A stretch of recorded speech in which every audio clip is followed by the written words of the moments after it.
listening to Radio Eastern FM 98.1. With live and exclusive coverage of the EFNL football season, bringing you the match of the day with score updates from all divisions. And now we cross to our commentary team for the Radio Eastern 98.1 Match of the Day coverage.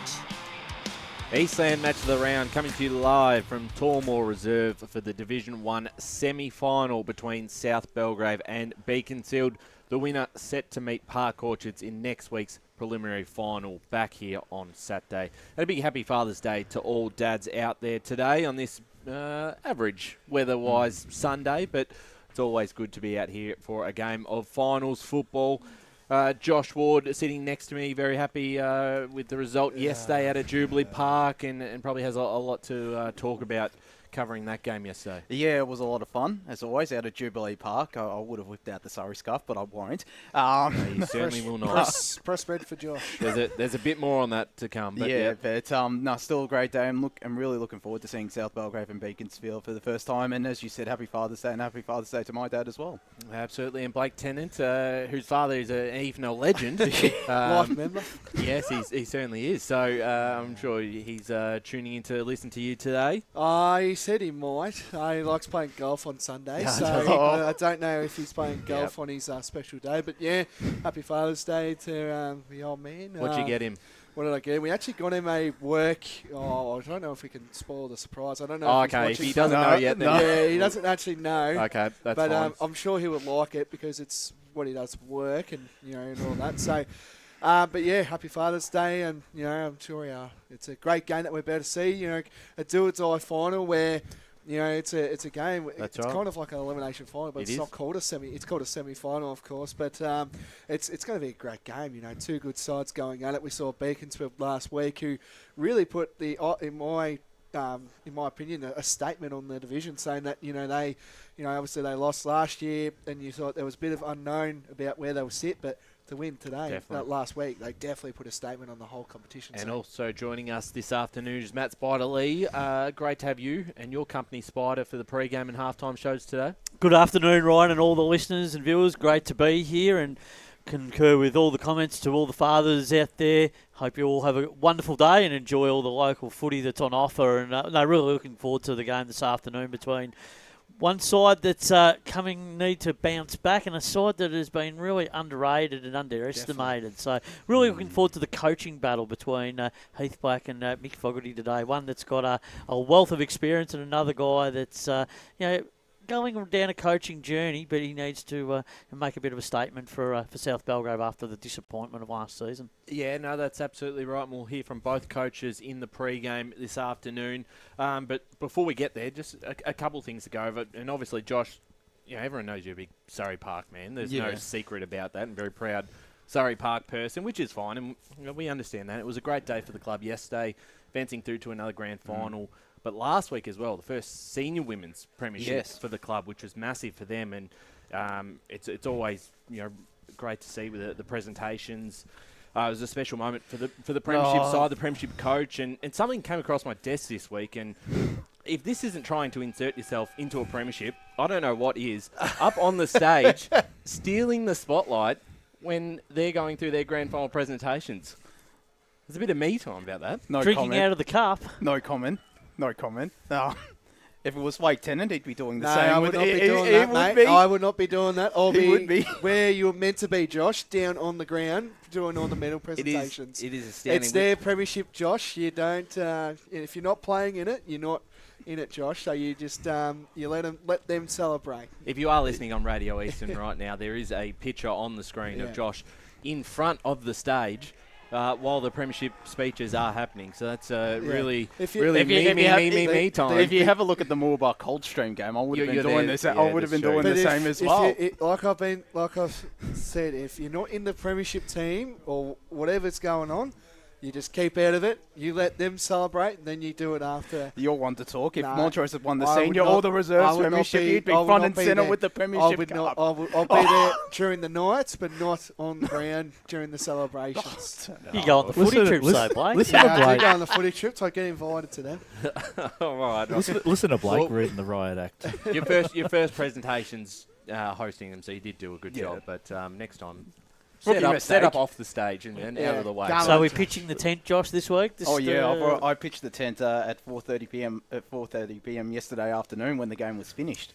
So you're going to put a few cold refreshments as well in that little tent overnight on the Friday, or we'll see. Yeah. Anyway, all right, we've got a big afternoon. A lot to discuss. The results from yesterday, as well as the sides playing off today in today's finals. Let's start at the top with Premier Division, and we had a game yesterday, the qualifying final, which was also the Eastland match of the round. And it was the Tigers 14-9-93 defeating Roval 11-7-73, a 20-point win for Balwyn. Very impressive with not the greatest form coming into that final series, having lost to the other top 5 sides in the second half of the year. They started the game really well, kicked 5 goals with the breeze, and then kicked another 4 against it in the second term, which really set up the victory. Charlie Haley was massive, kicking 5 goals on the day, and Spider, you were listening in on Radio Eastern yesterday of the call, and it was a fantastic game from Balwyn, particularly that first half and that second quarter where their midfield just really got on top with the likes of Urban and Bowen Smith as well as Turner. They really dominated the clearances. Yeah, they certainly did, and I think that's the big part about where they've got themselves to this point in the season. First 10 weeks, they were simply brilliant through that midfield area and their ability to take forward territory and score big, and they did. And we talked about it on the preview show on Friday that they needed to take the game on more because they'd gone into a very defensive mindset for the last 6 to 7 weeks. They just hadn't been able to kick enough goals. Haley hadn't probably been playing as well as he had in the first half of the season, and also guys like Oakes, etc. So that forward line had really been quietened for a period of time, but yesterday they really stood tall, particularly with the breeze, and put the scoreboard pressure on early, but then to be able to do the damage against the breeze too, and that was really the catalyst for the game. Roval just weren't able to go with them, and they just weren't physical enough yesterday, Roval, and they just let themselves down with their skill execution. Absolutely, and Charlie Haley, the first quarter and a bit as well. Looking back at the game, he seemed determined to have a big game for Balwyn. Take advantage of that matchup against Braden LePanch. I was really surprised that Jesse Eichhoff didn't go to him immediately, Blake. Yeah, definitely. And, I said to Brash actually before the game, and I just said when Charlie's fine, I think that's when Balwyn are playing some very good football. I think we've seen it a couple of times. I think he kicked 6 one day out, and Balwyn had a very good win. So I feel like if he's fine, Balwyn are going to, chances are they could, pull off a massive win. But it was kind of like, it's like the how you saw that matchup. Braden LePlanche, he's only 19, I believe, or 20. Yeah. And, Charlie's obviously a very experienced forward, and he kind of just said, let the master do his thing, and, gave him an old school teaching sort of thing. That's how I saw of it. And one thing that also surprised me, Cooper McDonald playing a bit of midfield time rather than across a half-back flank, because I think his intercepting game would have been pretty crucial, particularly in those conditions yesterday. Like the game I saw, there was certainly some intercepting game, and McDonald would have enjoyed those conditions. Yeah, well, I think not having Lockie McDonald forced the side to make a few changes. Coldclough out of the side as well for the rest of the season. So they were probably not at... Besides that, they were... fielded a pretty good side, and Balwyn fielded a very strong team themselves. So. Well, those 3 inclusions, which we spoke about on Friday, Ryan, were really significant. You put Gleason, Lamont, and Lever back in that Lamont team. Was really good yesterday. They make a significant difference to what they do, not only defensively, but also forward of the ball, because it allows players to go and do other roles within the team, and it just releases a few other players to play those roles. So that was a real big feature of what Brenton Sanson was able to bring back to the table. And Roval just weren't able to counter that. On the other hand, having those players out of the side, although their depth has been strong. But as we've talked about, the vulnerability of Roval, it does happen from time to time when they don't get the game on their terms. They don't look as good as what they probably should. So that's the big question mark now. They put themselves in a situation. They're in a semi-final next week. It's knockout scenario for them, and they're probably for me, I think they'd probably rather play Vermont than rather play. To be honest, and play South Croydon. 100%. They've got a pretty good record against Vermont, where South Croydon have got them, I think, the last 3 times, or 2 times, and then last year when they weren't going well, almost pinched that with victory as well. So I think definitely on that. They've made a lot of uncharacteristic mistakes as well yesterday. I think Jackson McDonald turned it over 2 times in a minute, which Baldwin didn't make them pay for those mistakes, and it sort of kept the door open just, and it was never close enough, and they never got within 3 goals in the second half to really, really challenge. But it's a great win for Baldwin. They've now got a big test next week against it's a free hit. East Ringwood. Yeah, it is, because no one's expecting them probably to win on when you compare the two sides' form, and East Ringwood have been unbelievable, particularly in the second half. They're coming in now the red hot favourites to take out the Premier Division flag. So it'll be certainly interesting to see how that all plays out. We've obviously got the elimination final today, which we'll touch on, which is out at Jubilee Park, but we'll go through all the scores around the grounds before we touch on today's games. In Division 1, the second semi-final between Park Orchards and Mitcham, it was the Tigers coming from behind a 53-point turnaround after three-quarter time. They won by 28 points, 10-11, 71 to 6-7, 43. A massive performance in that last quarter right here at Tormore, and it's going to play a factor. It's going to be a conversation today because the wind is still pretty strong out there, and down to the Baronia Road end of the ground.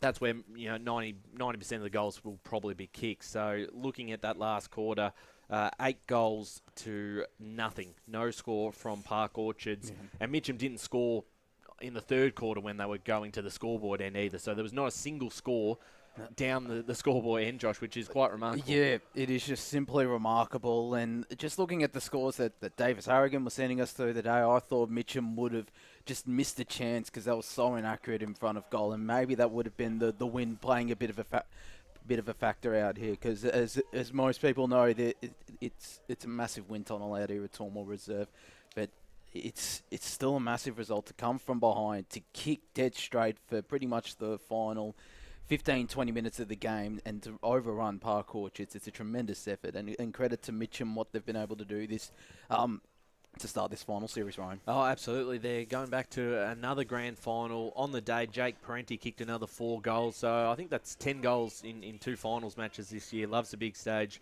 Does Jake. Lucas Marrell's listed as their best player on the Play HQ. And we haven't got the goals listed for Park Orchards, but Jay Whitnish was listed best on Spider. But it's the Park Orchards midfield early in the game that were on top, and then Mitcham were able to get themselves back into the game. But Park Orchards, they just did not utilise the breeze, and that's you talk about the way that Mitcham go about their footy. They're very aggressive. They're in your face sort of team. They've been like that for the last couple of seasons. They play on a lot of emotion. The way that they played, particularly last year in a couple of those finals, and when they have that moment in the game where they get to seize it, they're just that sort of team. Like they slow the tempo down, they get the game on their terms, and they really frustrated Park Orchards throughout the bulk periods of that game. And in the end, they were able to put that scoreboard pressure on in the last quarter and gather that momentum. So you've got to give them full credit. Neil Winterton doing some wonderful things, and another grand final, and the big opportunity, the ultimate reward, is to get back to Premier. What a story it'd be after such a long period of time. Yeah, that's right. They did at one stage have the longest premiership drought before 2015 when they won that flag against the Basin, and since then, and obviously Winterton's been there since 2015, and they've won that 19 last year, and then potentially could do another one. Yeah. So that'd be 4 in the space of less than 10 years. Well, it's the rebuild complete, isn't it? When you think about it, went down. Went within points of going to Division 4. Yep. Held that off, and then just came up slowly for Division 3 up to Division 2, and obviously they've secured some premierships along the way. So if they can get back, it'll be a wonderful story and a great feather in their cap to everyone involved, both on and off the field. If you want to talk about, premierships as well, there are a few sides as well, Spider, that have, come down, 1 or 2 grades. And, if you look at the Rovers and the Park Orchards, Park Orchards, what happened a couple of years ago, they're in Premier, of course, but they won a few flags as well. So it's but it's also based on different things, Blake. We're talking rival demographics. We're talking something completely different to Mitcham. I mean, we're talking about an older, ageing area where they've been able to regenerate in a short space of time. So I think that's the story. There's a significant difference there. It is. And it's credit to Matt McCubbin and he's done a massive job. He's done massive job as president. Done amount of work, and they are set up to go into Premier Division division because their reserves who are currently playing right now, they've made back-to-back grand finals and they're playing finals again. They're 19s as well. They went out in straight sets, but they still played finals for the first time in a while. And obviously they've got 2 19 sides as well. So reserves are currently struggling at the moment. 4-5, 29. Park Orchester, Mitcham 3 behind. So they're straight sets for both reserves and 19s. Well, potentially, but the 19s have been able to get into the senior side this year as well, which is a big credit to the club, Blake, and getting them involved in the senior level. They've had a lot of injuries, and at one stage during the season, they were in a bit of strife. Not that they were ever going to miss the finals, but they didn't look like they were going to finish with the double chance halfway through the year, and they've been able to turn it around. And finals brand of football is very strong. I thought that game against Montrose, where they beat Montrose, kind of set them up for that double chance game sort of thing.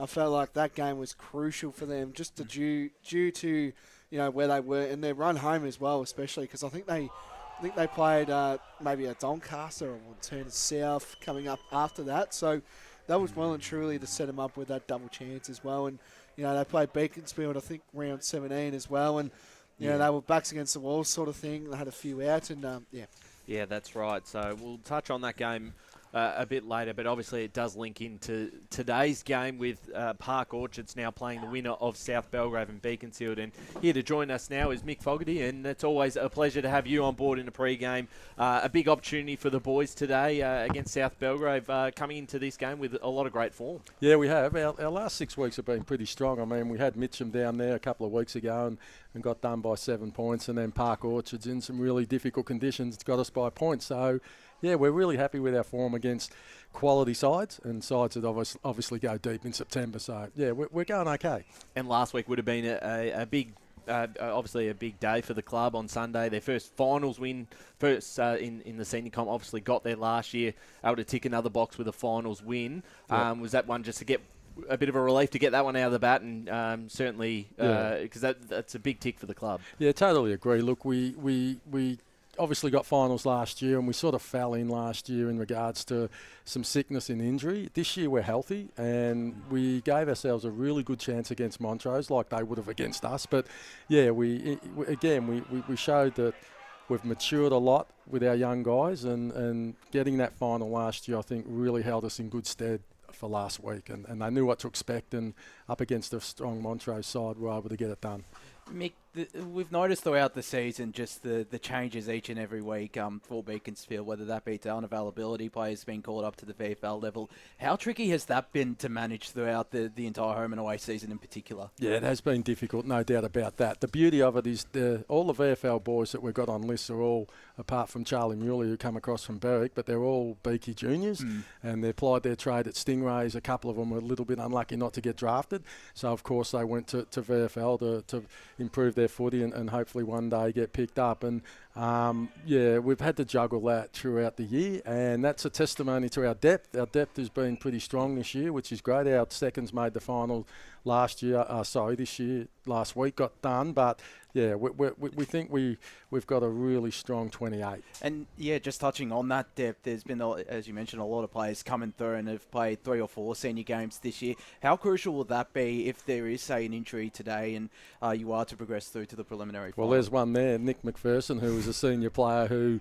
played our game against Bayswater in the last round, and then hurt his groin a little bit, and he would have played last week, but he just didn't come up and sacrificed himself. So, yeah, really important that we've got those players ready to step up and play their roles. Yeah. G'day, Mick. Blake Tennant here, of course, as well. Always good to have a chat with you as well. Last week, it was a massive win for the club, but I just want to ask from a coaching point of view, did you feel like when the momentum was going your way, it was kind of a bit like yesterday where, Mitchell kicked 8 goals in that last quarter, of course, but it was a pretty close neck-and-neck battle, probably until you would say after half-time when you put pet on the kind of like that thing. Yeah. How was the momentum going for that? Yeah, really good. The momentum's hard to stop, and when a side gets it, you've got things in plan that you want to try and negate and hope that you can stop their scoring. And having said that, it's just so in really windy conditions as well. And look, the ball's floating everywhere, either end. You know, it doesn't matter wind against wind. The ball will sit up or it'll go long, and it's a real judgment area for the players to be able to adapt to that. But momentum's a really, really difficult thing to stop, and we had it, and we were able to hit the scoreboard and hurt them that way. It's also a big thing with this, footy club going forward, being in the competition for a bit, seeing your juniors, of course, coming into the league. It was a pretty successful run for your juniors, of course. They're in your 19s, won the premiership last year as well. And I reckon if you can win this today, it will be even bigger and better things coming in for the Beaconsfield Footy Club, which is, good to see from a club that we haven't really heard about, and probably till the last couple of years, of course. Yeah. It's great to see. You must be pretty proud of the way things going. Yeah, it is. And the club, like you said, our junior program is really strong, and we've got some really good players that have come through there. We've got 5 players playing today that played in the premiership last year, and I've always been a big believer, no matter how old you are to a certain extent, but if you're good enough, you get them in, and you get them in a good program, you get them in with some really strong senior player and personnel around them, and they'll just do their thing and they'll develop. And yeah, our program juniors is terrific. And if you look at our side today, apart from Charlie Mueller and Casey Wilsilgo, the rest of them have all come through junior footy. Good luck today, Mick. It's always great to get an insight pre-game with someone of your wealth of experience. Let's go into the coaching perspective of things, how the game's going to play out today. What are the 3 key major points for you in focus when you talk to the players? Because obviously South Belgrave coming off the performance from last week. What are some of those things you're going to really drill down in pre-game this afternoon? Yeah, contest. I mean, that's cliched, but really South Belgrave, they love an aerial game. They've got some really dangerous forwards that we know. They like to play a really strong kicking game as well. So if we can take that away from them, if we can just get the ball on the ground and we can use our speed and our outside run and hope that they don't get too much aerial ball, and we can defend really well, that'll hold us in good stead. Now, we know that also tactically with the wind and when we've got it, and they'll probably drop Smith back, and we'll do some things there that won't allow him to have his own way, hopefully. I mean, all in theory it sounds great. Yes, but it does, doesn't it? It does, but we just got to execute it well and hopefully hold us, like I said, in good stead for today. Well, they've got some key players coming back in. Taylor Garner's going to be one of those players. He's, I don't think he's not going to play? Nope. No? Okay, that's okay. He's not in, I've got it here. Raise it. But what I will ask, Yep. with your experience, and this goes back to your Noble Park days, Yep. you know Heath Black as well as anyone, right? Yep. So it's a coaching battle. Yep. It's a little bit of cat and mouse between the two of you today. Yeah, good point. You will play that game because from a coaching perspective, the game is not always just one out on the field. It's trying to be one step ahead of each other, isn't it, from that coaching perspective? You're going to be looking at different things going, okay, I know Heath can play that card, but I've got these 2 cards ready to go. So you've got to be ready to play them at any given point in time. Does that always play on the mind between what you guys have planned out through the week, but when you know you're going to have to play that card, particularly at some point during the afternoon? Absolutely, and that's why it's such an opinionated game, isn't it? And I've got things going that we want to put into place. You talk about plan A, B, C, and D, and then at the end of it, you look like a genius if it comes off, and if it doesn't, there's debate about, and through myself, of course, saying, why didn't I do this or why didn't I do that? But, yeah, it's a tough one. I'm a big believer in don't go off what you already know. Don't invent things. Don't just go with what you know, and when you have to adjust, the players know they have to adjust. And if we're not good enough, at the end of the day, we're talking about a side that won every game last year bar one. Yeah. They're a bloody good football side, right? And they'll be really hungry for the contest today. And we've just got to compete. And we will compete, but we just got to, a bit of luck. And we expect they're going to have their way at some stage, and we just hope it's not hurting us on the scoreboard when they do. Just one last one from myself, just on this coaching perspective and the philosophy that you bring. When you came from Noble Park and you go away for a little while and you go, I'm going to have another go. You come to Beaconsfield.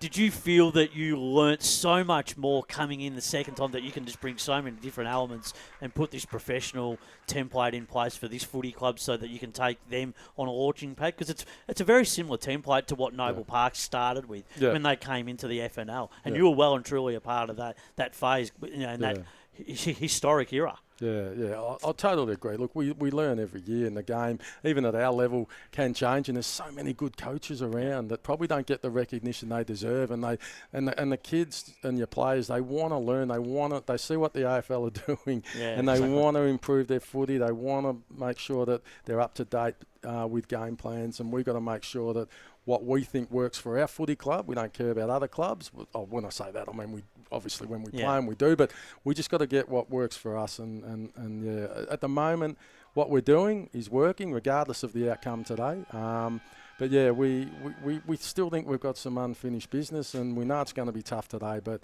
we'll have a real crack. Don't worry about it. Underestimating, and I think that's well off the mark, to be honest. Yeah.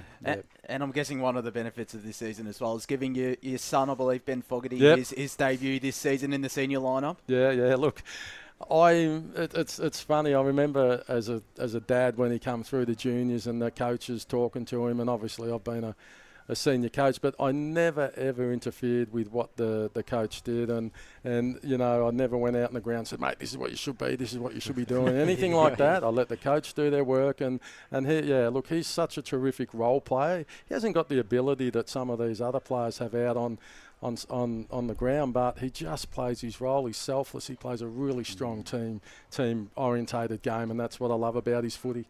Absolutely. And just a couple quick players to mention who weren't here last time in a final, which we saw Jake Bowd and Jafar Ocker, and both hit the scoreboard last week and were pretty important in that victory. They're massive inclusions to have coming into a final series. Yeah, exactly right. Look, Jake's our co-captain, and he's been a Beaconsfield player for such a long time and can play either back or forward. We've got that luxury of using him at both ends of the ground.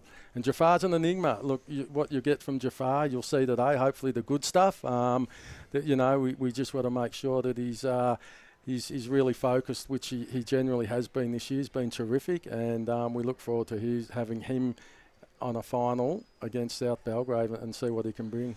Certainly right, Mick. It's always a pleasure to have you aboard in the pre-game. All the best this afternoon. Hopefully for your sake, a Beaconsfield win and a date with Park Orchards next week. In the pre-game. Appreciate it, guys. Thank you very much. Mick Fogarty, the senior coach of the Beaconsfield Football Club, and has done such a great job with this club. And as we said, comparing their run to the final series this year to last year, polar opposites. Last year they were coming in with injuries, guys out of the side, and they were coming in as the big underdogs against North Ringwood. This year, I think they entered that game against Montrose as probably the favourites, despite finishing fifth and being the second seed of those two sides. Well, I had them third at the start of the year, Beaconsfield. I just had a bit of a feeling that they were on their upward curve, and I think the point's been pretty well proven. Yeah, it has. I think Brash had them prelim finalists or grand finalists in his pre-season podcast too, so I think I had him as fifth. That was my opinion there, and they did finish. Yeah, I flipped. I had Park Orchards fifth and Beaconsfield third. So I reckon the gap's not too. I don't think I did. I had North Ringwood in the top 5, and I didn't expect them to. Well, I think everyone's, or besides maybe you, everyone else had the top 5 in some form of an order, and it probably became pretty clear by round 8 or 9 that was going to be your top 5. It was just going to be who's going to finish where and how the seeding's going to play out, right? Definitely. That's how I felt as well. I think my top 5 was the exact same, but just a few ladder adjustments and all that, because putting Park Orchards fourth. So the last 3 weeks in particular, they have started to hit their straps. As they've got more continuity into the lineup. They've had minimal changes. The last 3 games, they look good. They've averaged 94 points in their last 3 games, and I think it was 140 points against Bayswater and 89 points, and conceded minimal points in those games, Blake. And we saw just before what Mick said, and Jafar Ocker, he has to be the barometer sort of thing for Beaconsfield today, because I feel like, in their losses, he's been up and down. Like whenever they had a loss, he didn't really play well. But when they're up and going, and he's going as well, Beaconsfield's very dangerous. Yeah, very hard team to beat. So correct. We're going to. Sorry, Blake. We will touch on that game a bit more closer to the time of the start, but we'll go through those other scores around the grounds yesterday afternoon, and one of those games was the Division 2 second semi between Bronya and Mulgrave. 9-16-70, the Hawks defeated Mulgrave 4-12-36. Again, I'd imagine the win playing factors there. We haven't got the goal kickers or best listed for Bronya, but it was Begley who kicked a couple and I think was listed best on their socials. Connor Tilliard had a great game for Mulgrave, all single goal kickers for them. You can take bits and pieces out of this. You look at that first quarter, Spider, when you keep 1 goal 8 to 2 behinds.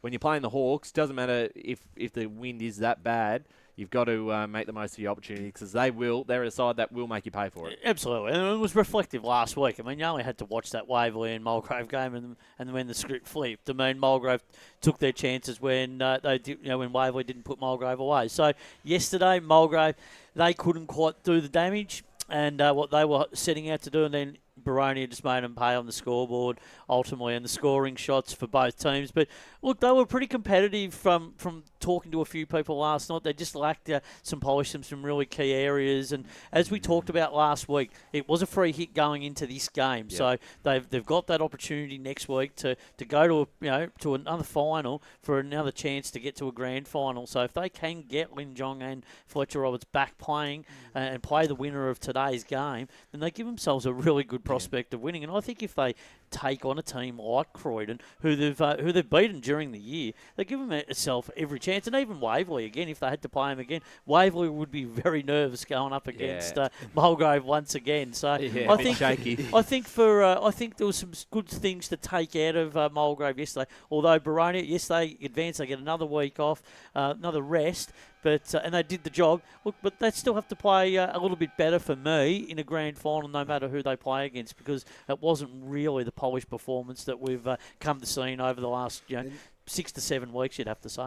And a player that I've been seeing getting on the scoreboard and second best on that thing there as well is Damien Fairchild. He's building for a big September yet again. He got best on ground medal last year as well in Baronia's premiership last year, so he's firing as well. He's another player that could be lifting Boronia to another cup in 2 weeks' time, which would be big for the Boronia because they're a team as well that are wanting to get up, and we'll touch on the side as well shortly coming up, but as well that are really priming to get up to Division 2 where they embarked on as well. Well, they'll have to make a couple of changes with Josh Hannon and Jared Lake out of the side at the moment. I would assume both would be back. Well, Lake's got to come back in, surely. Well, yeah, I'm assuming so. And Hannon was a suspension, so he'll be back in. I don't know if Lake's... I don't know what sort of injury that was, but I'm assuming he's back as well. So they've got to make a couple of changes, couple of tough calls. But we'll see how that all plays out. But still, by far, it's their flag to lose. Definitely, and I can definitely say that they're well and truly, I reckon, maybe got one hand on the cup. Well, they haven't got one hand. They haven't got one hand on the cup. But it's also got to do with the selection pressure too of their reserves. So as well, they've got quite a good depth range there. They can replace players. So that's important for them. No one's ever got a hand on the cup, no matter what division it is. It's a good step in the right direction, and you're giving yourself every chance to win. You've still got to get the job done. How many times have we seen a second semi-final winners get to grand final and not win the premiership? Happens a lot. It does happen a lot, and we saw last year South Belgrave go undefeated, lose a grand final. In saying that, I think something would have to dramatically go wrong. Even if they play poorly on grand final day, I still see them winning the game. Well, they'd be favourites, but what we're saying is you haven't. You still have to perform. You still got to get the job done. You got to replicate the performance, and that's what we talk about year after year. You still got to go back and do it again. Second semi-final only gives you a ticket to the grand final. Doesn't give you the ultimate prize at the end of the day. And correct. Speaking of Boronia reserves, they're up and about right now, 9-9-63 to Mulgrave 3-4-22. So they could have another team. Last year, of course, the Boronia reserves lost in straight sets, so they would want to see, their reserves to get home there. So it's another big talking point for Boronia. But if we want to talk about, probably we will get into the other game, but I think I will back what you said on the podcast. I think Croydon could also get the job done. Yeah, that's right. All right, let's jump into the Division 3 preliminary final yesterday. And Josh, you were there. Surrey Park defeated Knox 9-15-69 to 1-16-22. An interesting scoreline of a 1-16, and I'm sure a fair bit of that has to do with the conditions yesterday around the grounds. Chris Ellison listed as Surrey's best player on the ground. Smith and Vitaka kicked 2 goals each. And just a 1-goal kicker for Knox, obviously, with Aaron Taylor and Gavin Pearce listed as their best player. But a big result for Surrey Park. We've got Heath Black just joining us in a second. So we'll touch on this game after. There's obviously a bit to talk about with that, with Surrey Park's third consecutive grand final appearance. But we've got Heath Black here from the South Belgrave senior coach. Heath, great to have you on board, and a big semi-final ahead today. It is, and sorry I'm late. No, that's okay. I got caught up. The conditions are going to have a huge bearing on the game. It's a shame, isn't it, that you go through the whole year with pretty good weather, and then you can come to the final series and be determined, the winner really be determined by who plays the conditions the best. And it's certainly last week would have had an impact again in that game against Mitcham, and you had a first look at the conditions there, and obviously this weekend it's just as bad with the wind. How do you prepare for that? Can you prepare for that, or is it more just when you do have when you're going down to the Boronia Road end of the ground, you've just got to make sure you use every chance you get? Yeah, you do. And look, it's really hard to kick goals even with it. I thought Mitcham took their opportunities. They kicked goals that were great in normal weather, snapshots and whatnot, and they went through in this sort of weather. But today's wind's probably worse than last week. And maybe the advantage, or answering your question, did we practice? We were able to practice a fair bit this week. The wind was blowing at our ground sort of in the similar direction. So we've had a practice, but look, I think from both teams, both coaches, take your opportunities with the win, go to the roulette table and spin it sort of thing, which I hate because I like to have that control. But and defend and defend and defend and defend, and then hopefully when you kick them with the win, you get a lick of the ice cream. How many learnings did you take from that game against Mitcham last weekend? Oh, plenty. I think all credit to Mitcham. They beat us really at the contest. Their effort was better. And we were just off, just one of those games. So, and that's taking nothing away from Mitcham. Like Gary has said that he believed that they were going to win it. And, they've given themselves every opportunity. But, yeah, if we could say we had an off game, that was it. And unfortunately, it was in a final. Yeah, certainly right. And obviously your opposition today, you've had the better of them in 2 occasions this season, but finals is obviously there's a lot of variables, and Beaconsfield are probably coming into this game with some really good form. What were some of the things you did take away from the 2 times you played them early in the year? Yeah, look, they didn't have full strength team, so that's something to keep in mind, and they've got a pretty full strength today. The way they move the ball, look, in my opinion, and conditions today are going to be tough, but they move the ball the best in the competition by foot. They're fit, they're young. They're good through the contest, chain handballs. They're actually a really, really good outfit, and I think even from their position, they can win it as well. So full respect to them. They coach well, they drill well on a big ground. Is always a risk. So in a way, it's not too bad. The conditions are like this, to be honest. Yeah. Heath, Blake, turn to you. Just following up, I asked Mick as well. Do you feel? I want to hear your opinion on, momentum in sport as well, with AFL and, EFNL as well. Do you feel that that's a big card as well that you use as well? I want to hear it from your point of view as well. We asked Mick what it was, but how do you feel about momentum? Look, it's massive. If we had the secret formula of how to defend momentum and actually then create momentum, I reckon we wouldn't be here. We'd be in our Lamborghini somewhere. But, look, when we have it, we've got to have the ability to be able to, it's foot on throat stuff, isn't it? And taking that control away from the opposition and making sure that you hit that scoreboard. And scoreboard pressure with momentum in finals is massive, especially with conditions like this.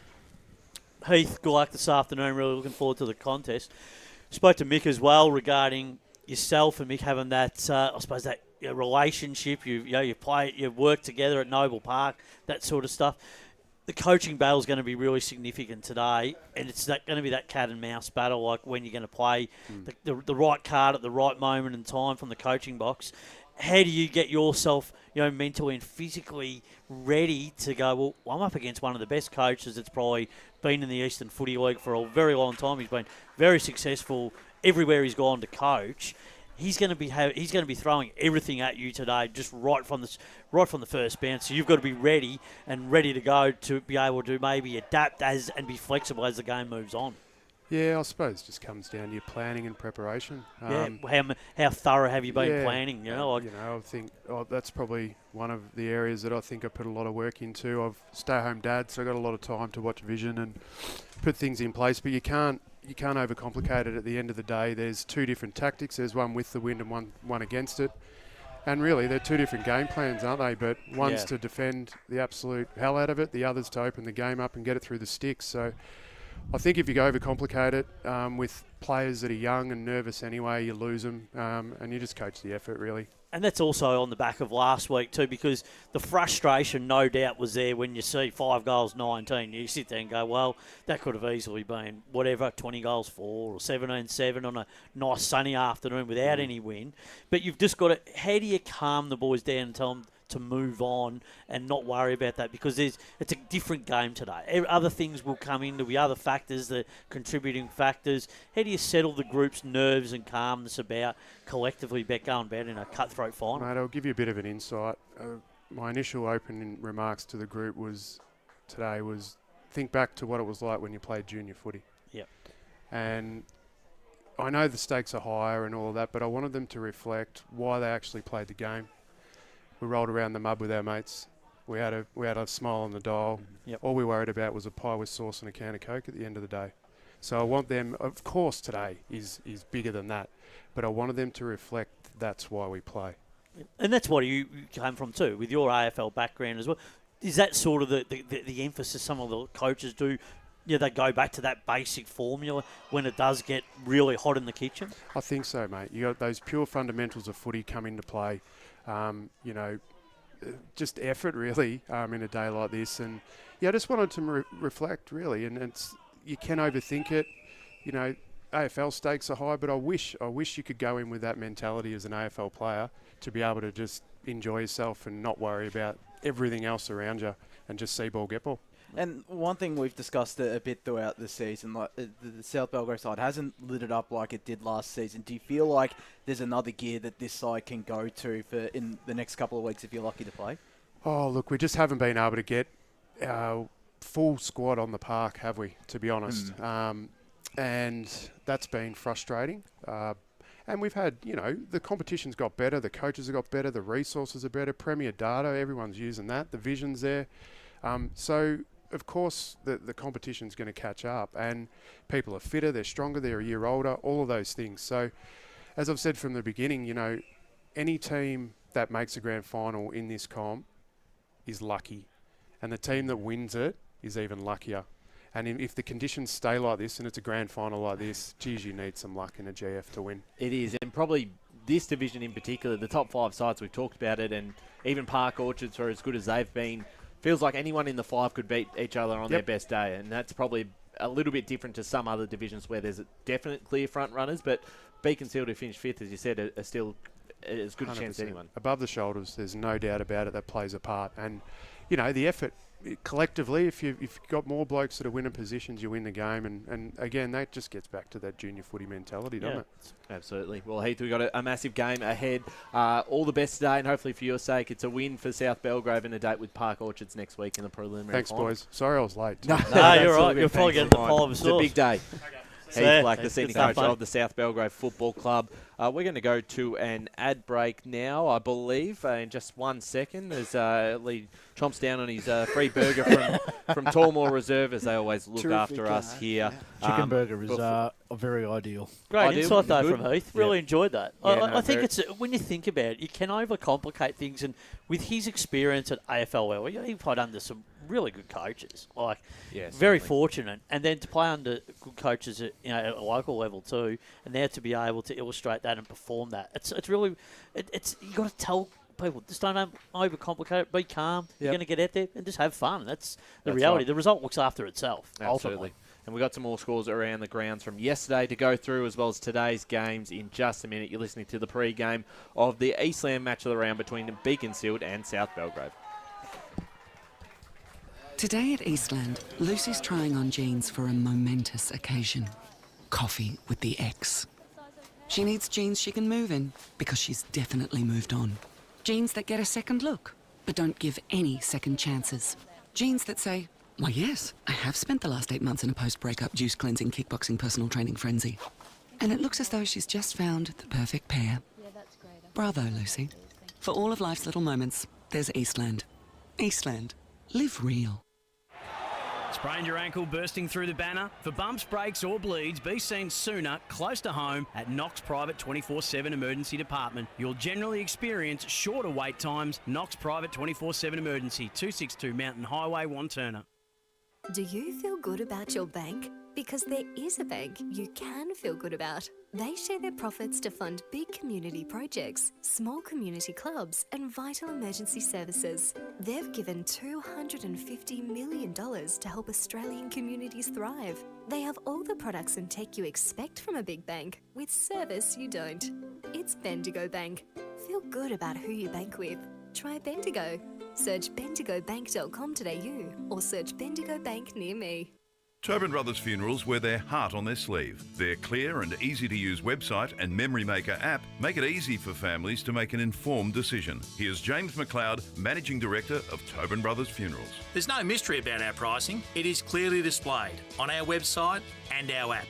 We have staff standing by 24 hours a day, every day of the year to assist you in your absolute time of need. Visit tobinbrothers.com.au. Tobin Brothers Funerals, celebrating lives. There are only 3 things that should be flushed down your toilet: pee, poo and paper. Some wet wipes and antibacterial wipes say that you can flush them, but you can't. They clog up the toilet and pipes, causing expensive blockages. Save yourself a truckload of trouble. Put your wet wipes in the bin. To learn more, head to the Yarra Valley Water website, yvw.com.au/wet-wipes. Hi, Dylan Dow from the Baroni Football Netball Club here. When I need to grab a quick coffee or a bite to eat, I'm popping into Eastland. Eastland's more than a shopping centre. They support a range of community organisations and have been a major partner of the EFNL since 2018. Cheers, Eastland.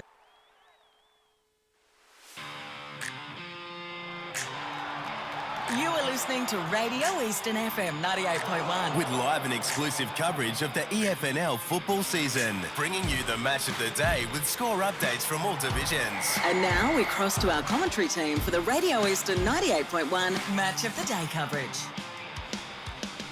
Welcome back to Tormore Reserve for the Division 1 semi-final today between Beaconsfield and South Belgrave. We've just heard from both coaches, and Josh, we were talking before that about the Division 3 preliminary final yesterday. Mm-hmm. Yes, and Surrey Park 9-15-69 defeating. Thought we'd moved on from that game. Yeah, I thought can we just move on? Just No. It was tricky.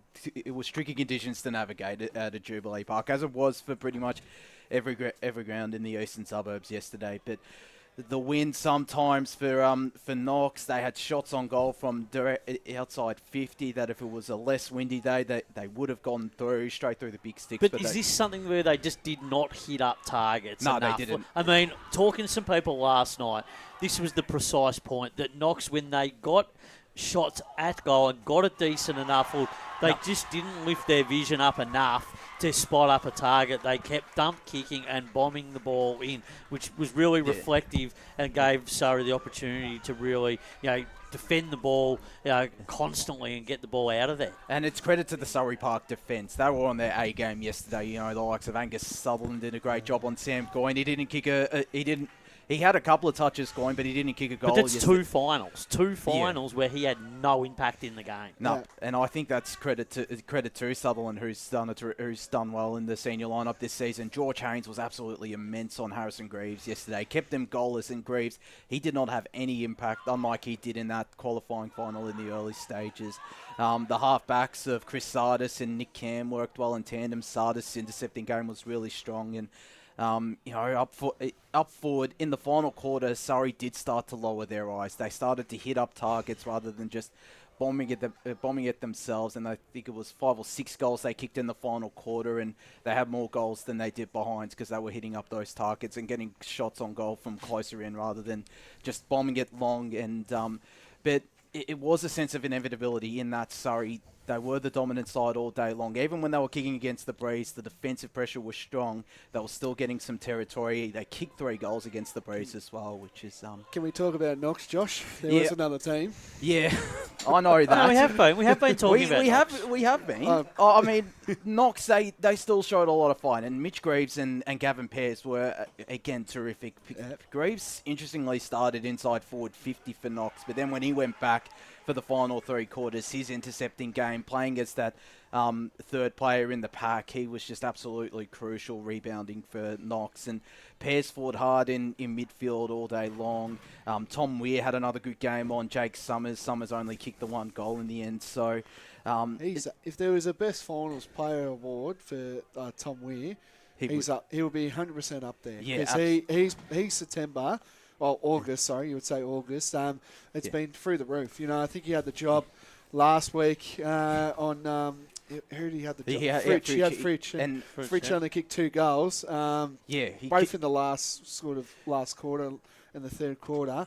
He played terrific, and then he did another good job again on Summers. So he's had a terrific final series. But I'd love to see... You have to be in the team of the year sort of selections based point of view. So the squad.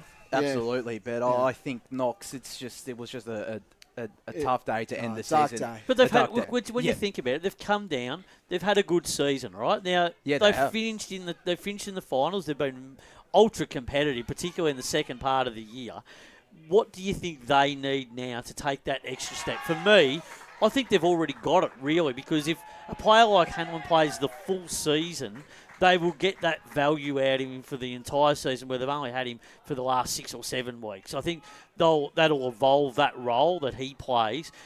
Is there any other areas that you can see or identify that they might need to focus on through the pre-season to try and make them that better side and take that extra step in 2025? Maybe a bit more top-end talent. I think there's some good top-end talent players like Tom Weir, Harrison Greaves, again, when he's playing, he probably needs someone alongside him inside that forward 50. I just think they need a bit more top-end talent and players from coming down from Premier Division, whether that be playing from reserves or seniors. If they can get that to the club in next season, then it's only going to hold them in good stead. And even then, I still think they're going to be right up there in 2025. I think they'll be in the top. I know it's obviously early on, but I still think they'll be playing finals next year because their second half of the season was ultra impressive. The run they went on after that Coldstream loss was, they're the only side to knock off Donvale and obviously knocked off Surrey Park as well. So it's been a great year for Knox, and obviously we'll talk more about that grand final matchup on Friday in the podcast and throughout the week. Today's games, we'll start with Division 4. There was no game yesterday, obviously, because just the one this weekend with the preliminary final today out at East Ringwood Reserve between Churnside Park and Whitehorse. A big opportunity for both sides to earn their spot in the grand final.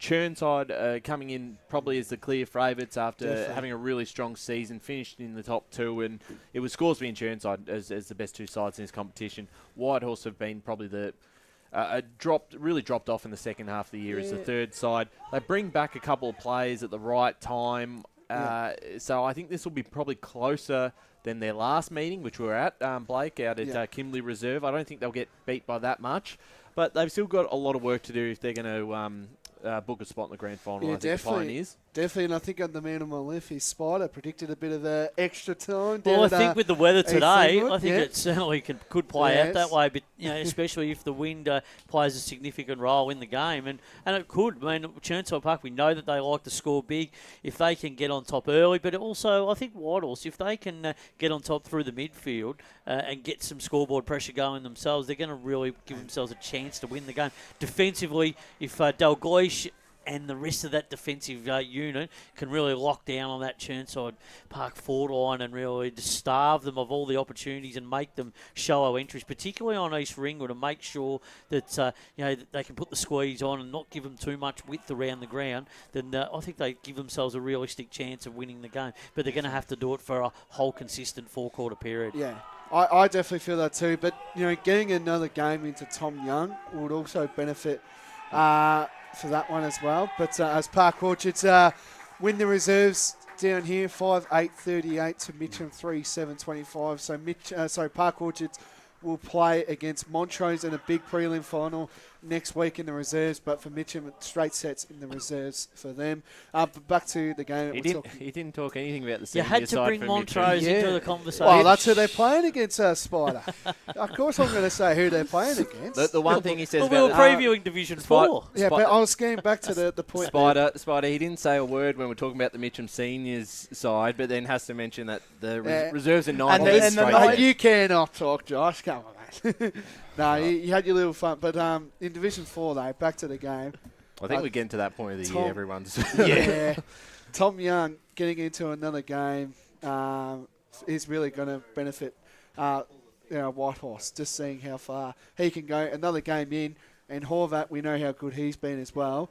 I think it's going to be benefit, but you would say Chermside Park would be the clear standout favourites for this game. They've got too much, their top 10 players can really lift them to a grand final and potentially even a premiership as well.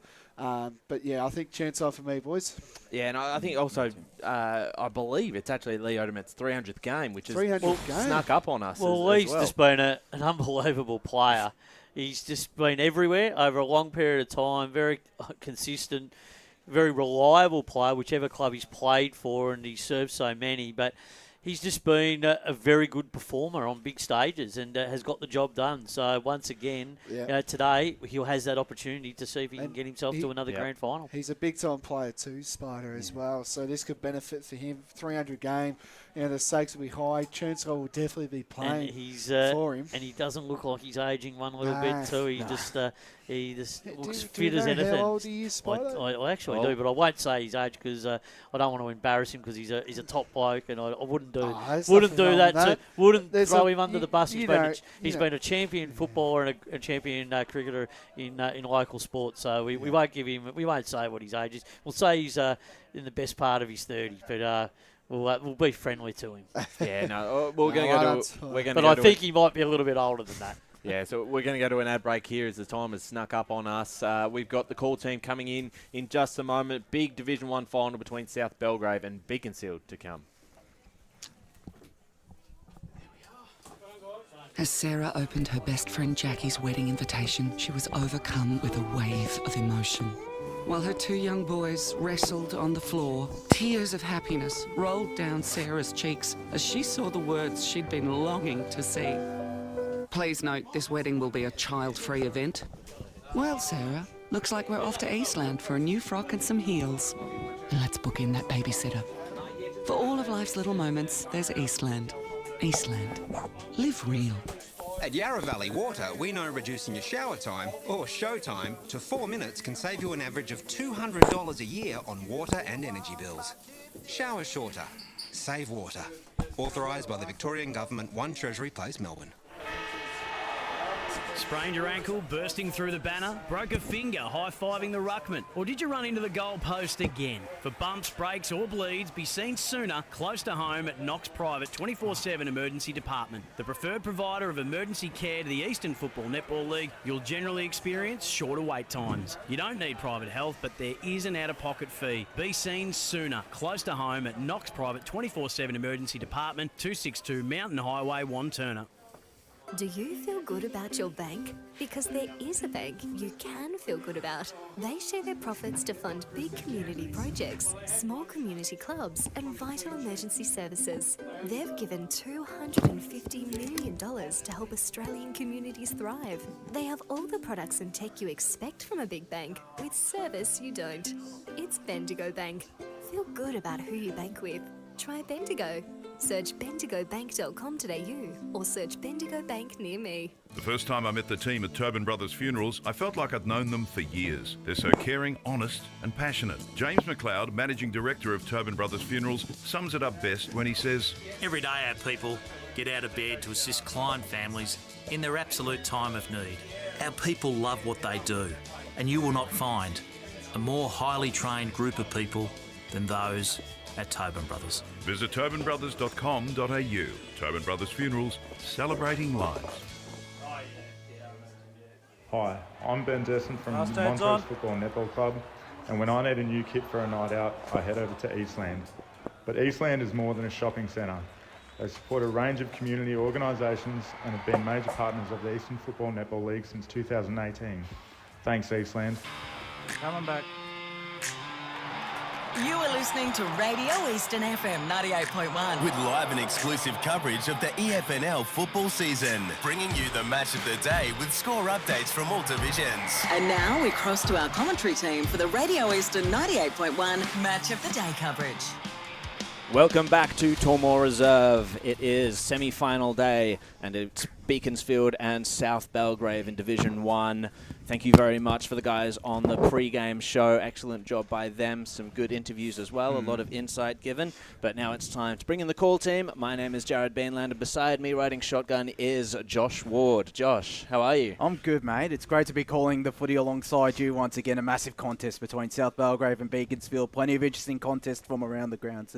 But I'm particularly looking forward to covering this game, seeing Beaconsfield for the first time this season and South Belgrave for the first time since round 2. Indeed. And next to me as well, Wayne Brasher. How are you?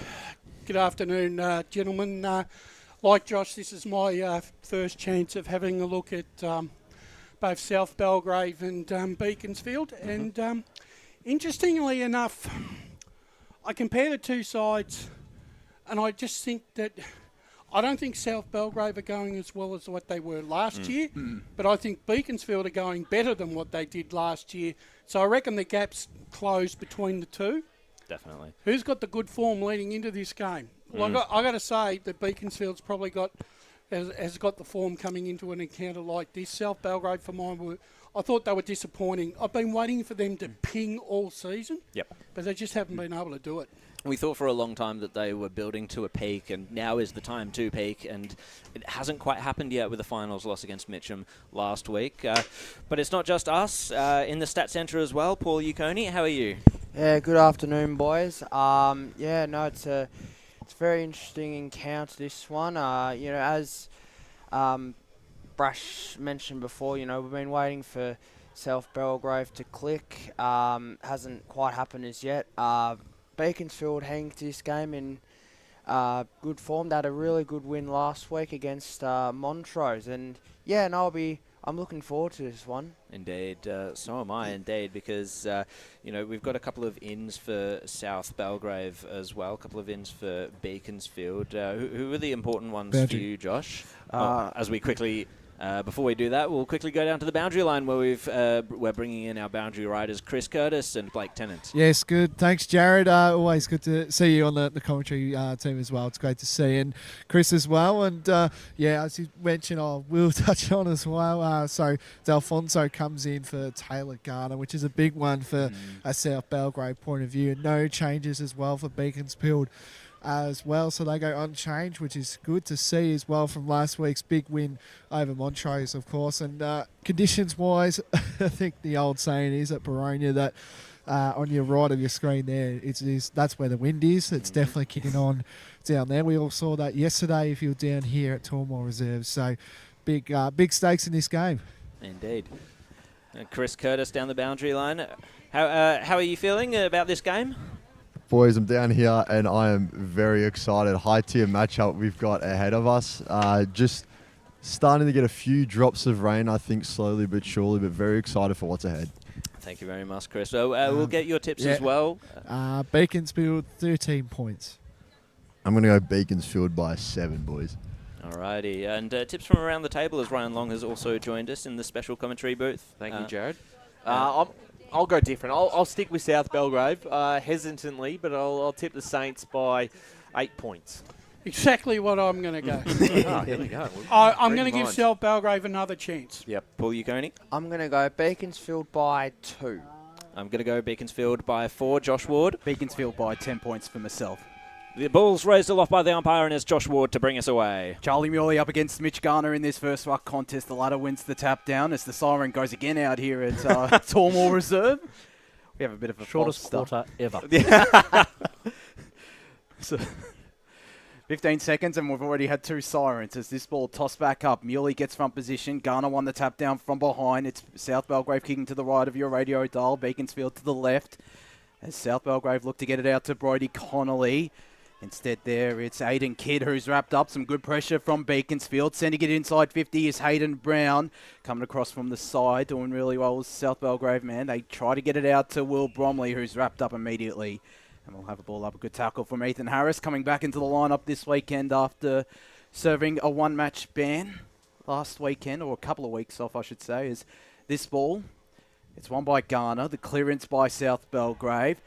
Although Beaconsfield do well to turn it over, and they get a high free kick. Devon Smith at the left half forward flank, around 55 metres out from goal. He sends it in the direction of Jafar Oka, who came in from the side and took a ripping mark.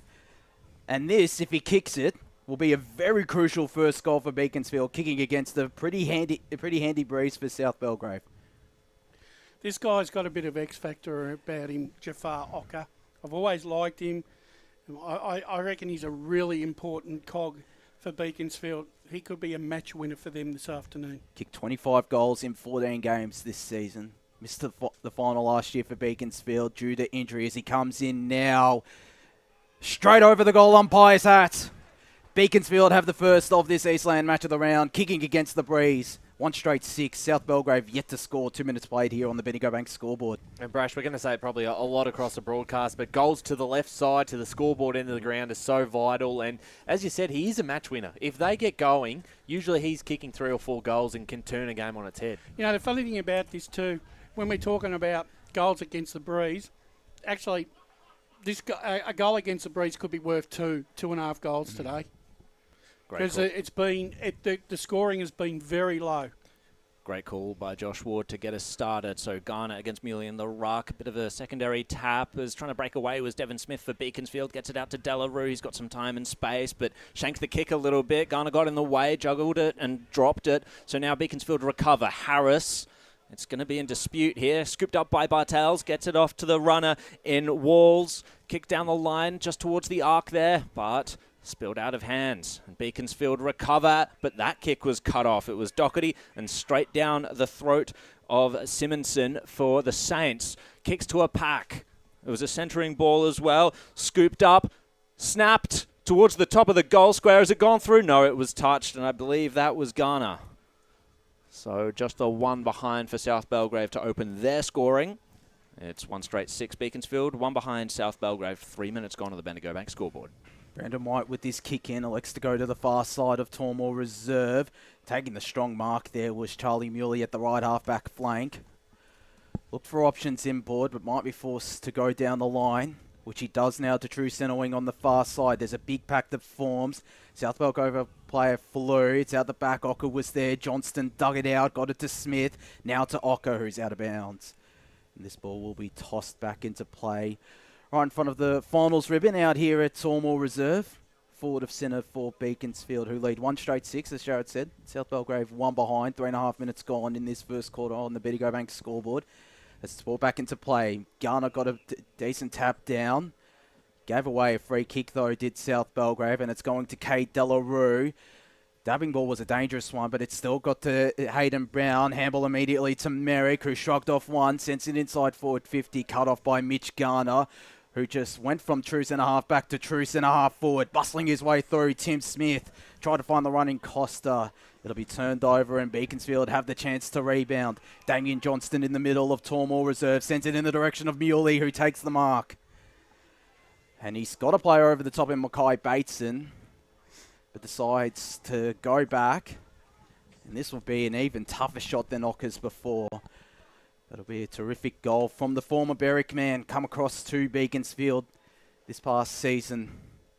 Kicking from around the 50-metre arc on a slide angle as he comes in now. It looks like it's drifting to the left. It is. It misses everything.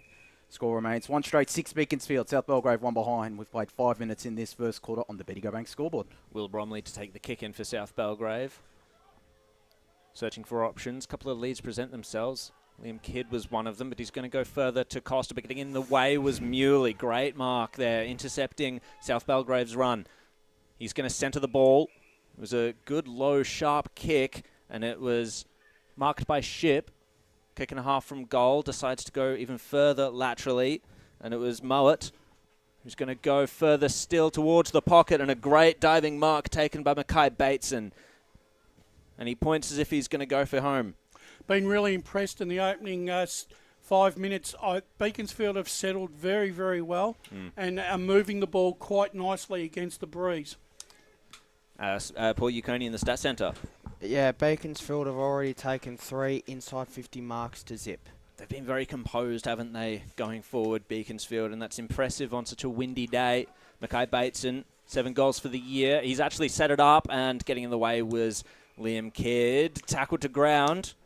I think that might have been touched off the boot, Jared. It had to have been. Looked like it definitely went the 15 metres. Because the ball looked like a shank in the end. Paul Yukoni once more. The inside 50s are also 5-1 the way of Beaconsfield. It's been an impressive start, and a free kick being picked out from that ruck contest, and Casey Wasilko won the ruck lotto.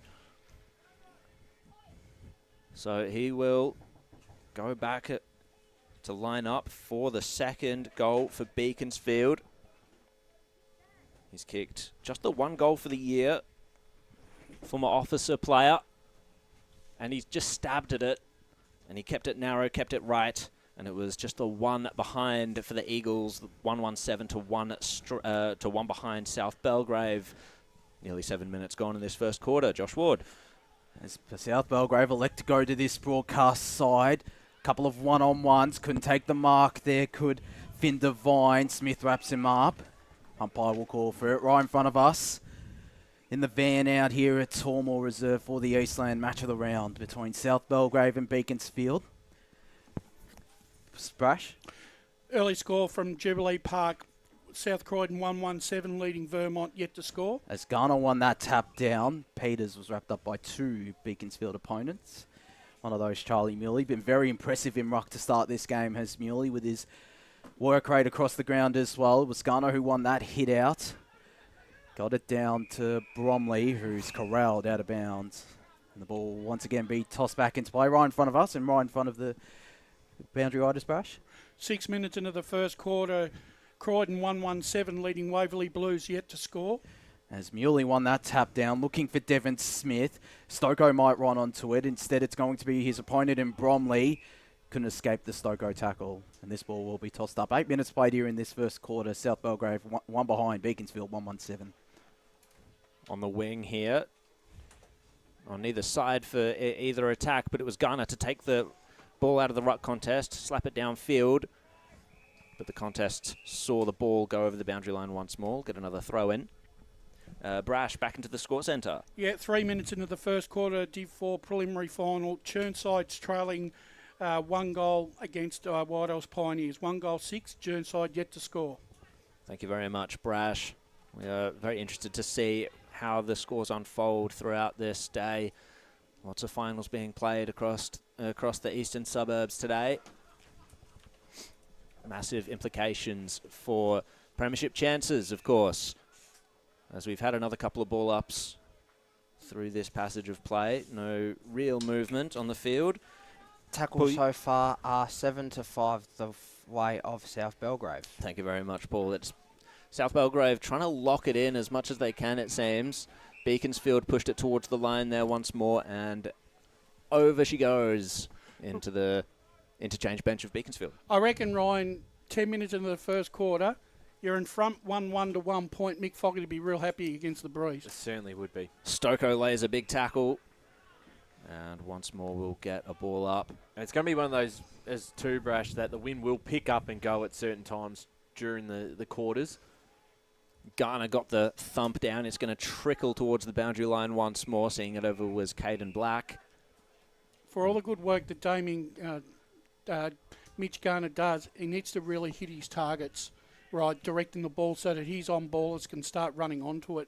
Well, it's funny you say that, Brash, because I was looking at the stats before. I'll actually come back to that because Jake Bout's got the ball. He's bouncing it down the wing, kicks it towards the top of the goal square. Ocker is there. He's got Nuku for company. Bounces in the favour of Nuku and over the boundary line. He'll be happy to see that. Ocker says it's deliberate. Umpire disagrees. So back to the hit-out stats. I saw in the first game these two teams played this year, South Belgrave got 117 hit-outs to 15. 3 were to advantage, according to the stats, which is quite remarkable. So on this throw-in, we've got Meyer there. He just lost handle on the ball. Merrick now receives for Beaconsfield, runs with it this way and that. He's going to snap the goal, isn't he? No. Just the one behind. Impressive stuff by Sam Merrick, though, showing good agility. And Brash, they're looking lively when they do get it inside their forward 50, even before with Ocker chasing down an opponent. That was a really good kick by Bowd because he actually played to Ocker's strength there. It's the kick-ins on the far side, left back pocket for South Belgrave, right in front of the scoreboard. And in the hands of Jordan Nuko, who sends it to true centre wing. There's going to be a holding free kick going in the direction of Brandon White. Coming off 36 disposals last weekend against Montrose. Had a terrific outing against the D's, a terrific season as his ball was looking for Rocker. Getting the spoil in was Braden Ryan, and it's seen out of bounds. Just going back to that play there where South Belgrave player kicked that ball, it almost looked a kicking hope. It didn't actually look like there was any purpose to it. No. It looks like there's a lot more purpose in this Beaconsfield lineup as Bowd nearly got the intercept mark. He'll pick up the ground ball here, but he fumbles it. It's out the back. Darcy Walls is around this. He applies the tackle and we'll have a ball up. Great to see Darcy Walls back into the lineup as well after a couple of weeks off and was recently introduced to Coma Brush. 12 minutes into the first quarter of the first semi-final at Jubilee Park, Vermont 2 goals, 12 points. South Croydon 1-1-7.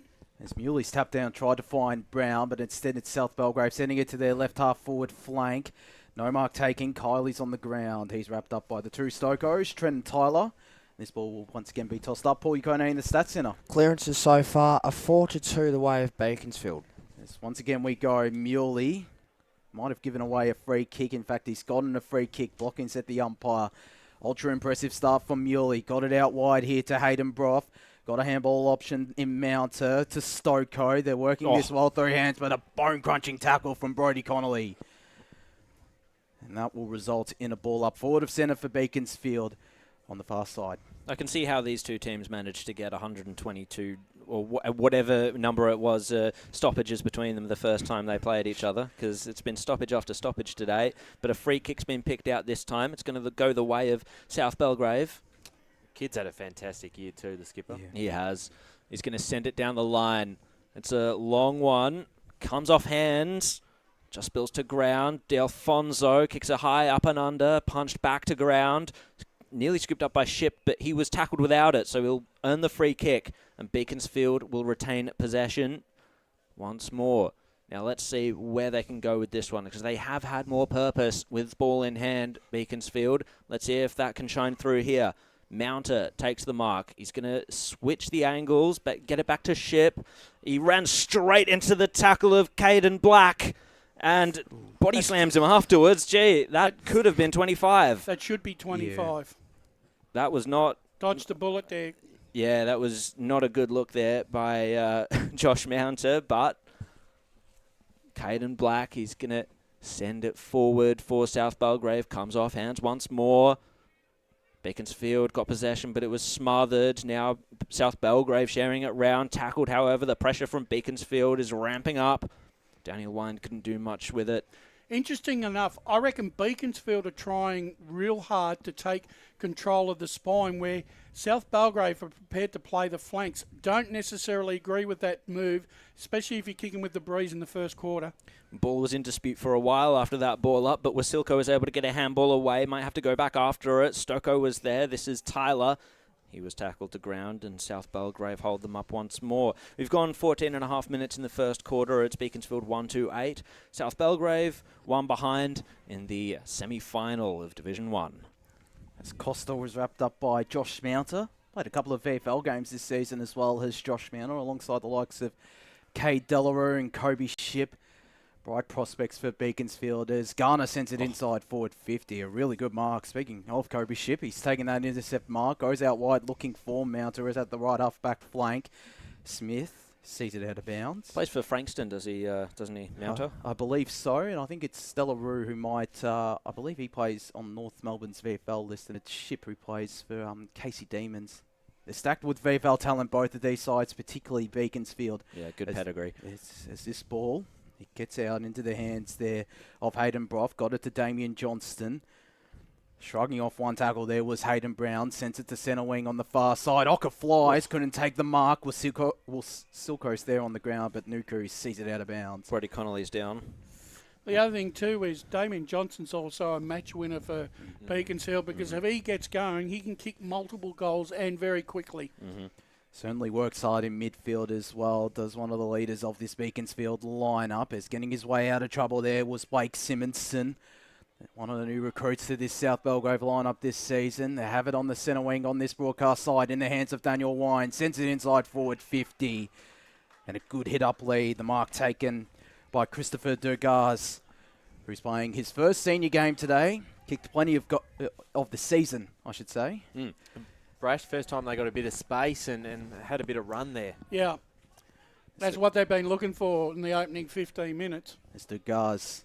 We have the perfect view of this from a slide angle, kicking from probably the 50-metre arc. Kicked plenty of goals in the reserves this season. As it's just drifting to the right. Oh. It is in! That's a great finish from Christopher Durgaz. And 16.5 minutes into this first quarter, South Belgrave have their first. 1-1-7 the Saints. Beaconsfield 1-2-8 on the Bendigo Bank scoreboard. Yeah, judged it very well. It was tight and it looked like it was pushing right at the last second, but was able to sneak through. And that's one they really needed, particularly with the way Beaconsfield has started this game and have probably won more of the territory. You'd almost think that if you're going to try and kick goals from this side, you've got to sort of aim left inside the left goal post to allow for the wind to just carry it, because the wind will take it late. And a 6-6-6 infringement by the looks of it. Casey Wasilko will take the free kick, hands it straight off. Devon Smith to send it inside the forward line. It's just come off hands. South Belgrave, well, they're trying to force it out. No, Beaconsfield stopped that. Johnson just gets a kick away. Mounter was there, but it's Harris now. Scoops it up and back out to Mounter. He's got time and space to weigh his options up into the pocket. Ocker went over his head. He's in the pocket. Could he burst through the defenders here? No. South Belgrave able to rush it for Beaky's third behind of the day, 1-3-9. South Belgrave 1-1-7. Nearly 18 minutes gone in this first quarter. Josh Ward. As the kick in from Walls goes straight through the spine, and it was a really good kick in. Phil Costa, he can send it inside forward 50 where there's Smith, but there's a player at the back for South Belgrave who might run onto it. He can't. Caden Black, and it's seen out of bounds right half forward flank for South Belgrave, around 50 metres out from their goal, but that just shows the wind playing a big role. 2 kicks. Mm-hmm. We're seeing a little bit more purpose from South Belgrave in their ball movement in the past 5 minutes. I wouldn't mind a couple of more goals heading into quarter time. Up with this breeze as Costa read the tap well. Black didn't read his handball well, and we'll have another boundary throw in. This time inside forward 50 for South Belgrave. 8.5 minutes gone. The Saints 1-1-7, trail Beaconsfield 1-2-8 as up this ball goes again. Benson from behind got the tap down. Stoko was wrapped up by Black, and once again we have another ball up. So South Belgrave, they've got it locked inside their forward line for a bit. They've enjoyed the stoppages, I suppose, because it's stopped Beaconsfield's movement. Trying to burst his way through. That was Josh Mounter once more. Sorry, Damian Johnson actually, just to the fore. So the umpire to take the ball up once more. Semi-final between these two teams. And you can feel the pressure. Brash in the score centre. Premier Division, Vermont 2 goals. South Croydon 1-1-7, 19 gone. Thank you very much. Fascinating scores around the grounds, of course. We'll be giving those to you all day. Doing a bit of a barrel roll with Sean Bartels. Was able to get the handball away, but Beaconsfield, they were able to intercept it. Stoko and Johnson linked up. Jafar Ocker taps it in front of him. He's got 2 to beat. He's got the agility to do so. Just gets away. No, fantastic tackle. Brilliant stuff there by Nuku. And it's on here. It is on indeed. Ocker and Nuku, they had a bit of a to-do on the ground there. And they're going at it, jeez. They're still going. Oof. A fair bit in this. The umpire's doing well to just get the ball going, because you really don't want to be out of position at this point if you're one of the other team. Free kick given away, and South Belgrave will take it. It's Liam Kidd, the captain. Nope, it's going to Keeley instead. So still South Belgrave hands on the ball. Keeley kicks it down. Connolly shoved his man out of the way, and that's a clear free kick to Merrick. So a bit Boys of down on the boundary. Did you hear much that started that off, or? Yeah, what's the gossip? Yeah, I think it was just the tackle. It happens a lot in footy where they get to the boundary and they just want to fight each other. So it's a bit like that. Joffa Ocker just wanted to throw through and he kept going. So he's a bit fighter, Joffa. It's come towards Beacon. Jafar. Thought he escaped the country. Jafar, sorry. Yeah, that's the one. And they're going at it again. You see that a lot in local footy, and especially AFL. They just want to fight each other after when they get on the boundary throwing, boys. Wasilko goes up against, that was Lachlan Benson in the ruck contest. Merrick now tackles Peters. Just lost handle on the ball. Costa went in, tried the don't argue, didn't work. And it's been a free kick given away here to Kay Delarue. He's going to go lateral here. He had Jack Doherty on the outside. He's going to go further still. Brow takes the mark. Hayden Brow. And he's inside 50 where he took the mark. He's maybe just on his limit here. And he does think that he may not have been able to kick the goal. So Devon Smith was the option. Wider still, though. Yeah, whilst I can understand the option was there, and you've got to honour the lead, I don't actually necessarily believe he's kicked it to a guy in a better position. No, it's a harder angle to negotiate and not really that much further in. But Devon Smith, he's going to give it a shot. 5 goals for the year for this man. Well, it's really going to come to the top of the goal square, off hands and over. That's going to hold up in the wind quite a bit when it goes down that end of the ground. Yeah, it was a shallow entry for Beaconsfield. There's always that big... It's very important for those defenders to make sure they spoil that through. 1-4-10 Beaconsfield. South Belgrave 1-1-7 as the kick in. Finds its intended target. And the short ball is a good one to Liam Kidd onto his left. Going straight through the middle of Tormore Reserve. Finds Daniel Wine, who has it a true centre-half back. Sends it to the far side wing, where the mark is taken by his teammate, who sends it inside 50. Looking for the lead of Darcy Walls, who's gone up forward. On the ground is Delarue. Spinning his way out of trouble was Mott. Got it out to his teammate. And Delarue manages to find Kobe Shipp, who's under pressure from Costa. Manages to keep it in, does Costa. Finds Brodie Connolly. Handball was a good one to Peters. Sends it inside 50. Muley's in the hole. Took the intercept mark at the right half-back flank for Beaconsfield. And we'll look to just take a bit of time off the clock. The Eagles lead 1-4-10. South Belgrave 1-1-7. 23 and a quarter minutes played here in this first quarter of the Eastland match of the round, as the kick will be cut off by Muley's opposing ruck in Mitch Garner. Got Simonson calling for it in the middle of the ground and gets it to him now. Got a lead short, decides to go longer. Smith's out the back. Can he pick it up? He can't. Brandon White did well. Got it to Devine. They're under pressure though, Beaconsfield. They won't want to concede here, but Smith might have other ideas. Gets it to Degas, who just hits the post. South Belgrave 1-2-8. Beaconsfield 1-4-10. 24 minutes gone in this first quarter on the Biddigo Bank scoreboard. So bringing it in will be Brandon White. Definitely one of the best players for Beaconsfield. He's so experienced. 4 years at Sandringham in the VFL. Sent it out wide. Garner nearly took the one-handed mark. Well, I say nearly. It went over the boundary line in the end. 24 minutes gone. Beaconsfield 9, South Belgrave 8. Semi-final action coming to you live from Tormore Reserve. Thanks for joining us on the Facebook and YouTube streams and Eastern 98.1. We've also got scores around the grounds throughout the day. Wayne Brasher. 23 minutes into the first quarter, Waverley Blues 2-2-14, leading Croydon 2-1-13. Thank you very much. Close stuff there in the Division 2 semi-final. But back here in Division 1, Stoko marched away from the stoppage. His handball was a little bit off for Brown, so they're just going to have to try and force it into the forward line of Beaconsfield. South Belgrave were able to get back and defend well. Short chipping option, or it just flummoxed, bowed there, and South Belgrave trying to keep it going forward. Out to Keeley, tackled, got the handball away. It wasn't well directed. Brow is there for Beaconsfield. Absolute scrum right now. Good hand-to-hand combat. Shirts come off, and it's all happening.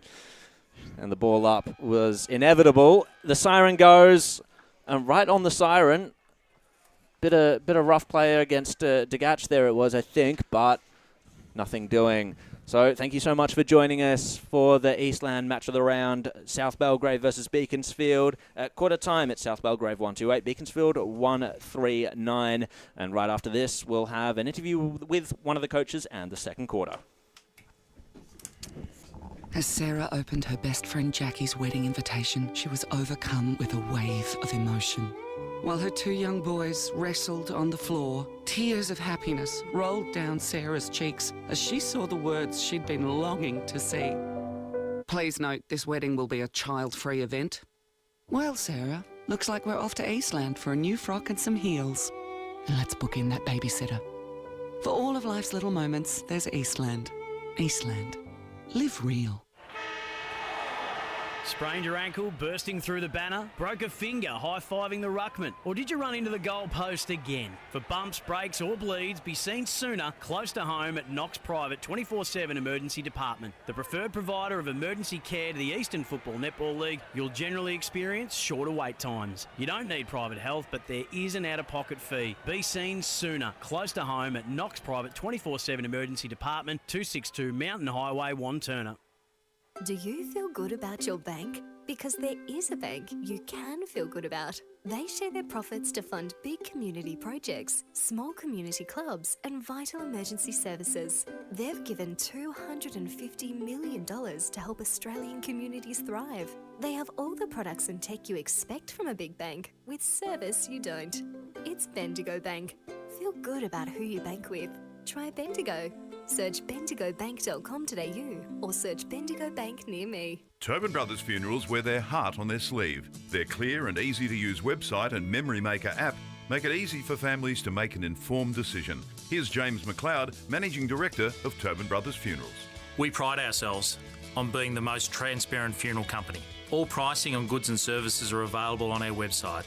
It's all there for you to see and make very informed decisions when planning a loved one's funeral. Visit tobinbrothers.com.au. Tobin Brothers Funerals, celebrating lives.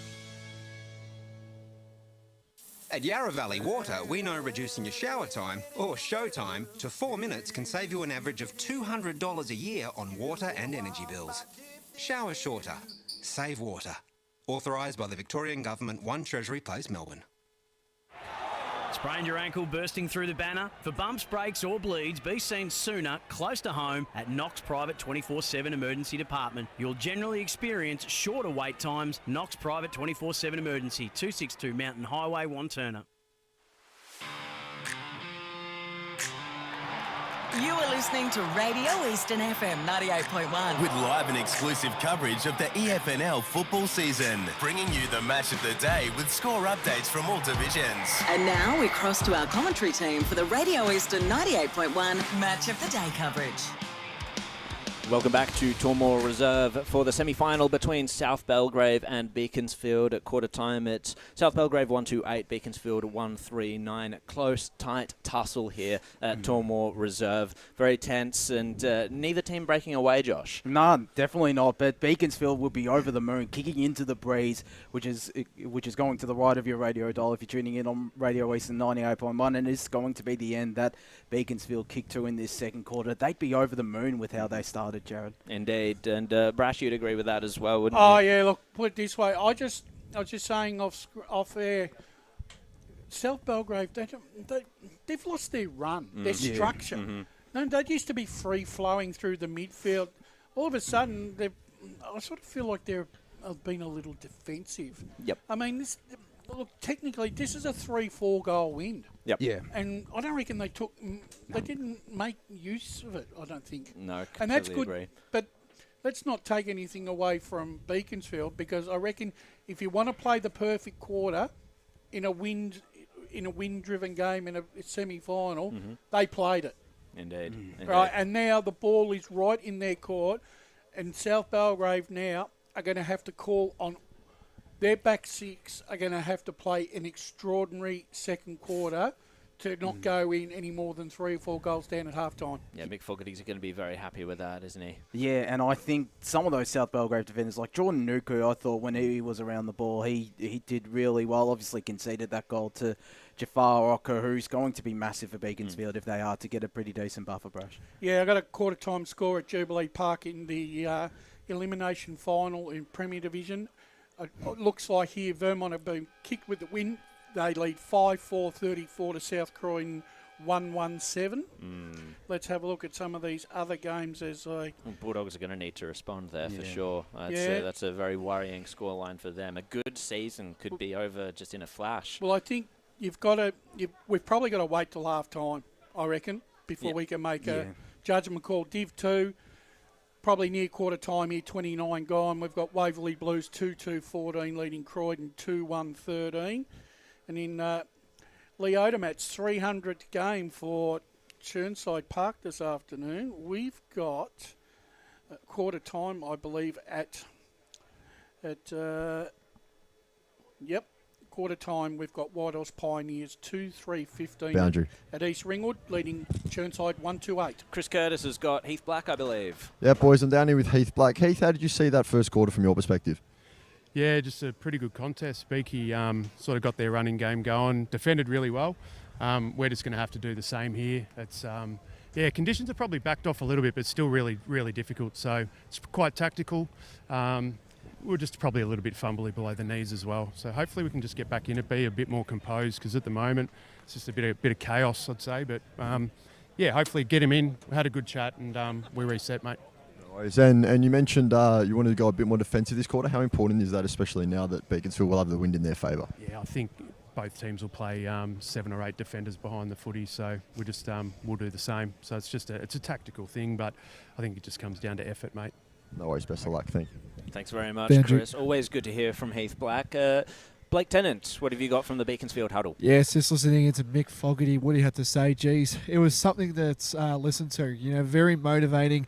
He's just got that passion for the footy club, just talking about, that to attack the contest after contest. It's been really well. The tackling pressure from Beaconsfield has been through the roof, and he feels like they're just getting a little bit sucked in to what they're doing, more than what they're doing with the footy, boys. Quarter number 2 gets underway. Josh Ward to take us away. Kidd got the clearance out to Will Bromley. Sends it to the left half forward flank for South Belgrave. Costa is there. Bounce favoured him. Put the don't argue on one. Got it back to Blake Simonson. His kick was a worm burner, intercepted by Kate Delarue. Got it back to Mwatt, straight through the middle of Tormore Reserve. He goes, and taking a good mark is Kobe Shipp. A pretty impressive start to this game as well for Shipp, as his ball is inside 50. Looking for Wasilko. Threw it out, and the free kick will go in the direction of Lachlan Benson, the former Narry Warrior man, another player coming across to South Belgrave this season. Sends it to true centre wing right in front of us in the broadcast position. Garner was in front spot. It's picked up by Costa. Backwards handball will be turned over. Declan Curran high up and on the ball to the right half forward flank. Coming in from the side and taking the great juggling mark. Kobe Shipp takes a bounce. He can take another. He might even angle for goal. Misses to the right. That would have been... If we had a Tobin Brothers Goal of the Day award, it definitely would have been if it had gone through. But it's just a minor score. Beaconsfield 1-4-10. Leading South Belgrave 1-2-8. We've played a minute and a quarter in this second quarter on the Betty Go Bank scoreboard. Darcy Walls to take the kick in. Played every game for South Belgrave in 2022. Has had an interrupted couple of seasons since then. He's going to send it out to the outer side. The Flyers go up, bringing it down. That was very impressive by Kona Mowat, just standing under that and taking the intercept mark. He's going to weigh his options, centre the ball, just kicked it over the head of a teammate though. Kidd is in there for South Belgrave, tackled by 2 and holding the ball. That was a good tackle there. That was an excellent double tackle by the Eagles. Good forward pressure, and it's Josh Mounter to take the free kick. Interesting, Heath Black said he'll play a defensive 8 in this quarter. Well, then that means there are 2 open players for Beaconsfield that they'll need, that they can try and exploit. They can set the wall up with those 2 extra players and just keep sending it down forward. And the recipient of this thrust forward is Mounter. 5 goals for the year. Inside the left goal post, he's got to kick it. The wind, obviously, a factor today. How has he navigated it? He's done just that. He's kicked the goal. Beaconsfield get their second. So a great start to the second quarter for the Eagles, following up good work from the previous quarter, kicking with the wind now and making the most of that momentum. 2-5-17 Beaconsfield, 1-2-8 South Belgrave. Well, you're right, Jared, and the key word, of course, there is momentum. And can they now continue that with the breeze in this quarter? 9 points is nice, but a 4 to 5 goal lead would be much better, and particularly they've got a chance to be able to do that right now. They've got the opportunity. The game is in their hands. Did exactly as you did. Brash did Josh Mounter. Went straight over the goal umpire's hat as well as Garner got the clearance to Mataro D'Alfonso. Handball looking for Kidd. Was intercepted.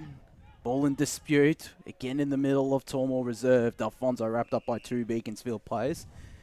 The one thing I've got to say, the difference between the two sides, and Heath Black alluded to, South Belgrave are very fumbly beneath the knees at the moment. They just can't pick the ball up. Black's locked up in that tackle there by Cade Delarue.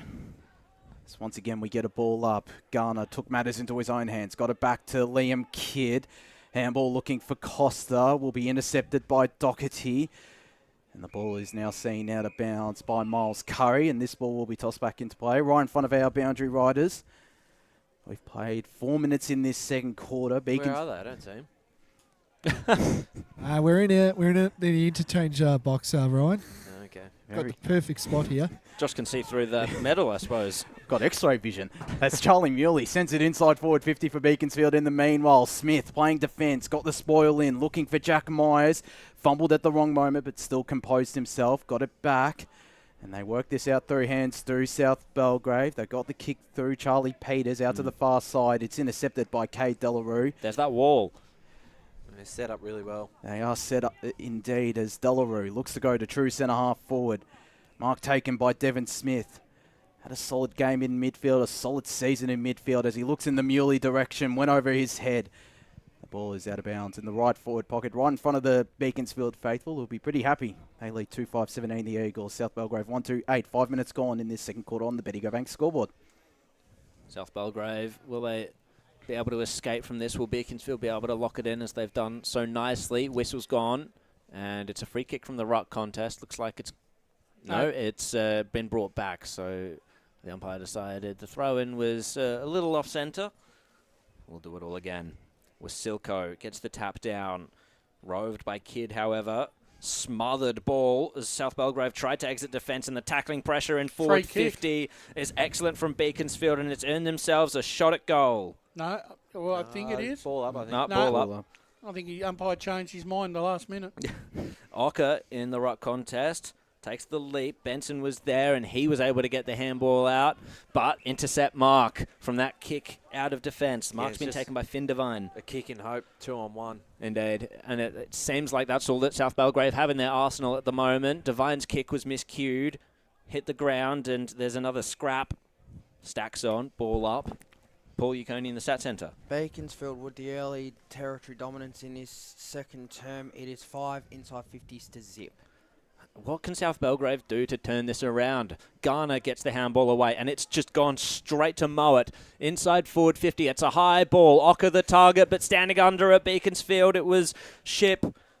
And South Belgrave to clear the lines briefly. Beaconsfield putting all the pressure on. Well worked out by Costa, I believe. But the kick, again, as you said, Ryan, a kick in hope, and this time over the boundary line. But it's a good result. Obviously, it wasn't the best kick, but just gained the territory and got a stoppage out here on the far side, which they haven't had for a few minutes.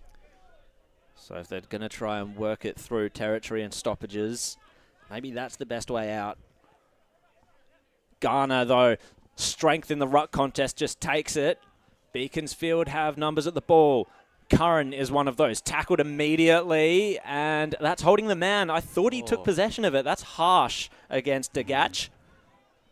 So Curran weighs his options up. He's going to go down the line. High ball onto the wing. Muley the target, but standing in front of him was Bromley. He took the mark.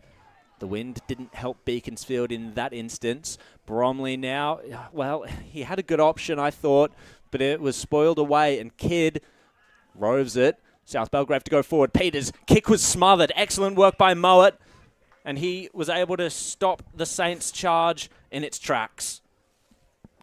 Bit impressed with Mowat's game as well. Part of that under-19s premiership last year for Beaconsfield as Smith dug it out, looking for Delarue. They've got it on the outside now, do the Eagles, and they're looking in the direction of Jafar Ocker. Bounce doesn't favour him. Nuku taps it looking for Walls, who sees it out of bounds. Yeah, but Ocker didn't He needs to be a little bit more aggressive at the contest because he stopped and prodded, thinking that the ball was going to come his way on the bounce. You got to attack the contest. Ball toss back into play. Garner front position and the tap down. Brown the clearance though. It's South Belgrave who intercepted. Bromley will get this ball back at the left half back flank. Looks to send it into the middle, and it was a dangerous kick, but the good mark taken by Braden Ryan. Has it a true centre half back for South Belgrave. Sends it to the right half back flank to Tim Smith. Eyes starting into the centre wing on the far side. White intercepted it. Got it to Moat. His stabbing ball over the top was a really good one. Found Hayden Brough.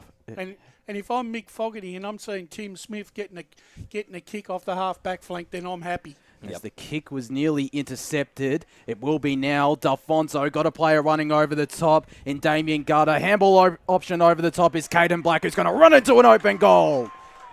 And that's the response that South Belgrave needed against the Breeze. They get their second. 2-2-14 the Saints. Beaconsfield 2-5-17, 9 minutes gone. Second quarter, Bendigo Bank scoreboard. Yeah, best piece for the day, Ryan. Yeah, right, it has. And their 2 goals is when they've actually been able to get him off the transition and get a bit of space, and Black running on to the end of that one. Much needed goal against the flow of play. Yeah, Beaconsfield defence just overcommitted a little bit there by the looks of it. Brash in the score centre. 7 minutes into the second quarter at Jubilee Park, Vermont 7-4-46, leading South Croydon 1-1-7. Wow. Vermont bringing all that momentum from perhaps a wind-affected first quarter straight into the second quarter and not stopping at all. So from the clearance, neither of the rucks got a touchdown. Bartels, though, worked it out. Keeley tackled by Stoko. They're sharing it around well. Bartels, who pushed forward from that clearance, has got a shot at goal, but it's gone left. So South Belgrave suddenly threatening now. Brash, more scores. 6 minutes into the second quarter, Waverley Blues 3-3-21, leading Croydon 3-2-20. Out here at Tormore, it's 2 points the margin in Beaconsfield's favour is Brown. They're going through the middle of Tormore Reserve. It's Damien Johnston who has it. Sends it to the left half forward flank, and the mark is taken by Kobe Ship, who sends it inside 50, looking for Bateson up against 2. He'll pick it up cleanly, spin his way out of trouble to Wasilko. Snap on goal's a good one. Whoa. That's a great piece of play from Mackay Bateson, tucked up to the boundary. Sets it up for Casey Wasilko, who kicks his first goal of this game. And Beaconsfield get that handy buffer again. 8 points the margin. 3-5-23 Beaconsfield to South Belgrave 2-3-15. 10 and 3/4 minutes gone. Second quarter, Bendigo Bank scoreboard. Seem to have all the answers at the moment, Beaky, Ryan. Yeah, they do. And from coast to coast, and made the most of that forward 50 entry. South Belgrave, they got to make the most of their entries, because if they kick a goal, it goes back to the centre. If they don't, it goes into Beaconsfield's hand, and the Saints just seem to be struggling to defend the Eagles' ball movement. Brash, some more scores. 9 minutes into the second quarter of the Div 4 preliminary final sees Whitehorse 3-3-21, leading Churnside Park 2-5-17. Nearly getting the clearance there was Wasilko, but free kick going the way of Lockie Benson from the centre. So South Belgrave... They've got no one to kick it to. No, there's no movement down the field for them, and that's a surprise. And that's exactly what happens. Mowat, playing an excellent game, has intercepted with a mark. His kick was a little off-centre. Not fantastic. Stokoe's going to have to mop up a bit of a mess, but he runs straight into the tackle of Braden Ryan, and we'll have a ball up. Right in the centre of the ground. Let's go down to Chris Curtis. Yeah, boys, you mentioned before South Belgrave starting to get a bit of momentum in the game. It just looks like in the last few minutes they've reverted back to the man-on-man style instead of sending 1 or 2 spare back. Interesting stuff there. Well, they've got to attack here, South Belgrave. They can't afford to let Beaconsfield be 2 or 3 goals up at half-time. No, that's right. Kidd tries to get that attack going, and, well, it panicked the midfielders of Beaconsfield because they took him without the ball, and Kidd earns himself a free kick. Kick and a half from goal. Where is the movement from the forwards of the Saints? There it is, and it's Garner. It's Damien Garner who's taken the mark. One of the major goal kickers for South Belgrave, of course. He's kicked 31 goals this year. Not quite an improvement on his 2022, where he kicked 42. If they're going to win this game this afternoon, he's got to fire. He has to fire. Yeah, needs 3 or 4 this afternoon. Yeah, either him or Smith probably both, have to fire. And he comes. He's just shanked it right across the face. I thought it was a good kick off the boot, but it was only long. It was not accurate, and it was out on the full. Gee, that's a wasted opportunity, really. And it's in the hands of Brandon White, the ever-reliable Brandon White. Sends it to this broadcast side wing. Benson from behind nearly got hands onto it. Bartel's trying to spin his way out of trouble, couldn't, and was pinged. Against some really great pressure from Beaconsfield. They've been on today as they were last weekend against Montrose. Paul Yukone in the Stats Centre. Tackles in this second quarter are 7-4 the way of Beaconsfield. They've certainly brought the heat onto South Belgrave as Ocker comes in from the side. Just went over the top of him and it's seen out of bounds for a boundary throw-in. I would say they'd be leading the tackle count quite convincingly, Beaconsfield, in the match so far. Absolutely. As this ball about to be tossed back into play, the two secondary ruckmen with Silko up against Benson. Benson got the tap down, but again, it won't be to the advantage of South Belgrave. Instead, trying to get his way out of trouble there was Broff. And Costa is taken out of bounds. I thought he was probably stiff not to get the first tackle. Yeah, Broff tried to break the tackle. I thought the umpire should have paid on the ball then. So in the meanwhile, this ball tossed back into play. Forward of centre for South Belgrave. Tried to tap it backwards, did Benson, but couldn't. Bromley's going to get hands onto this. Got it to Black. Kicks a bit of a grubber, but it still might find the hands of South Belgrave. It won't. Broff got it back from Stoko under pressure. Got the kick away. Sends it inside forward 50. Smith in a one-on-one for South Belgrave. Ocker's out the back. They managed to work it out, do the Saints. For now, they're under a heap of pressure. Ocker applying the tackle and will be rewarded. Again, that tackle pressure, the numbers that swarm around the contest, and a real big chance here for Ocker. And the other thing, too, is Mitch Garner's gone off the ground for a spell. This is where Beaconsfield can really exploit the lack of height in South Belgrave's ruck division and really try and outmuscle South Belgrave in the clearances in midfield. As Ocker will come in for his second goal of the game. His 27th goal of the season. A slight angle from around 30 metres out. Straight as a dive. That's a great kick. That is a brilliant kick.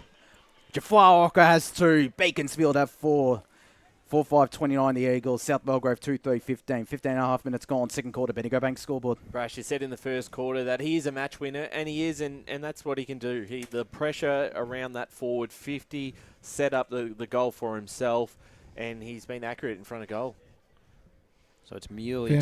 Let's go down to Blake Tennant on the boundary line. Yeah, speaking of that, Brash, Garner coming onto the ground just in a few moments' time. But Benson's he's held up pretty well for South Belgrave in the ruck duties for Garner, but he's about to come on now, boys. So there you go, Brash. Well, he's going to have to come back on very shortly, Blake. And Muley takes a heavy hit there as he fell to ground in that ruck contest. South Belgrave, in the meantime, earned the free kick, and it's going the way of Blake Simonson.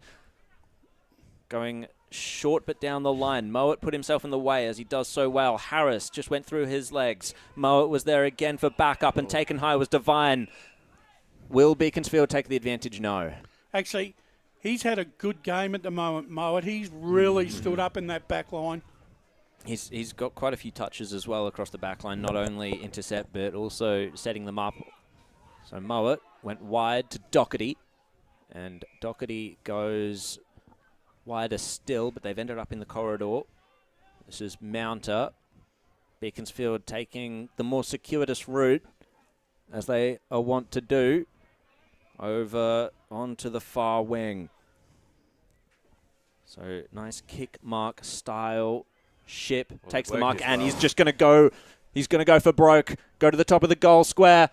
Through the hands of Bowd, bounces into the favour of Bromley, but the goal line beat everyone. And it's just another behind for Beaconsfield, 4-6-30 to 2-3-15 on the Bendigo Bank scoreboard. What would you do with Tim Smith going into a second half? Do you put him into the midfield and see what he can do? He's going to have to go. I think he's got to play right in the middle. He's got to dictate the terms, I reckon. As Ryan sends a torp to the far side. Muley in front position. On the ground is Nuku. There's Smith. Got it to Black. Down the line to centre wing he goes. It'll be cut off by Doherty. Got it back to Devine. To mow it again. Got his way out of trouble. His handball was an error in one, and it's seen out of bounds. Boundary. We go down boundary side to Blake Tennant. Yeah, you spot on there as well, Brush. Miss Garner has been on the boundary side for probably about a good 5 minutes now, Brush. So, concerning times, I know the game's on the other side. The reason why I'm whispering, boys, is because he's right next to me. We're about to bring it up. We thought the trainers might have been out there with you as well. Whispers has made a return as in the meanwhile, Wall's got a handball out. Simonson was run down from behind, and it's Connor Moat again. Look at that tackling pressure by Beaconsfield. It's been immense. Brash, I believe you got a score. 3 quick goals to South Croydon in the second quarter. 16-minute mark sees Vermont 7-4-46, leading South Croydon 4-5-29. It was Sam Merrick with that holding the ball free kick. Got it out to the far side to Miles Curry. Got Mounted calling for it laterally and short. Instead decides to go long into true centre half forward. No mark taken there by Ship. He might be able to pick up this ball on the ground. Was wrapped up by 2 South Belgrave players, and we'll have a ball up. Rush scores. 15 minutes into the second quarter, and at Mitcham, Waverley Blues 4-4-28, leading Croydon 4-2-26. High contest out there at Walker Park as getting the kick inside forward 50. Ethan Harris. Ryan got the spoil in from behind. He might pick up this ground ball. He doesn't. It's Peters dashing away from the congestion. Got it out to the far side. Found Smith. Handball immediately to Simonson. They're moving this ball really well. South Belgrave. Handball over the top looking for Degas. He's going to run onto it. Got his way past one. Can straighten up. It's just going to go to the left, and it's still in play. Getting his way out of trouble was Kidd. He wasn't. Still got a handball away to Smith. Spun his way out of trouble. And that is a captain's goal from Tim Smith. A much-needed one for South Belgrave. 3-3-21 the Saints. Beaconsfield 4-6-30. 20 minutes gone, second quarter, as we cross down boundary side to Blake. Whispers Tennant. Yeah, Garner back onto the ground, boys. And, geez, that was just easy as you like there for Tim Smith. Just walked into an open paddock, and there you go. There's your goal. So, good captain's goal there. But as you've been talking about, the big fellas on the ground now. Let's see how much impact he can bring for the last probably 6 or 7 minutes into this second quarter, boys. Yeah, it's an interesting one, Blake. Brash, we've got some scores. Yeah, Division 4 at East Ringwood. 18 minutes into the second quarter. Whitehorse Pioneers 3-4-22, leading Chirnside Park 2-7-19. Back to the centre we go. So South Belgrave. Well, I think to be 9 points down, if they go into that half-time, I think they'll be okay with that because they've been far from their best. Muley got the tap down. The handball's come out to Wind and now to Costa. He's under pressure. Was able to get a handball away. This is Liam Kidd. Kicks it inside forward 50. A couple of one-on-ones, but brilliant stuff there. Playing in front, Brandon White. Shows so much experience. He goes just straight up the middle. Bites off the 45, but it bounced pedestrianly into the hands of Walls. And, wow, strong hands. Strong hands by South Belgrave down the ground. It's just going to hold it up here. Just the last 5 minutes, South Belgrave have played with a little bit more poise and a little bit more purpose. They're starting to slowly work their way into this contest. So I believe this is Caden Black. Indeed. He's going to line up. He's going to set it up, in fact. It was a high up and under. Great mark taken. Strong hands. That's a really good mark under the conditions. That is Lockie Benson, I think so, yeah. Well, it might be Damien Garner, actually. Oh, Damien Garner, it was. My mistake. Indeed, it was. That's a good mark. That really is a good mark. From the pack to take that, and now they've just got to. He's just got to. Now he's got to. He's got to make them pay here. How will this go through for Damien Garner? They really do want to peg this one back, and it's just gone, drifted across the spot. That's 2 shots he's had, and he's kicked them on the floor. Both to the left. Blake Tennant on the boundary line. Maybe you just need to go to the left to right combination special there in that one. As the kick in looks for Wasilko, some courage there from the South Belgrave player, won't be rewarded. It's Beaconsfield who sent it further forward. In fact, it's out of bounds off the boot of Tyler Stoko. Is that like a little bit of special fried rice there, is it, Blake? You know, the combo special? Oh, it's the Tommy Hawkins special. That one too, Brush, so there you go. I reckon when you're kicking for that goal down the clubroom end, I reckon it's the opposite. You've got to kick to the right-hand goal. right to the left. As Braden Moran's kicked. Courage there from Tim Smith. It's White who won out. Johnston's handball wasn't a great one. It still found Trent Stoko and was slung to the ground. Yes, well. He got away with that one, you could argue. He's giving him a yellow card. And it's to Christopher Durgaz. Off you go, sonny boy. Just what you don't want. Was that the descent after? No, he actually... I think it was the sling tackle. No, he gave him the card for the tackle. I don't think there was any mouthing off. So I expect to see him probably in the 10 to 12 minute mark in the third quarter, boys. 15 minutes in the sin bin in the meanwhile for Christopher Durgaz as the kick on the on this broadcast side. Looks for a big pack at the right half forward flank for Beaconsfield, and it's seen out of bounds. 23.5 minutes gone in this second quarter. The Eagles lead 4-6-30. South Belgrave 3-3-21. Brash, they've done a lot of work just to get themselves back into the contest. Don't want to concede a late one here. As Muley will go up against Mitch Garner in this ruck contest, as it was to start the day. Garner got it down to Peters, bustled his way through. Handball will be cut off, though, by Stoko. Got his way past a couple. Could have gotten a high free kick instead. His kick was a really good one to Miles Curry. He's got players short, but it looks like he's going back for the set shot here is Miles Curry. Quickly, guys. Vermont 7-5-47. Come back by South Croydon 6-5-41. 21 minutes down, second quarter. That wind's certainly playing a bit of a factor potentially out of Jubilee Park. As Curry, slide angle, outside the 50-metre arc to the right. And just sneaks through for a behind.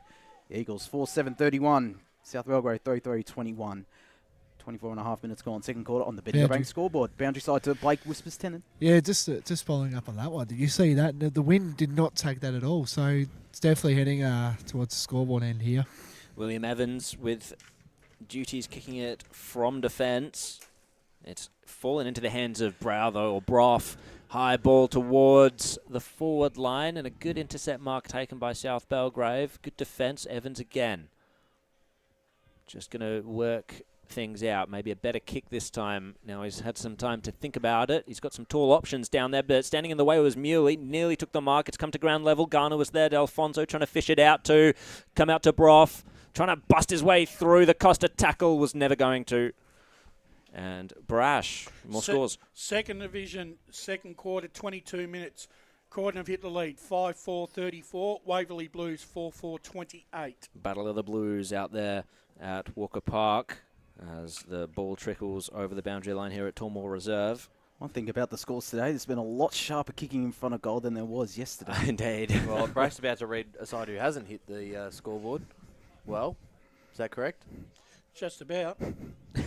I was waiting for the boys to continue the call. So Beaconsfield, chain of handballs inside forward 50. Snapper goal is drifted right.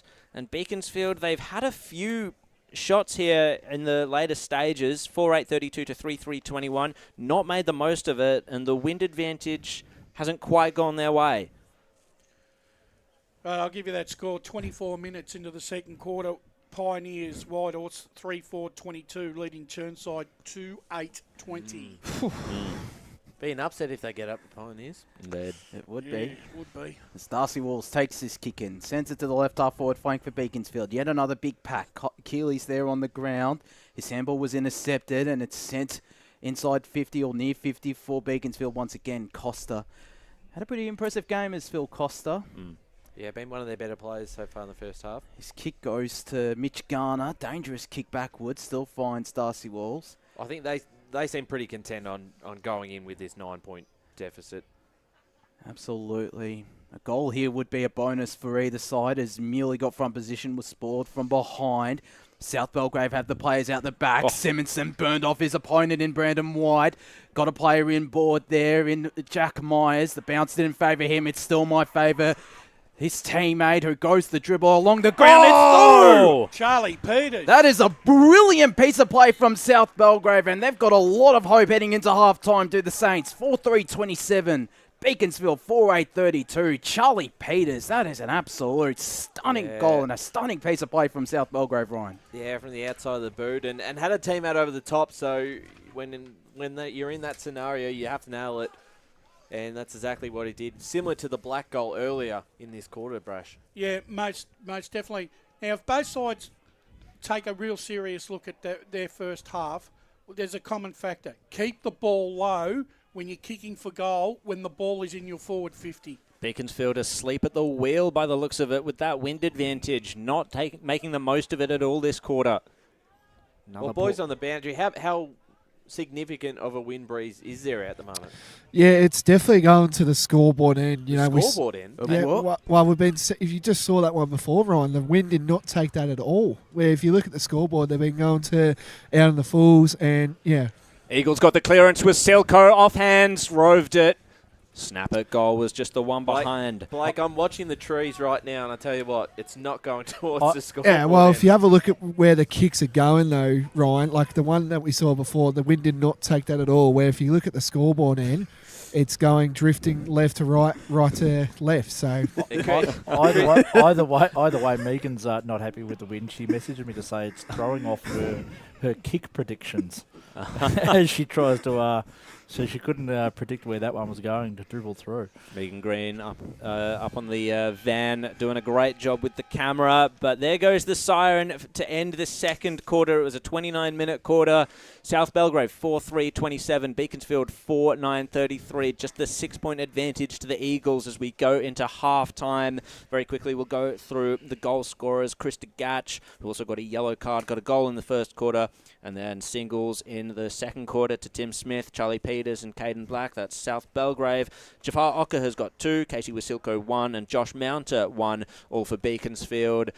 So we'll be back after this break with the halftime show. Thanks for joining us on Eastern 98.1 and the Facebook and YouTube streams. In Jackie's wedding invitation, she was overcome with a wave of emotion. While her 2 young boys wrestled on the floor, tears of happiness rolled down Sarah's cheeks as she saw the words she'd been longing to see. Please note, this wedding will be a child-free event. Well, Sarah, looks like we're off to Eastland for a new frock and some heels. And let's book in that babysitter. For all of life's little moments, there's Eastland. Eastland. Live real. Sprained your ankle, bursting through the banner? Broke a finger, high-fiving the ruckman? Or did you run into the goal post again? For bumps, breaks or bleeds, be seen sooner, close to home at Knox Private 24/7 Emergency Department. The preferred provider of emergency care to the Eastern Football Netball League, you'll generally experience shorter wait times. You don't need private health, but there is an out-of-pocket fee. Be seen sooner, close to home at Knox Private 24/7 Emergency Department, 262 Mountain Highway, Wanturna.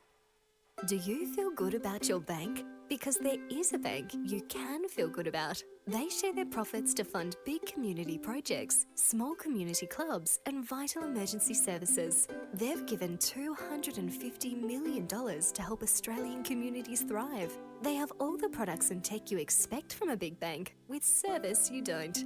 It's Bendigo Bank. Feel good about who you bank with. Try Bendigo. Search bendigobank.com.au or search Bendigo Bank near me. Tobin Brothers Funerals wear their heart on their sleeve. Their clear and easy-to-use website and Memory Maker app make it easy for families to make an informed decision. Here's James McLeod, Managing Director of Tobin Brothers Funerals. We pride ourselves on being the most transparent funeral company. All pricing on goods and services are available on our website. It's all there for you to see and make very informed decisions when planning a loved one's funeral. Visit tobinbrothers.com.au. Tobin Brothers Funerals, celebrating lives.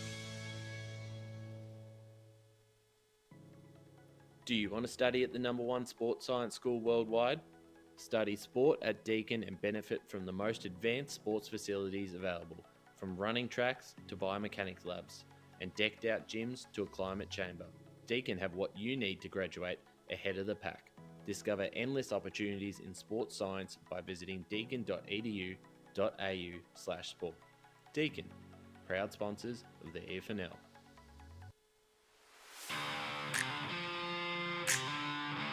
You are listening to Radio Eastern FM 98.1. With live and exclusive coverage of the EFNL football season, bringing you the match of the day with score updates from all divisions. And now we cross to our commentary team for the Radio Eastern 98.1 Match of the Day coverage. Yes, welcome back to the Eastland match of the round, Division 1, huge clash here, semi-final between South Belgrave and Beaconsfield.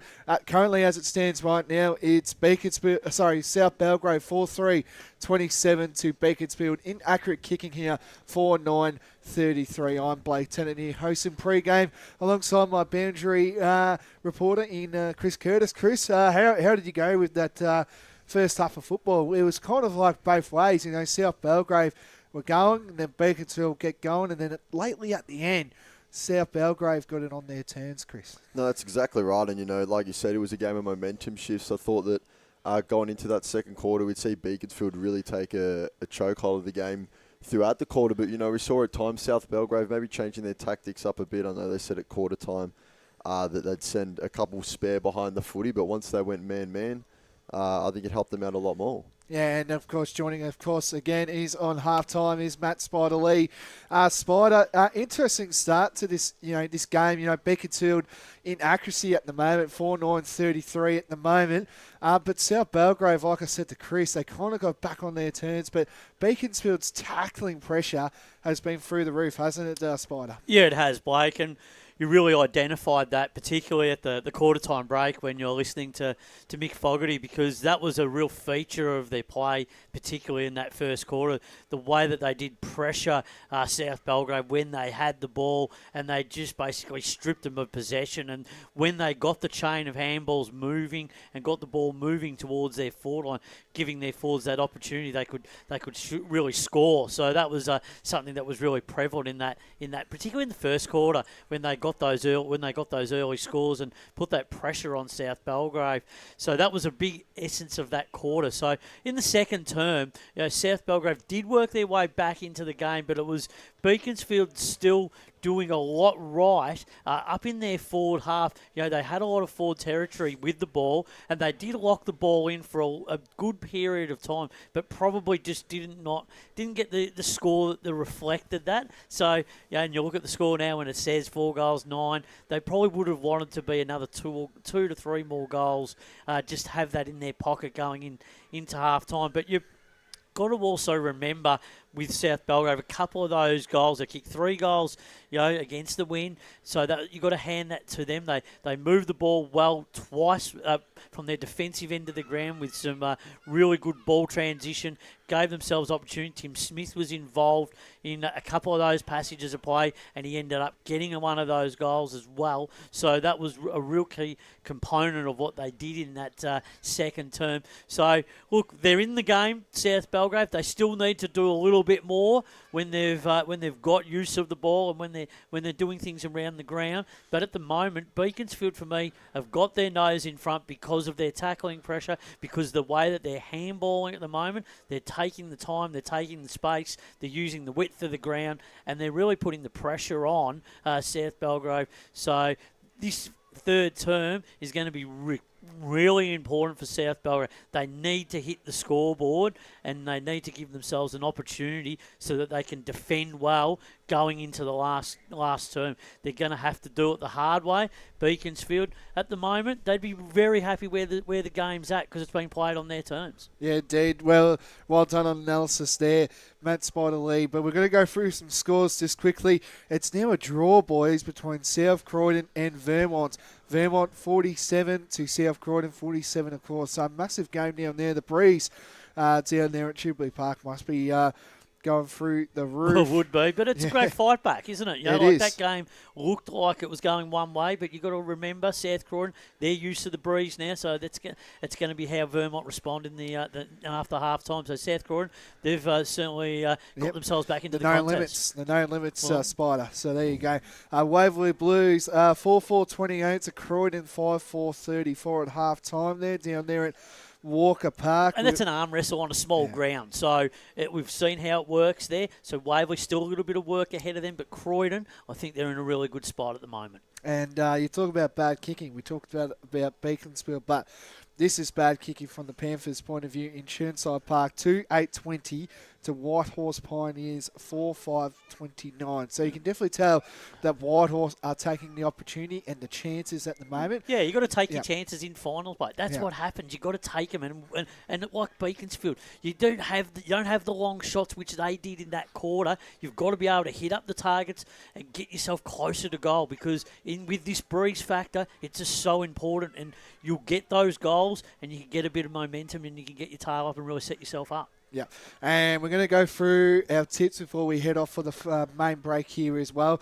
I'm going to start off for you, Chris. What's your tip? Who do you reckon wins from here?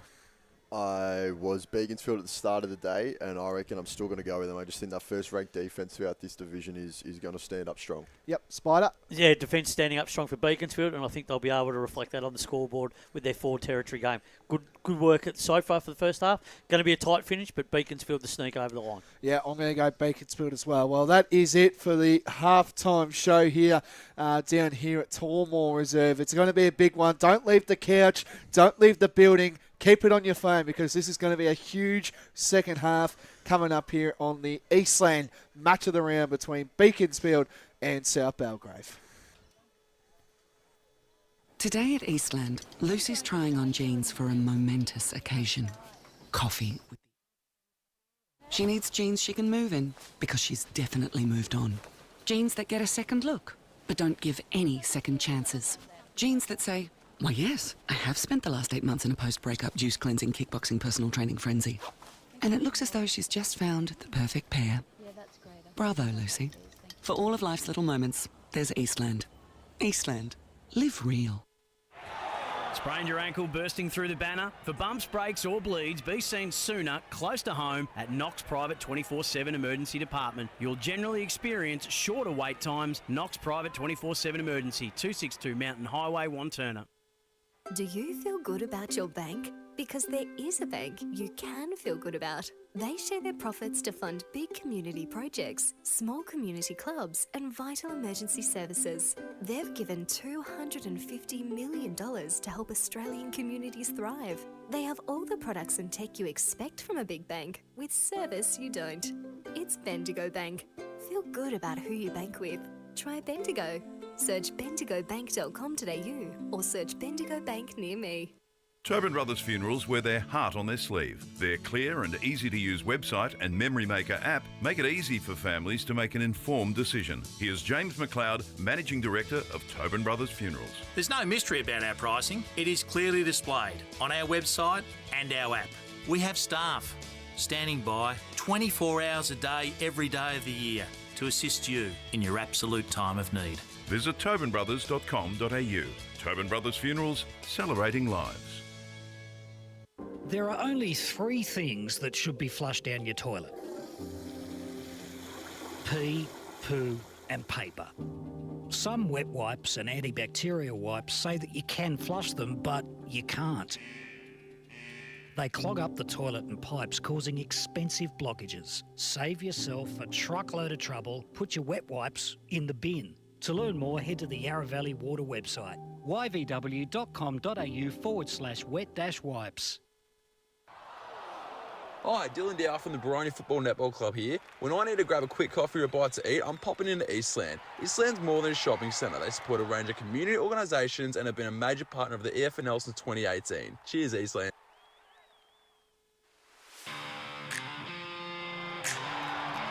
You are listening to Radio Eastern FM 98.1. With live and exclusive coverage of the EFNL football season. Bringing you the match of the day with score updates from all divisions. And now we cross to our commentary team for the Radio Eastern 98.1 Match of the Day coverage. Welcome back to Tormore Reserve. It's semi-final day in Division 1, Beaconsfield against South Belgrave. Thank you to the guys for the halftime show. We're about to get underway with the third quarter. Currently at South Belgrave 4-3-27, behind Beaconsfield 4-9-33. And in about an hour from now, 2024 will be done and dusted for one of these sides.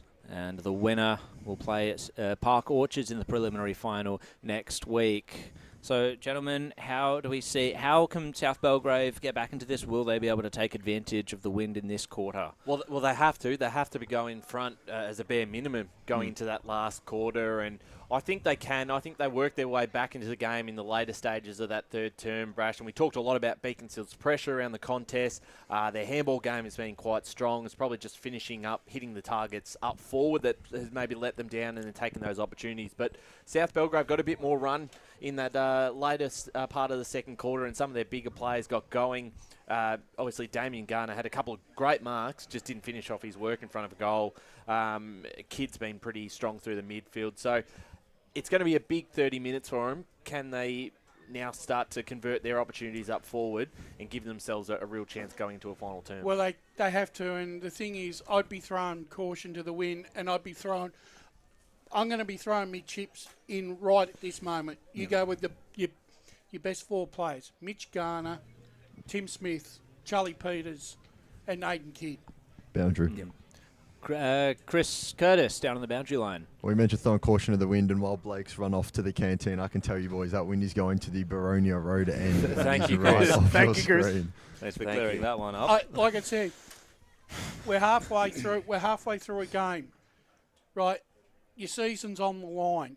This is where you have to play your best players in the position that's going to give you the maximum amount of benefit, because they can't afford to be only 2 goals up at three-quarter time. Mm-hmm. You want 3 at least. You've got to be 3. Even 3 and a few points. If you can make it 4 kicks, that sows the seed of doubt. But if it's still under 3, you still think that you can get. You're still in the contest. But I think the other thing too is Beaconsfield are going to have to play a smart quarter here and probably start running the ball more into their forward 50 and keep the ball low when they're shooting for goal. Which is what South Belgrave did in the end. That's right. And so that's what they need to do in this quarter, where South Belgrave need to explore their expose the centre half back of Beaconsfield right under pressure and start aiming the ball through that channel.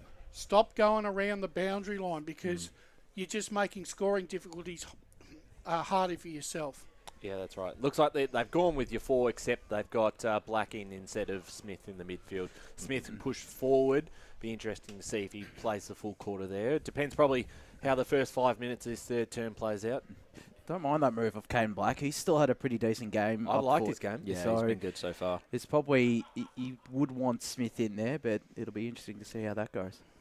Players are in position, siren about to go. Umpire with ball in hand. And to take us away for the third quarter, here is Josh Ward. Garner up against Muley as it started out here at Tormore Reserve. And we begin the third quarter with a Garner tap down. Johnston running onto it. We'll get a holding free kick. Paid against Caden Black. It's still forward of centre for South Belgrave, but Johnston will look to move it forward off centre for Beaconsfield. Goes out wide to wide. Kick was dangerous. Still managed to find Brandon White. The star defender goes backwards to Jack Doherty. I'll probably look to do this for majority of this third quarter, kicking against the breeze. They hold the lead through Beaconsfield as the kick goes right in front of us. Johnson came flying. Delfonso will get the ground ball, but it's Brandon White bustling his way through the Delfonso tackle. Costa was taken out of bounds in the end. And I have a boundary thrown right in front of the Beaconsfield bench, around 60 metres out from the South Belgrave goal line. They trail 4-3-27. Beaconsfield 4-9-33 in the Eastland match of the round. Division 1 first semi-final out here between the Saints and the Eagles. As this ball will be tossed back into play. Garner got front position. The tap down looking for Kidd. Instead it's Smith. Sent it to the true centre wing broadcast side. Intercept mark taken. Darcy Walls got a couple of players inboard. Decides to send it long down the line. Bout's got best position, but Smith from the side. And this is what Tim Smith can do. He's a bit like he's the guy. He's the X factor for South Belgrave, because he has the ability to turn the game on a dime within 5 minutes.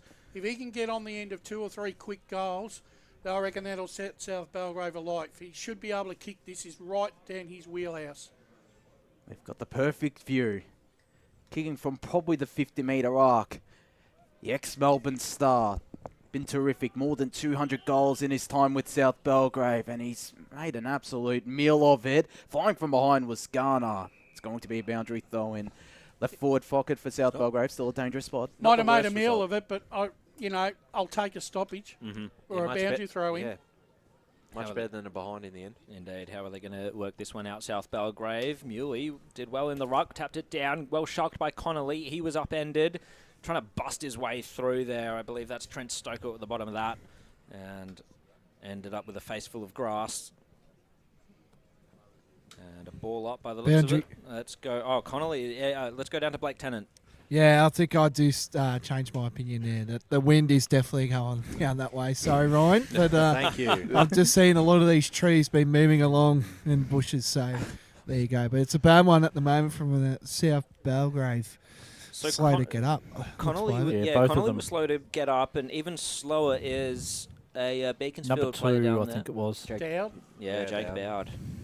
That would be a big loss, as he's hobbling off the... Well, he's hobbling away in the hands of the trainer. I think the other thing is, while we're here sort of hypothesising what both sides need to do, we also got to understand that this game could also turn out to be a real dour struggle where 6 to 8 goals might win it. Devon Smith roved the clearance. His handball wasn't great, but the boundary line was a bit of safety. It has been a dour struggle for times in this game. South Belgrave were able to break it open a little bit in the late stages of last quarter. Setting himself was Muley, got the tap down. Good tackle by Smith. Another ball up. I guess the wind's actually played havoc right across this finals weekend in the EFNL. It really has been hard yakka for scoring in all the games so far. Indeed. Tim Smith went the fly, tapped it down, and out of the clearance was a snapper goal, but on the last line of defence, Beaconsfield were able to take the mark and repel, and now in the hands of Connor Mowat. Sends it to the right back pocket, and finds Brandon White playing a bit of kick-to-kick. A wider Mowat. Now they decide to go to the right half-back flank. Plenty of flyers. Nuku just couldn't lay hands on it. And this ball will be tossed up. Right half-back flank for Beaconsfield. Left half-forward flank for South Belgrave. 4.5 minutes gone in this third quarter of the Eastland match of the round. Beaconsfield 4-9-33. South Belgrave 4-3-27 as Muley took matters into his own hands. Got the kick looking for Wasilko. Plenty of players surrounding this. And wrapped up there was Liam Kidd by Damien Johnston, and we'll have a ball up forward of centre for South Belgrave on the far side as winning the tap down was Garner. Peters rode the bump pretty well. Was wrapped up by 2 South Belgrave players once again. Plenty of pressure, plenty of nerves in the early stages of this third quarter, as it has been for the majority of this match, as Smith just tried to tap it in front of him. Tapped it instead to Bromley, who was taken down by 2 players. Brash? 4 minutes into the third quarter, and it's all square at Walker Park. Waverley Blues 5-4, Croydon 5-4. Tight contest out there at Walker Park, as it is across the entire eastern suburbs. What is some big days for some teams with seasons on the line. Out here, we got a couple of more stoppages. Still forward of centre for Beaconsfield. They lead 33-27. No change to the halftime scoreline as of yet. As Kidd tried to kick out of thin air, couldn't. Instead, it's going to be Beaconsfield through Johnston, who tried to get it forward but can't, and the ball will be tossed back into play, Brash. Yeah, Vermont draw first blood in the third quarter. Vermont 8-5-53, leading South Croydon 7-5-47. Beaconsfield have done well to make their way to the wing. We thought that stoppage earlier in the pocket for South Belgrave could have been dangerous for them, but regardless, they've done well, Beaconsfield, to force it this way. But South Belgrave gained some territory back, yet it's another ball in. In front of the supporters there, cheering the teams on. Looks like a fairly hefty South Belgrave contingent. Yet another ball up. Looks like they've got the tunes pumping too. In fact, it looks like it's a free kick, and it's going the way of Damien Johnson. So, the former Casey VFL player gets a short chip. It is a great setup over there. Yeah, that guy on top of the car. Oh, gee, yeah, that speaker's Looks Brett Besson pretty would love happy. that speaker. Yeah, no doubt. Intercept mark taken by South Belgrave. And they'll be going forward here through Jordan Nuku. High ball onto the wing. It goes straight past a few players into the hands of Costa. He handed it straight to Brandon White. Tackled by Smith. Tyler Stokoe's in there. Holds it to himself and another ball up. So tense moments. Not much happening. It's a real war of wills between the half-back lines at the moment. Indeed. The midfield as well, just attempting to extract the ball in whichever way they can, but the tackles keep coming hard and fast.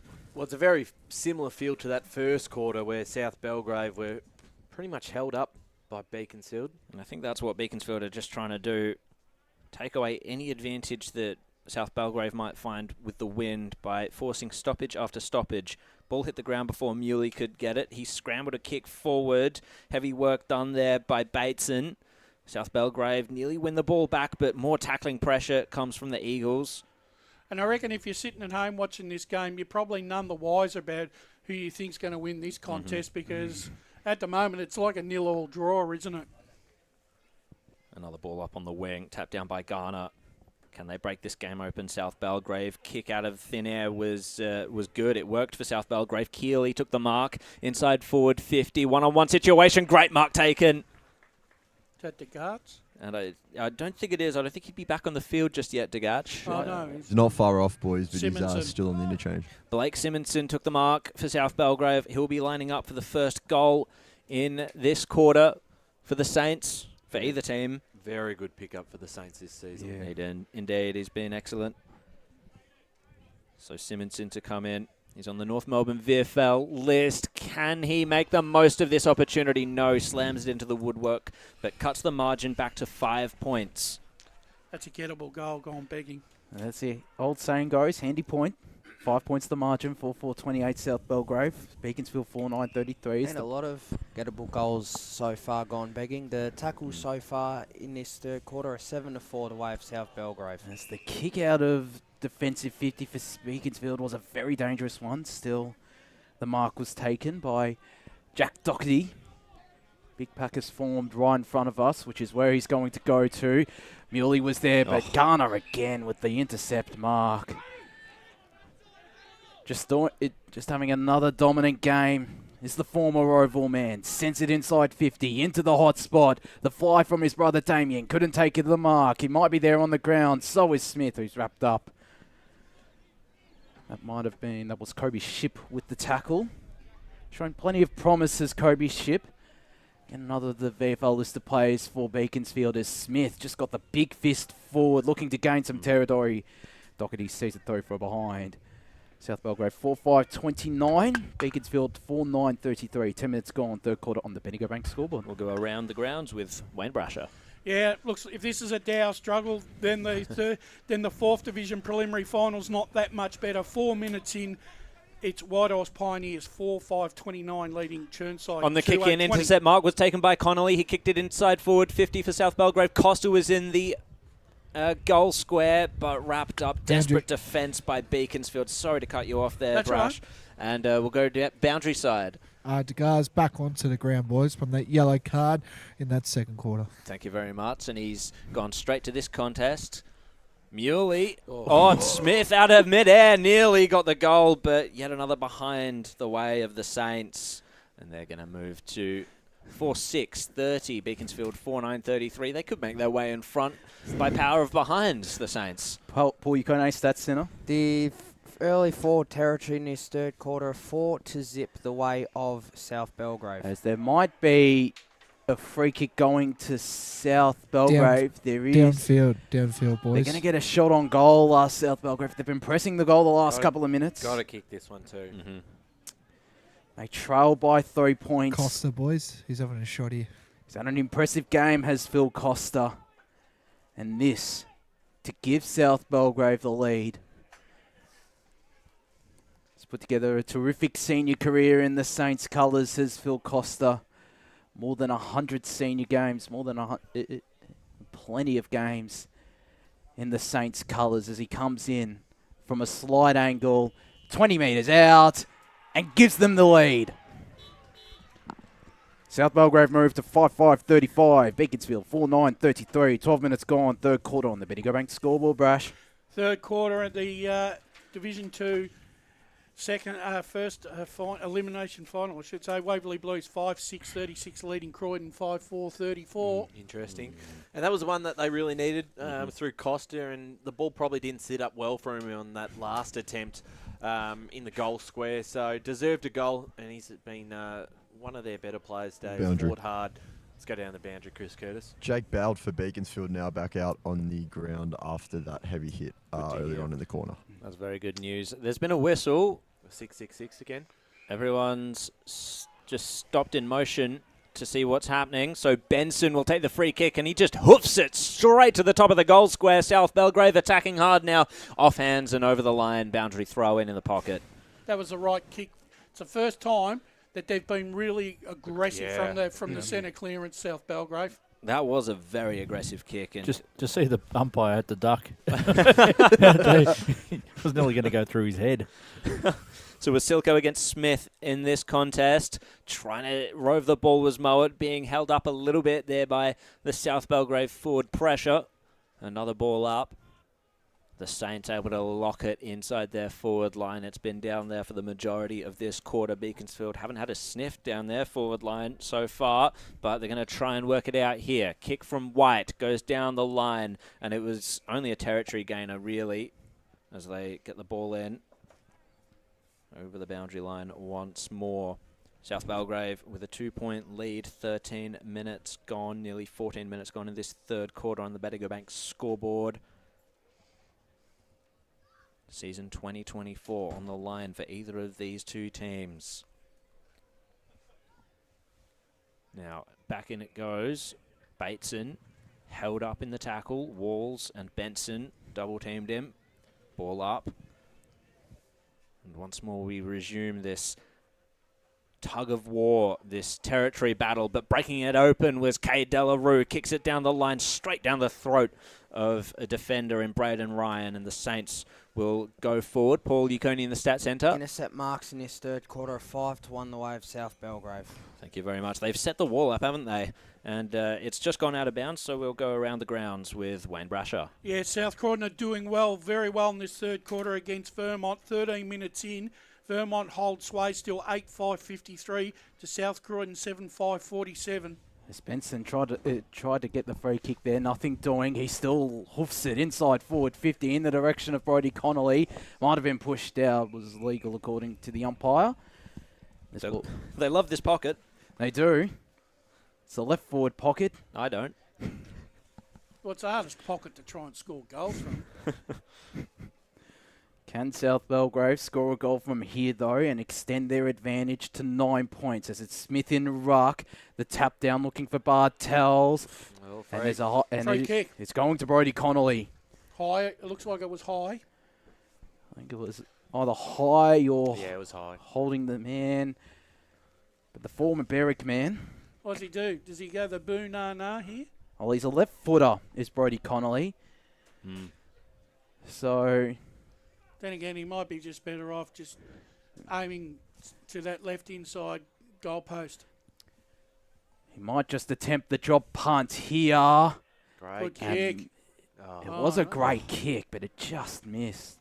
Great effort from Brodie Connolly. Looked good from our angle. It did. 5-7-37 the Saints. Beaconsfield 4-9-33. 16 minutes gone. Third quarter on the Bendigo ranked scoreboard. So kicking it in, Brandon White trying to gain as much territory as possible. Ocker's the target down there. Slapped down, though, by Nuku. Back inside the forward line for South Belgrave. Bounces over the line. Yet another boundary throw-in. Beaconsfield, of course, this is their second final series since they entered the EFNL. They won their first final last week against Montrose. Will they win a second?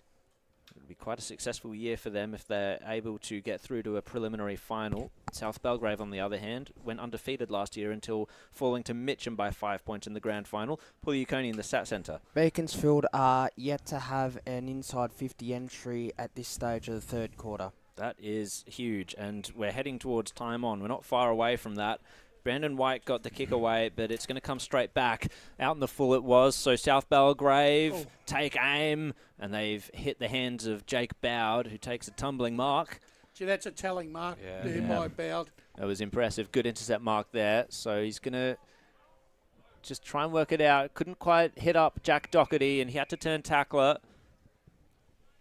And they earn yet another ball in. Opposite pocket, though, this time. Well, for as much as they've dominated this quarter, they have only had the one goal to show for it. Indeed. They have missed their opportunities of South Belgrave. And it seems like Beaconsfield are content with just holding it up as much as possible as they find the boundary line once more after some good physical work in there by Damien Johnson. And but that being said, Beaconsfield output this quarter has been nowhere near as prominent as what it was in the first quarter. No. They've parked the bus a little bit, haven't they? I don't think they've intended to necessarily. It's almost like watching a chess game, isn't it? Yeah. Delfonso laid a tackle there. Another ball up. Well, Heath Black was mentioning how much of a tactical battle it was after that quarter-time huddle when we had that interview. And seems to have it on those terms. Simonson gets it to the top of the goal square. Off hands once more. Yet another behind goes the way of South Belgrave. And they're edging their way in front. 4-point lead now to the Saints. Got to say, it's a different game plan that we're not used to seeing from South Belgrave. It's been very defensive this year. 5-8-38 the Saints. Beaconsfield 4-9-33 is the kick in. Went direct from Brendan White. Still in defensive 50 for Beaconsfield. Got options in the middle. And they still have it in their defensive 50. Stoko goes out wide to Mackay Bateson. Offered a shepherd there from Johnston. They're working it well through hands. Wasilko tried to sell the candy on his opposition. They managed to break away though, do Beaconsfield, although Stoko was wrapped up really well. Beaconsfield starting to apply some good pressure there. And it's seen out of bounds right in front of the South Belgrave bench. A nice piece of play there. The first one from Beaconsfield in this third quarter. Bit of promise. They have it in their attacking half, around 65 metres out from their goals. They trail 4-9-33 to South Belgrave 5-8-38. As Aiden Kidd, his kick was deflected to Sean Bartel. Sends it to true centre wing, looking in the Costa direction. Just slapped it forward. Alfonso's going to run onto it. He doesn't. Out of bounds for a boundary throw in. Brash. Real arm wrestle at Walker Park in the Division 2 first semi-final. Waverley Blues lead by 8 points, 20 minutes into the third quarter, 6-6-42. Croydon 5-4-34. This ball about to be tossed back into play. Benson trying to get front position. It's Muley who does. Got it down to Moat. Kick was smothered. Picked it up. And there's going Sling tackle. And there they go. Umpire Damien Sully coming in. Now, if he's consistent, right, he should be getting a yellow card in 15 minutes. It was the other umpire who did call it the last time. So what's going on here? So I don't think No, looks like they make the call. So he's given it 25. It is 25. It's going to go to Connor Moat. Been a bit quieter in this third quarter as Moat still put together a terrific game. As the under-19 premiership players. Handballs it to White. Got Bateson as an option at the left half forward flank. Got Muley calling for it inside 50. He heads in that direction. Got one to beat. In fact, he's got two now, and we'll get a free kick. This would hurt the Saints. This would really hurt the Saints. Is this their first forward 50 entry for the quarter? It is. If they kick a goal or even a behind, they're still efficient inside forward 50 at Beaconsfield. So once again, we've got a good view of this. Aim to that light, the light behind the right-hand goal post. Let the wind do the rest. Which way is the wind going, Blake? Well, it should be an easy kick with the wind going the scoreboard end. I just said before, Lee. As Muley comes in now. This for his 36th goal of the season. Just to the right. Might not have the distance. It does. Or there's a consultation. Out the full. Down the full. It is. So See, that looked like a point. Yeah, that It looked did. very That much easily like a went point. through. Yeah. 100% it was a point. There's further consultation. Score review. Because if Where's the the arc? if it's out in the full, then the goal umpire would be putting his hand out at a 45-degree angle. And it is out on the full, Jared. So South Belgrave to bring this one back in. How much territory will they gain with this kick? It was a decent amount. And Daniel Wine took the mark, handed it off. Forward goes Nuku, one-on-one situation. Well done, Bowd, that is. Gets the handball over the top. Beaconsfield now finding a bit of clean air for themselves, but that handball held them up, and Miles Curry paid for it in the tackle by Bromley. So the moment they had some space to get their handball game going, Beaconsfield, South Belgrave responded with pressure. Bromley to send it back inside forward 50 for yet another entry to South Belgrave. It's been down this end the whole quarter. Connolly couldn't quite take the mark. Spills to ground. Black ran into a tackle of 2. And it'll be another ball up. Holding the ball. Holding the ball, in Took fact. him on. Yeah, that is the right decision. Damien Johnson will take this free kick. Gets up slowly. Doesn't seem to have too much urgency. Happy to send it down the line by the looks of it. Whistle's gone, though. 25. And maybe it was encroachment on the mark. So Johnson happy with that one. Stepped over there, boys. Wayne Brasher in the score centre. 4th Division preliminary final. Churnside have hit the lead here at the 17-minute mark of the third quarter. Churnside 5-9-39 leading Whitehorse Pioneers 4-7-31. As the Pioneers season over, as Beaconsfield, well, they went kick mark style, but it all came undone as Bartels came in with the pressure and just rammed it down the throat once more of the Beaconsfield defender, and a 25-metre penalty once more. So Beaconsfield are being handed a bunch of territory and not doing anything with it yet. So what will Jake Bowd do this time? He goes lateral across the ground, trying to spread the Saints' defence. Doherty. Well, he's kicked it to a one-on-one situation. Good athleticism there by Myers, but he was able to just feed the handball out. South Belgrave with some run now. Peters kick inside forward 50. Smith with the strong hands. This moment right here is a Tim Smith moment, I reckon. Yeah. It needs to be a Tim Smith moment, Josh. He has to score here. Tim Smith, 44 goals for the season. Not quite an improvement on the 54 he kicked last year, nor the 77 the year before. I think, Jared, and speaking to a few South Belgrave people, Tim Smith has probably played a little bit more of a different role than what he has in the past. Yeah, that makes sense. He's multi-talented, this man, but a goal kicker nonetheless. Can he follow through with that this time? No, he's pushed it across the face. Yet another behind to South Belgrave this quarter.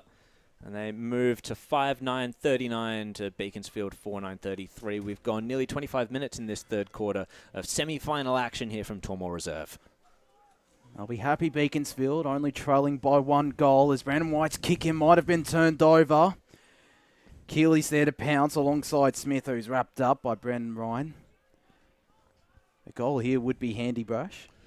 Yeah, South Croydon have done really well in this third quarter. They trailed Vermont by 11 points, 24 minutes gone. Vermont 9-5-59, leading South Croydon 7-6-48. As Harris sends it outside defensive 50, Bromley with the mark.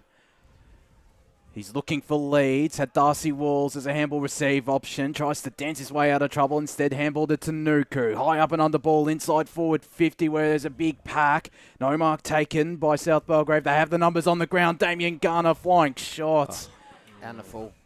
That's 3 out on the fulls for Damien Garner. Well, just so much territory this quarter, and what have they kicked? 1 goal. Great 5? question. Yeah, 1-6. 1-6. Very inaccurate South Belgrave as the kick in, looking for Muley. Got hands onto it, couldn't complete the mark. Johnson's there to pounce on the ground. Handball was intercepted by Kidd, who was pinged. They're starting to find some pressure at Beaconsfield. That pressure that held them in good stead in that first half. But they've been scoreless this quarter, Beaconsfield. 1 inside 50 still, right? That's exactly right. As Stoko has a left half back flank. If they kick a goal from this, they'd be very happy, Beaconsfield, as they might get that opportunity. Curry just dribbles it along the ground. Going to run onto it is Will Evans in the right half-back flank. Rebounds from his defensive 50. Looks in the Garner direction. Bartels is out the back. Picked it up cleanly. Put the don't argue on Ocker. Walls, was he helped without it? He wasn't. And we'll have a boundary throw in. Drew. We got our boundary side to Chris Curtis. Boys, I think Liam Kidd, after giving away that free kick, must have picked up a head knock. So he got up to man the mark and just fell straight over. So he's off in the hands of the trainers now. Ooh, that sounds worrying. That's very concerning. He's put together a great season and a solid game. Has Liam Kidd as Garner's tap down is a big one, looking in the direction of Delfonso. Boundary line beats him.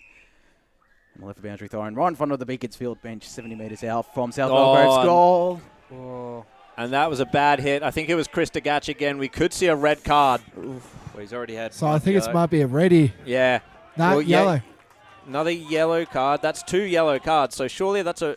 You can see the red being brandished by the umpire.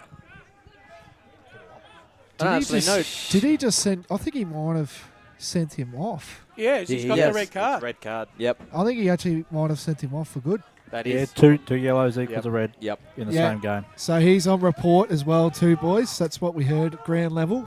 Chris Degach rubbed out. Yeah. Yeah. So he's on report and sent off. So after a cagey defensive miserly quarter, there's suddenly some spark, some pressure, and some feeling as well. But it's Beaconsfield with the free kick. Bateson kicks it down the line. The Flyers go up. Garner got the tap down, the spoil, in fact, and South Belgrave will rove it through Bartels. Good marking on his knees. Taking the mark was... That's Simonson. Great pickup for South Belgrave this year, as we've spoken about, and his kick was excellent to the lead of Benson. Finally, they're going to try and kick a goal here. I've liked Benson's game in ruck, and Well, one thing's for sure. At least we'll... He's been pretty good today, Josh Benson. At least Chris Degas won't forget his first game. It'll be memorable for all the wrong reasons, won't it? He's played pretty well in the ruck here, Josh. He has indeed, Jared. Lockie Benson to come in. Left foot kick on the siren, and it comes up trumps for South Belgrave. They make sure to take home some of the advantage from the wind. Wasn't a fantastic game in terms of quarter, in fact, in terms of making the most of their chances. But that certainly was a chance that did not go begging. So South Belgrave moved to 6-9-45. Beaconsfield 4-9-33. They've got some work to do here, the Eagles, to make their way back into the game. And we will see what happens with that after this break. Thank you so much for joining us at Tormore Reserve. Back after this. As Sarah opened her best friend Jackie's wedding invitation, she was overcome with a wave of emotion. While her 2 young boys wrestled on the floor, tears of happiness rolled down Sarah's cheeks as she saw the words she'd been longing to see. Please note, this wedding will be a child-free event. Well, Sarah, looks like we're off to Eastland for a new frock and some heels. And let's book in that babysitter. For all of life's little moments, there's Eastland. Eastland. Live real. At Yarra Valley Water, we know reducing your shower time, or show time, to 4 minutes can save you an average of $200 a year on water and energy bills. Shower shorter. Save water. Authorised by the Victorian Government, 1 Treasury Place, Melbourne. Sprained your ankle, bursting through the banner? Broke a finger, high-fiving the ruckman? Or did you run into the goal post again? For bumps, breaks or bleeds, be seen sooner, close to home at Knox Private 24/7 Emergency Department. The preferred provider of emergency care to the Eastern Football Netball League, you'll generally experience shorter wait times. You don't need private health, but there is an out-of-pocket fee. Be seen sooner, close to home at Knox Private 24/7 Emergency Department, 262 Mountain Highway, Wanturna. Do you feel good about your bank? Because there is a bank you can feel good about. They share their profits to fund big community projects, small community clubs, and vital emergency services. They've given $250 million to help Australian communities thrive. They have all the products and tech you expect from a big bank, with service you don't. It's Bendigo Bank. Feel good about who you bank with. Try Bendigo. Search bendigobank.com.au or search Bendigo Bank near me. The first time I met the team at Tobin Brothers Funerals, I felt like I'd known them for years. They're so caring, honest and passionate. James McLeod, Managing Director of Tobin Brothers Funerals, sums it up best when he says, Every day our people get out of bed to assist client families in their absolute time of need. Our people love what they do, and you will not find a more highly trained group of people than those at Tobin Brothers. Visit tobinbrothers.com.au. Tobin Brothers Funerals, celebrating lives. Hi, I'm Ben Desson from Montrose Football Netball Club, and when I need a new kit for a night out, I head over to Eastland. But Eastland is more than a shopping centre. They support a range of community organisations and have been major partners of the Eastern Football Netball League since 2018. Thanks, Eastland. You are listening to Radio Eastern FM 98.1. With live and exclusive coverage of the EFNL football season, bringing you the match of the day with score updates from all divisions. And now we cross to our commentary team for the Radio Eastern 98.1 Match of the Day coverage. Welcome back to Tormore Reserve, ladies and gentlemen. This is semi-final action.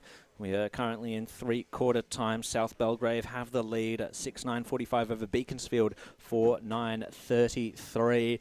Beaconsfield will be kicking with the wind. Gentlemen, did South Belgrave do enough with the wind and the momentum and all their inside 50s that quarter? No, I don't think they did. I think they had plenty of opportunities. They missed a few set shots. That last goal, of course, coming from Benson was extremely important. A goal wouldn't have been enough, I don't think. That at least gives them a bit of momentum going into that break. You saw the expressions of the players when that went through. They were up and about, excited.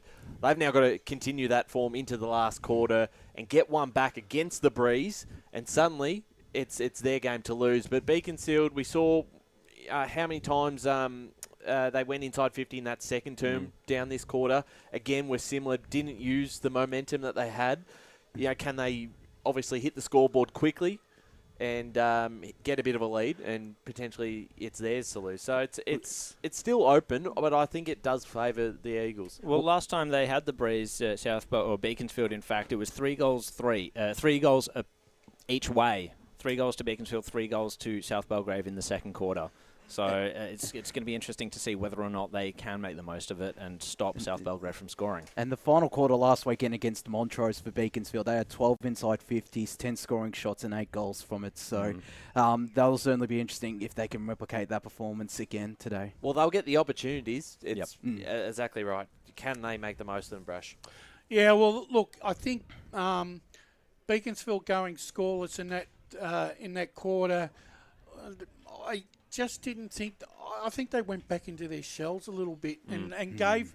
I think they gave some psychological advantage back to South Belgrave, because I just sort of feel that, like you have just talked about, if South Belgrave can kick the first goal against the Breeze, that gives them a 3-goal lead, and then that all of a sudden means that Beaconsfield have got to find 4 goals from somewhere.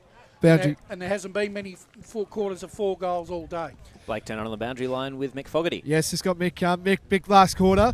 A goalless quarter, that one there, with inside 50s going in South Belgrave's favour. Do you want to just give a quick little recap of that quarter? Yeah, look, we got what we wanted. I mean, that last goal at the end with an askew kick from Macca there, that we wanted a boundary side. They won contested ball and they opened our forwards up with, and that's what you can do in these windy conditions. So I was really pleased with that quarter. Our mids didn't allow Kidd and Peters and so on to take control. Our contested ball was really strong. And talk about, what was the key message coming into this final quarter? It's do or die football from here on in as well. And, they're going to come at you. You're going to come at them as well. But what was the key message for that last quarter? I think we were guilty of just kicking the footy too long to our forwards in the second quarter. We got to shape the ground, switch the footy, look inside corridors, short 45 kick, and get some real speed on the game.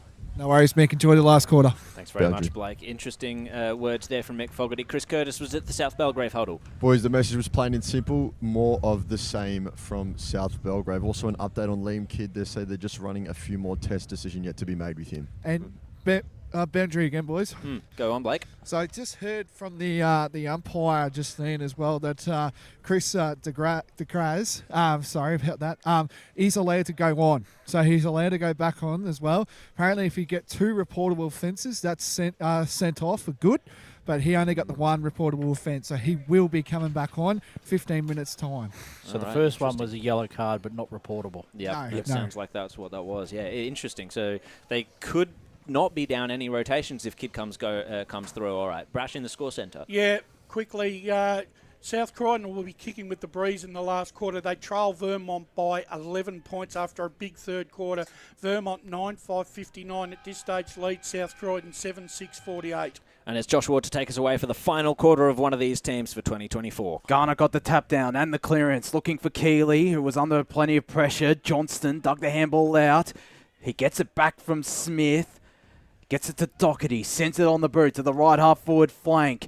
Bateson's there. Might have given away a holding free kick. Got one, in fact. Or, in fact, gave it away indeed. To Will Bromley, former Norwood man. More scores with Brash. Yep. Waverley Blues, 16 points up, 2 minutes into the last quarter, 7-8-50 leading Croydon, 5-4-34. Well, they've had the wood over Croydon this year. They have. As Bromley. Baronia might be saying a breath of relief there. Indeed, as Bromley sends it to this broadcast side centre wing. Muley in front position. Garnett got it out the back. Mowat wrapped him up. Johnston nearly stole it from him, but it's going to be a stoppage. Brash scores. Yeah, three-quarter time. It's all square at East Ringwood, Churnside and Whitehorse 5-9. In fact, it's just updated. Now, Whitehorse lead by 3 goals, 8-9-57. Churnside 5-9-39 at three-quarter time. Ooh. Maybe Churnside Park are kicking with the breeze in the final quarter. Go Horsies. Maybe that was too harsh on Whitehorse in the podcast. As in the meanwhile, the throw-in went out the back. Curran got it to Merrick, broke one tackle, got it to Bowd, to Moat. Bowd might get it back. Handball wasn't a great one, still tapped it back to Finn Devine. Goes short to Jack Doherty, who has it at the right back pocket. Got Delarue offering a lead, decides to go longer in the direction of Devon Smith, went over his head. Brandon White looks like he's playing a bit more forward in this final quarter. Sends it in the Ocker direction. He'll get a free kick or Jafar Ocker. Beaconsfield might get the advantage. They won't. It's going to be the mercurial Jafar Ocker. We'll go back. This has to go through, Josh. Has to. You're not wrong there, Blakey. And you talk about moments, Josh. This is one of them right here. Again, we've got the perfect view of this. The former Pakenham man. 22. He's kicked the 2 goals for the day. 27 goals for the season. 45-degree angle from 50 metres out as he slowly trots his way towards the big sticks. It's coming back. Brilliant from Jafar Ocker. 1 goal the margin. 5-9-39 Beaconsfield. South Belgrave 6-9-45. The perfect start for the Eagles. Well, I saw many players have had struggles in front of goal and with their set shot kicking. He's kicked 3 straight from his set shots and just judged the wind perfectly. That's a brilliant finish, and now they've got the momentum. Start directing the ball through him. Yep. His previous goal, he went around to the right, and then that one he went more straight. So you could see he was directing it exactly. So back into the centre. Muley just got the tap down. Simonson nearly sharked it. It evaded his hands. Peters nearly ended up with it, tackled out of it. Connolly was there to try and mop up for South Belgrave. Got the handball forward. Smith was onto that, though. And in the back, I thought against Garner. No, nothing doing. K. Delarue worked his way in there, but working his way out of it was Kidd. That was excellent. Walls. Oh, Mowat, excellent. Intercepted the handball. Kicked it inside forward 50. Have some options down there. Jafar Ocker's out the back. It's a lot of work for Nuku to try and tackle him. He did that, and a high free kick's going to be given away to Brandon White. That was clumsy. Very clumsy. Can't be giving away free kicks like that in the defensive 50. That was, yeah, tricky stuff there. He just went straight over his head. That was very sloppy. Evans it was, I think. Again, great work from Ocker to be able to get the handball off under a lot of pressure too. Yeah, fantastic. So Brandon White, the Stars could be firing here for Beaconsfield, 2 of their biggest players. He's been pushed up forward, has the half-backman. Can he work the wind out? Well, he does just that. What an excellent kick. He curled it back beautifully. And it's an even Stevens game here, 45 apiece. Beaconsfield with the momentum.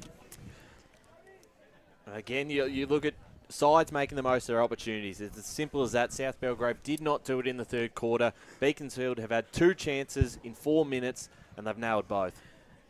Brash with some scores. 6 minutes into the last quarter, it's 4 points the difference at Jubilee Park. Vermont 9-5-59, leading South Croydon 8-7-55. Can South Croydon come charging home? Beaconsfield are doing the same with the breeze in this final quarter. As Garner got the tap down though for South Belgrave again to Keeley, who's wrapped up. Umpire Damien Sully says, give it to me, boys. And we'll have this ball tossed up forward of centre for South Belgrave. As Garner with the big fist down. That'll be locked up. Brash. Waverley Blues have got 1 foot into the preliminary final, 6 minutes into the last quarter. They lead 9-7-61, Croydon 5-7-37. Pretty impressive from the Blues of Waverley. As inside 50 goes Charlie Peters, high up and on the ball. Curran got the ball from behind. Delarue roved it well. Got it to Doherty, sends it to the far side in the direction of Miles Curry. Took the mark on centre wing. Inboard he goes looking for Harris. Walls came from behind but couldn't stop Harris taking the mark. Got plenty of leads, plenty of movement inside the Beaconsfield forward 50. Looking for Brandon White, couldn't take the mark. On the ground, Bateson gives Beaconsfield the lead. They've started this final quarter on fire, the Eagles. And they lead 7-9-51. South Belgrave 6-9-45. 6 minutes gone. They've probably only had 3 inside 50 entries, and they lead, Paul. They lead the inside 50s 3-2, and they've kicked 3 goals from it. It's fascinating, isn't it? It really feels like they shifted gears. I think a lot of that stoppage play, the pressure that Beaconsfield brought to that third quarter, making sure everything was down the line and miserly, I reckon that was intentional, and now they've just opened the game right up. Blake Tanner on the boundary line. Yeah, he was alluded to in the three-quarter time message that Bateson was going to be the little man that's going to try and get Beaconsfield over the line here. Well, he called his shot there, did Mick Fogy. We'll get a secondary ball up here as South Belgrave. Maybe they're going to try and lock it up a little bit, try and stem the flow. I know they have to score, but they need to turn the tide somehow. They're not getting their hands on the ball at all. And this time, it's Doherty. No. Boundary. Good tackle. Chris Curtis on the boundary line. Well, boys, on the other hand, in the South Belgrave huddle, a lot of the messages were about what to do if they get up and how to manage the game. But right now, there was not a word said about what to do if they fell behind. Yeah, well, 2024 could be slipping through the Saints' fingers now. Wobbly ball by Wind. It went lateral inside forward 50 for South Belgrave. Scrambling ball. Delarue had the composure, got it out to Bowd. Well, it's scooped up now instead by Mounter. Gets it down the line onto the wing. One-on-one contest. Great mark by Connolly. What can he do? Pulls the trigger, goes inside the corridor. Garner was there. Good work by Harris. Affected the contest, and now Beaconsfield will rove it down the line from Devon Smith. He's got a few options out there. Brandon White was one of them. Could he run onto it? No, not quite. Oh, good stuff there. Composure. Well, it wasn't that composed by Evans. He kicked it straight to Brown. And Hayden Brown, flying shot at goal. It went left and hit the boundary, the point post. So looks like it'll be a boundary throw into the pocket of Beaconsfield's forward line. Yep, it's exactly where you'd want it for Beaconsfield in this quarter. All the momentum, rather than get the point, this is where they want it. Another scoring opportunity comes beckoning here. As Ocker will take the ruck contest against Garner. Garner won it out. Johnston, was he taken without it? He wasn't. Peters worked it out of trouble. Got it to Darcy Walls. Sends it to the right half-back flank where there's a big pack. The fly from Smith couldn't take the mark. Alfonso with the ground ball. Kick was a good one. To Damien Garner. Worked his way up the ground. Too slow, Damien. Too slow. He's not had a great game, Damien Garner. Only had a couple of kicks, some opportunities, and he's kicked most of them out on the full. He nearly kicked that one out on the full. It's just going to be a boundary throw-in forward of centre. They're not being creative or inventive enough for South Belgrave with their transition. That kick was just down the line, as you said, Brash, too slow. They're not allowing any entries into the corridor of Beaconsfield. They're controlling it well in this final quarter, and it's seen them take the lead, 7-9-51. South Belgrave 6-9-45, 9 minutes gone. Brash, score centre. 10 minutes into the last quarter. South Croydon have hit the front, 9-8-62. Vermont 9-5-59. They're doing what Beaconsfield are doing here. South Croydon charging home with the wind in the final quarter out at Jubilee Park. As we have another ball up, Garner took matters into his own hands. Couldn't get the clearance. It was Delarue, roved it well. Plenty of players around this for South Belgrave. Myers just tapped it forward and tapped it out of bounds. There might be a free kick here. There isn't. It's just going to be a boundary throw. In 9.5 minutes gone. Beaconsfield 51 to South Belgrave 45.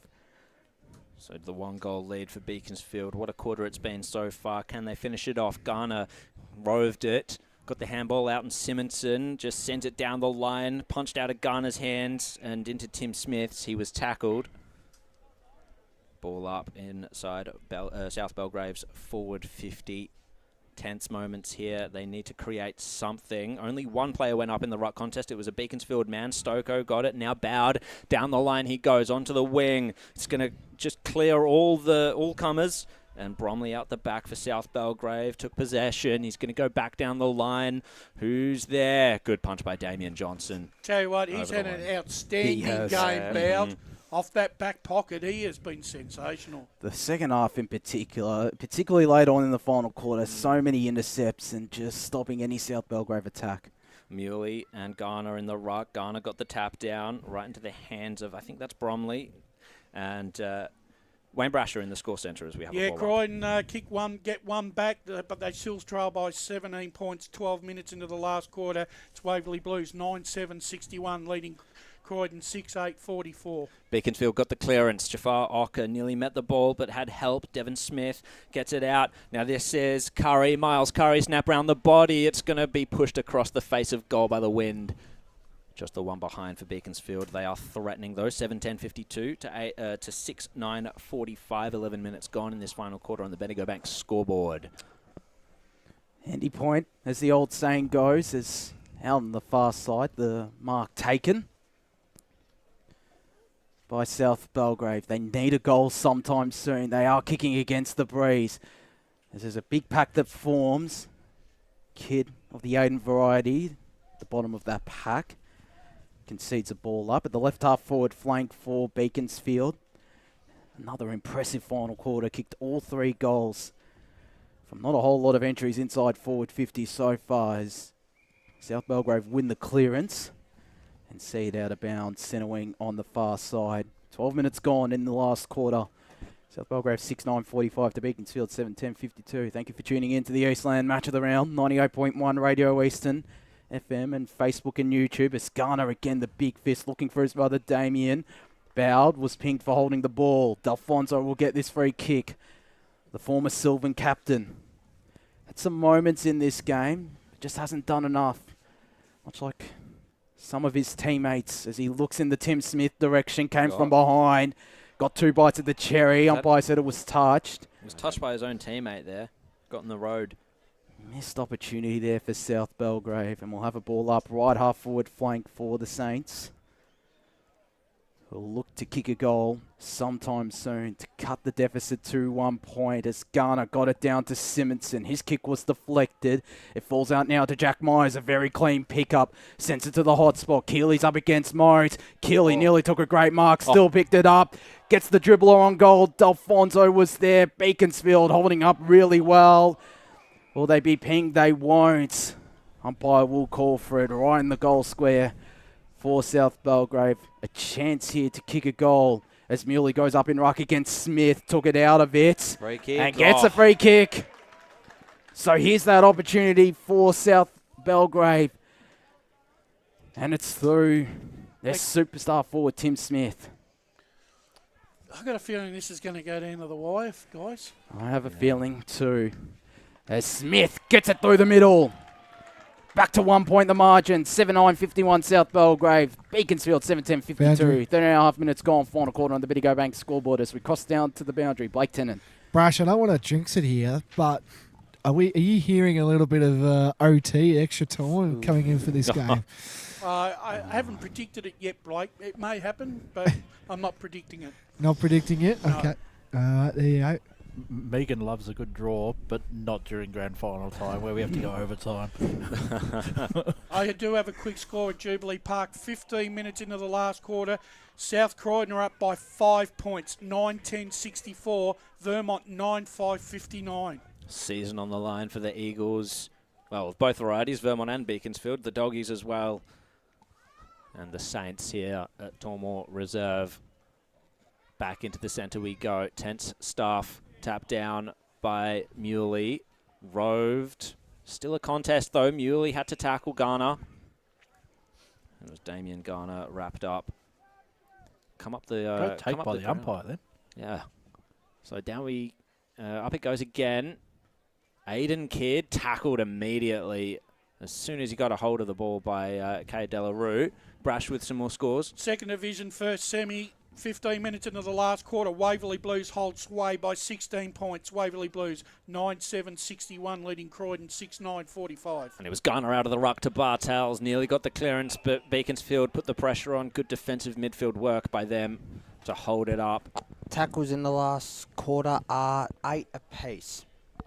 So more and more pressure being piled onto this game. Delfonso nearly came up to meet it. Shoved into the back was Curran. Ball spills free, however. Aiden Kidd was there. Ends up in the hands of Damian Johnson. He was tackled by Bartels. We'll have yet another ball up. They've forgotten to turn the clock on at East Ringwood because we're still at three-quarter time there. And they were 6 minutes behind us a little while ago. Aiden Kidd gets the clearance. Connolly is there. Can he take the mark? Not quite. Spills to ground. Smith at ground level. No. Great stuff by Jack Doherty, just holding it up. Desperation in defence there by Beaconsfield. Holding on to the slimmest of margins. Yeah, last 5 minutes been really good from South Belgrave, winning the ball out of the middle. Indeed. We'll go to Paul in a second as Doherty was tackled once more. Another ball up. Paul, what have you got for us? The clearances are 6-3 the way of South Belgrave, and the inside 50s are 7-6 the way of South Smith Belgrave. out of the ruck. Nearly kicked it. It centred it. Myers, he could dribble home a goal. No, straight to Garner. Pressure coming. He's being tackled. Did he get the kick away in time? No, it worked its way over the goal line for 1 point. Why didn't he just shepherd the player off? Oh, no. So 1 more point added to the scoreboard. That ties it up. We might be getting that extra time as Boud sends it long and wide to the far side. Evans intercepted it. Ryan sends it inside 50. Delfonso's all by himself. Went over the top of him. Beaconsfield should have the numbers. Instead, it's Garner. Put the bump on. And Delfonso... If we're heading into extra time here, then we could be heading into extra time at Jubilee Park. It's all square. Vermont 10-5-65, leading equal with South Croydon 9-11-65. 19 minutes gone in the last quarter. As Beaconsfield get the clearance and clear their defensive line. Send it to the left half forward flank. Brandon White in a one-on-one against Benson. Bateson's there on the ground. Sees it out of bounds. Well done to Benson there. One-on-one contest. Did very well to get that out of bounds. And how is the strength of Damian Johnson to get that clearance? Got hold of the ball and put the don't argue on. Been absolutely immense. One of the leaders of this Beaconsfield lineup. Garner got the big fist in the direction, though, of Josh Mounter. Quick handball away to his teammate. Inboard is Ethan Harris. Picked it up cleanly. Chucks it on the boot. Looking in the Bateson direction. White out the back. Took the mark. And the Beaconsfield faithful, right alongside us, are calling for him to have a shot. And he should have the shot. Yeah. He's probably got the leg on him to have the shot. Especially with the breeze behind him. Kicking from outside 50 on a 45-degree angle. The former St Kilda man. Can he give Beaconsfield the lead once again with a slow, deliberate approach? He does. But he gets him a point. Still handy. 7-11-53 Beaconsfield. South Belgrave 7-10-52. 18 minutes gone. Final quarter. Bendigo Bank scoreboard. Beaconsfield trying to wrest the momentum back as South Belgrave have had the ascendancy in the past few minutes. Walls to get the kick in. Strong mark down the line by Garner. Damien Garner, that is. Shares it round. Has Costa on the outside. Bit of a floater of a kick. Comes off hands. Beaconsfield have the numbers, but South Belgrave have the ball. Tackled. Ball up. Let's go to Blake Tennant on the boundary line. Yeah, just had Heath Black just come up to me just then. Just stated Degas is officially ruled out. The representative on eill just came over and just said, yep, he's done. So he won't be coming onto the ground. The umpire said he could, but the representative said no. So that's just the wording. Okay. Yeah, They might be down to 2 to the bench. I haven't seen Liam Kidd come back onto the ground as well. To back you up there, Josh, he's been walking around, but we haven't heard any updates. So there you go. So it was the free kick in the middle of the ground. It went to Devon Smith. He got the inside 50 for Beaconsfield, but it came off hands and over the line. Wayne Brasher with more scores. Yeah, 20 minutes into the last quarter. It's Waverley Blues 10-7-67. They look home against Croydon 7-9-51. There's the lose. Indeed.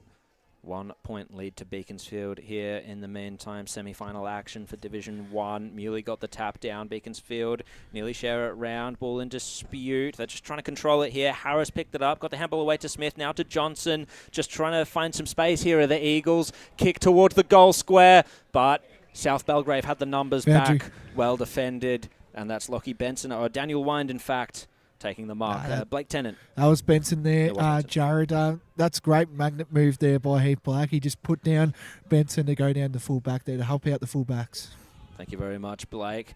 Great contest here, hand-to-hand fighting, and a free kick's been given away by Beaconsfield. South Belgrave will take it. It was holding the man.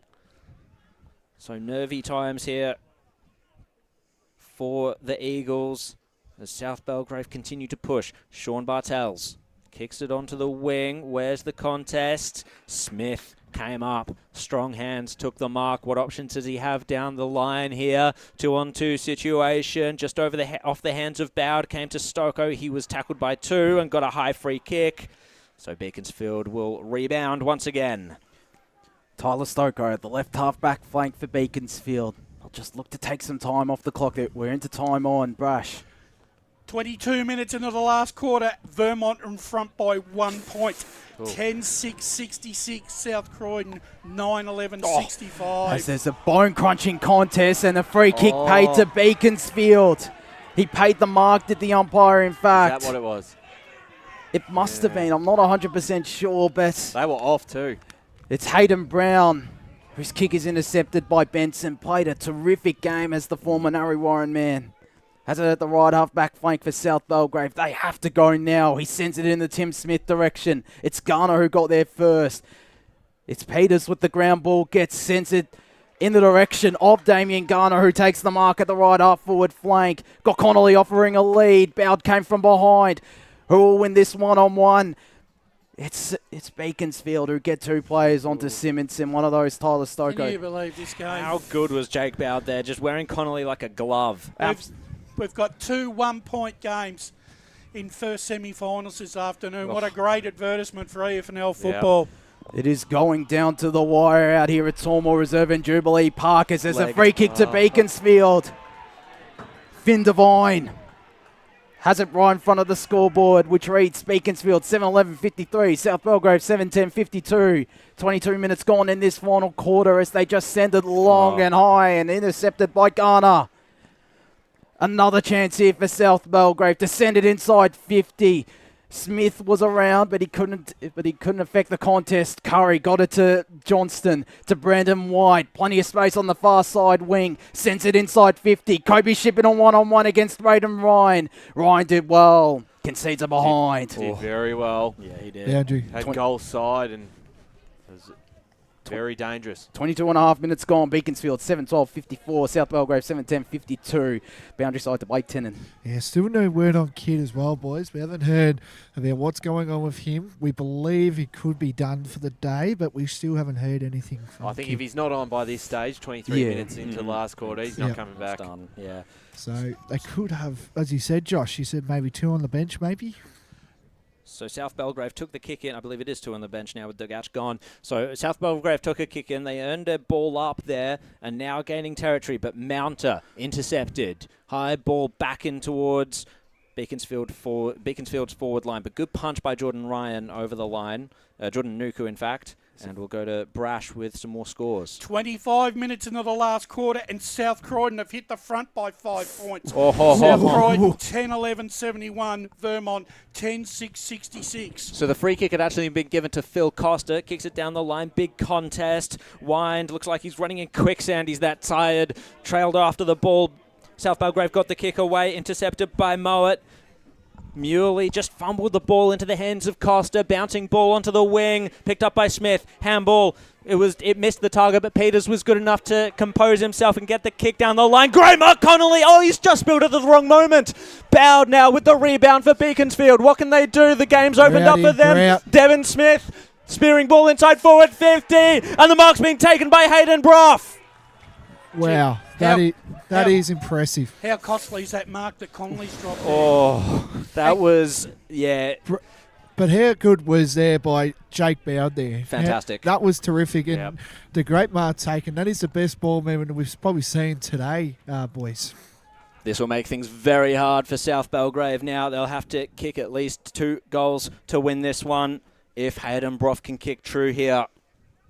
29 goals for the season. Hasn't kicked one today. We are deep into time on, and this could sink a dagger through the heart of the Saints. Hayden Brough comes in. A Beaconsfield on the way to a prelim. We'll have to wait a little bit longer to find out because that was just a behind. And South Belgrave will take the kick in. Josh, there can't be long left. That's the kick in from They're Walls. going to go down the middle.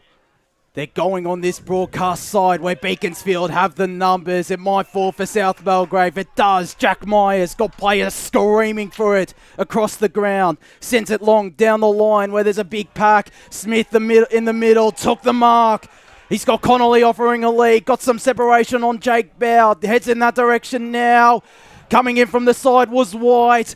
Mike picked up the ground ball. It's cutthroat stuff out here at Tormore Reserve. I'm going the call. I reckon there's about a minute and a half left. Muley won the tap down. Johnston gave the don't argue. Sold the candy on one. Gets it in the Bateson direction.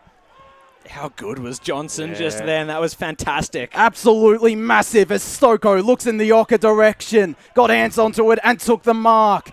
He's got Brough offering a lead inside forward 50. Gets it there. Dive couldn't take the mark. Peters is there on the ground. Go. They do. They get it to Wind. Sent handball to Caden Black.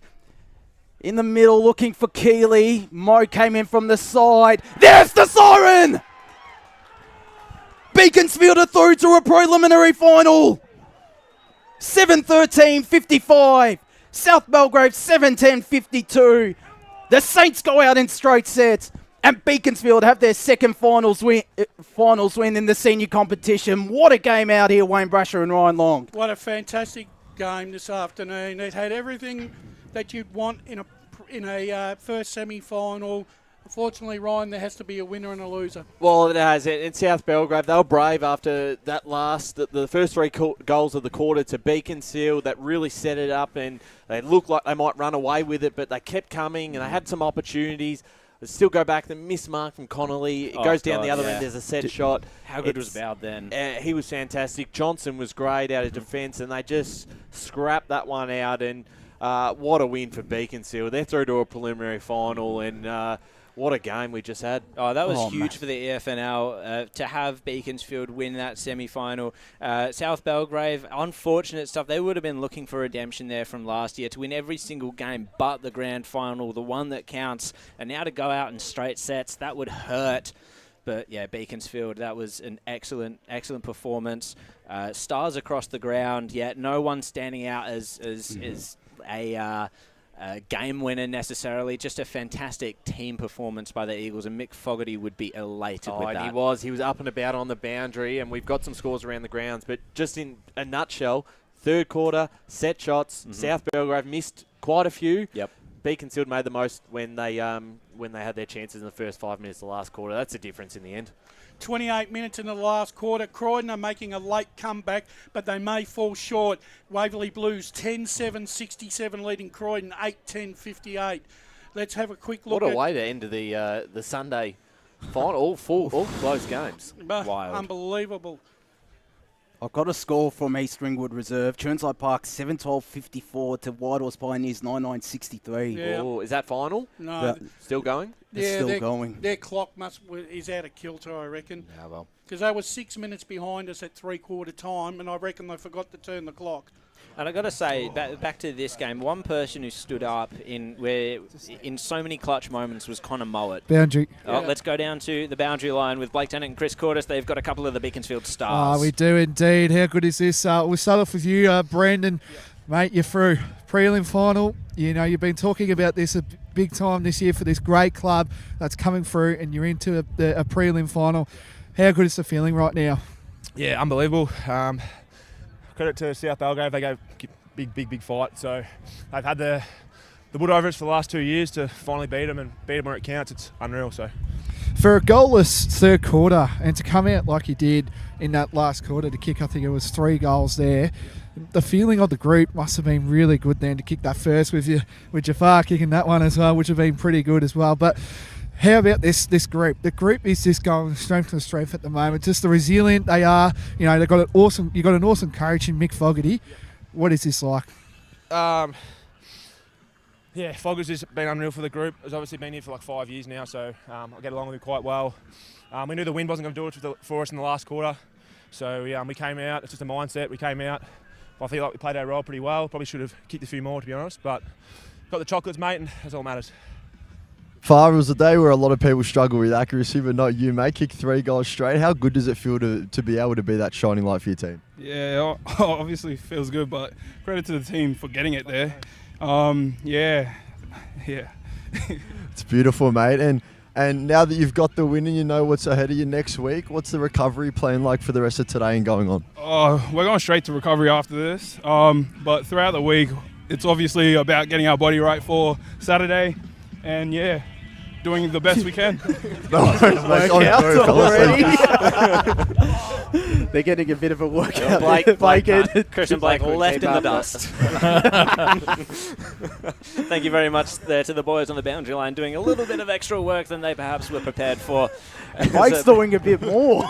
Well, he's got to go in and get the song. Blake's making a charge. He's hustling, lads. He's hustling. Putting in a mountain of work. I don't think I've ever seen Blake run that fast. So. No. As we'll get this song in a few moments. Hard to tell when that's going to come, but it will when it does. Such an important pair of players there, and I think the move of Brandon White down into the forward line, that was a masterstroke by Mick Fogy. I wonder if that's been a consistency, something he's done before. As we go to the song in the rooms, hopefully.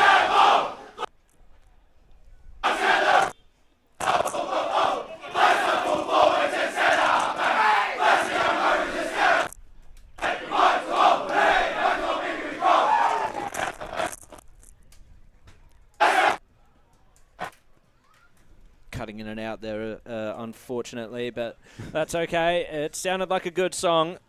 Can't tell which one, whether it mimics any of the AFL teams. I couldn't really make it out, to be honest. No, neither. Well, I think yeah, they don't the actually. preamble. It was like with Donny East with Dave Dobbins. Yeah.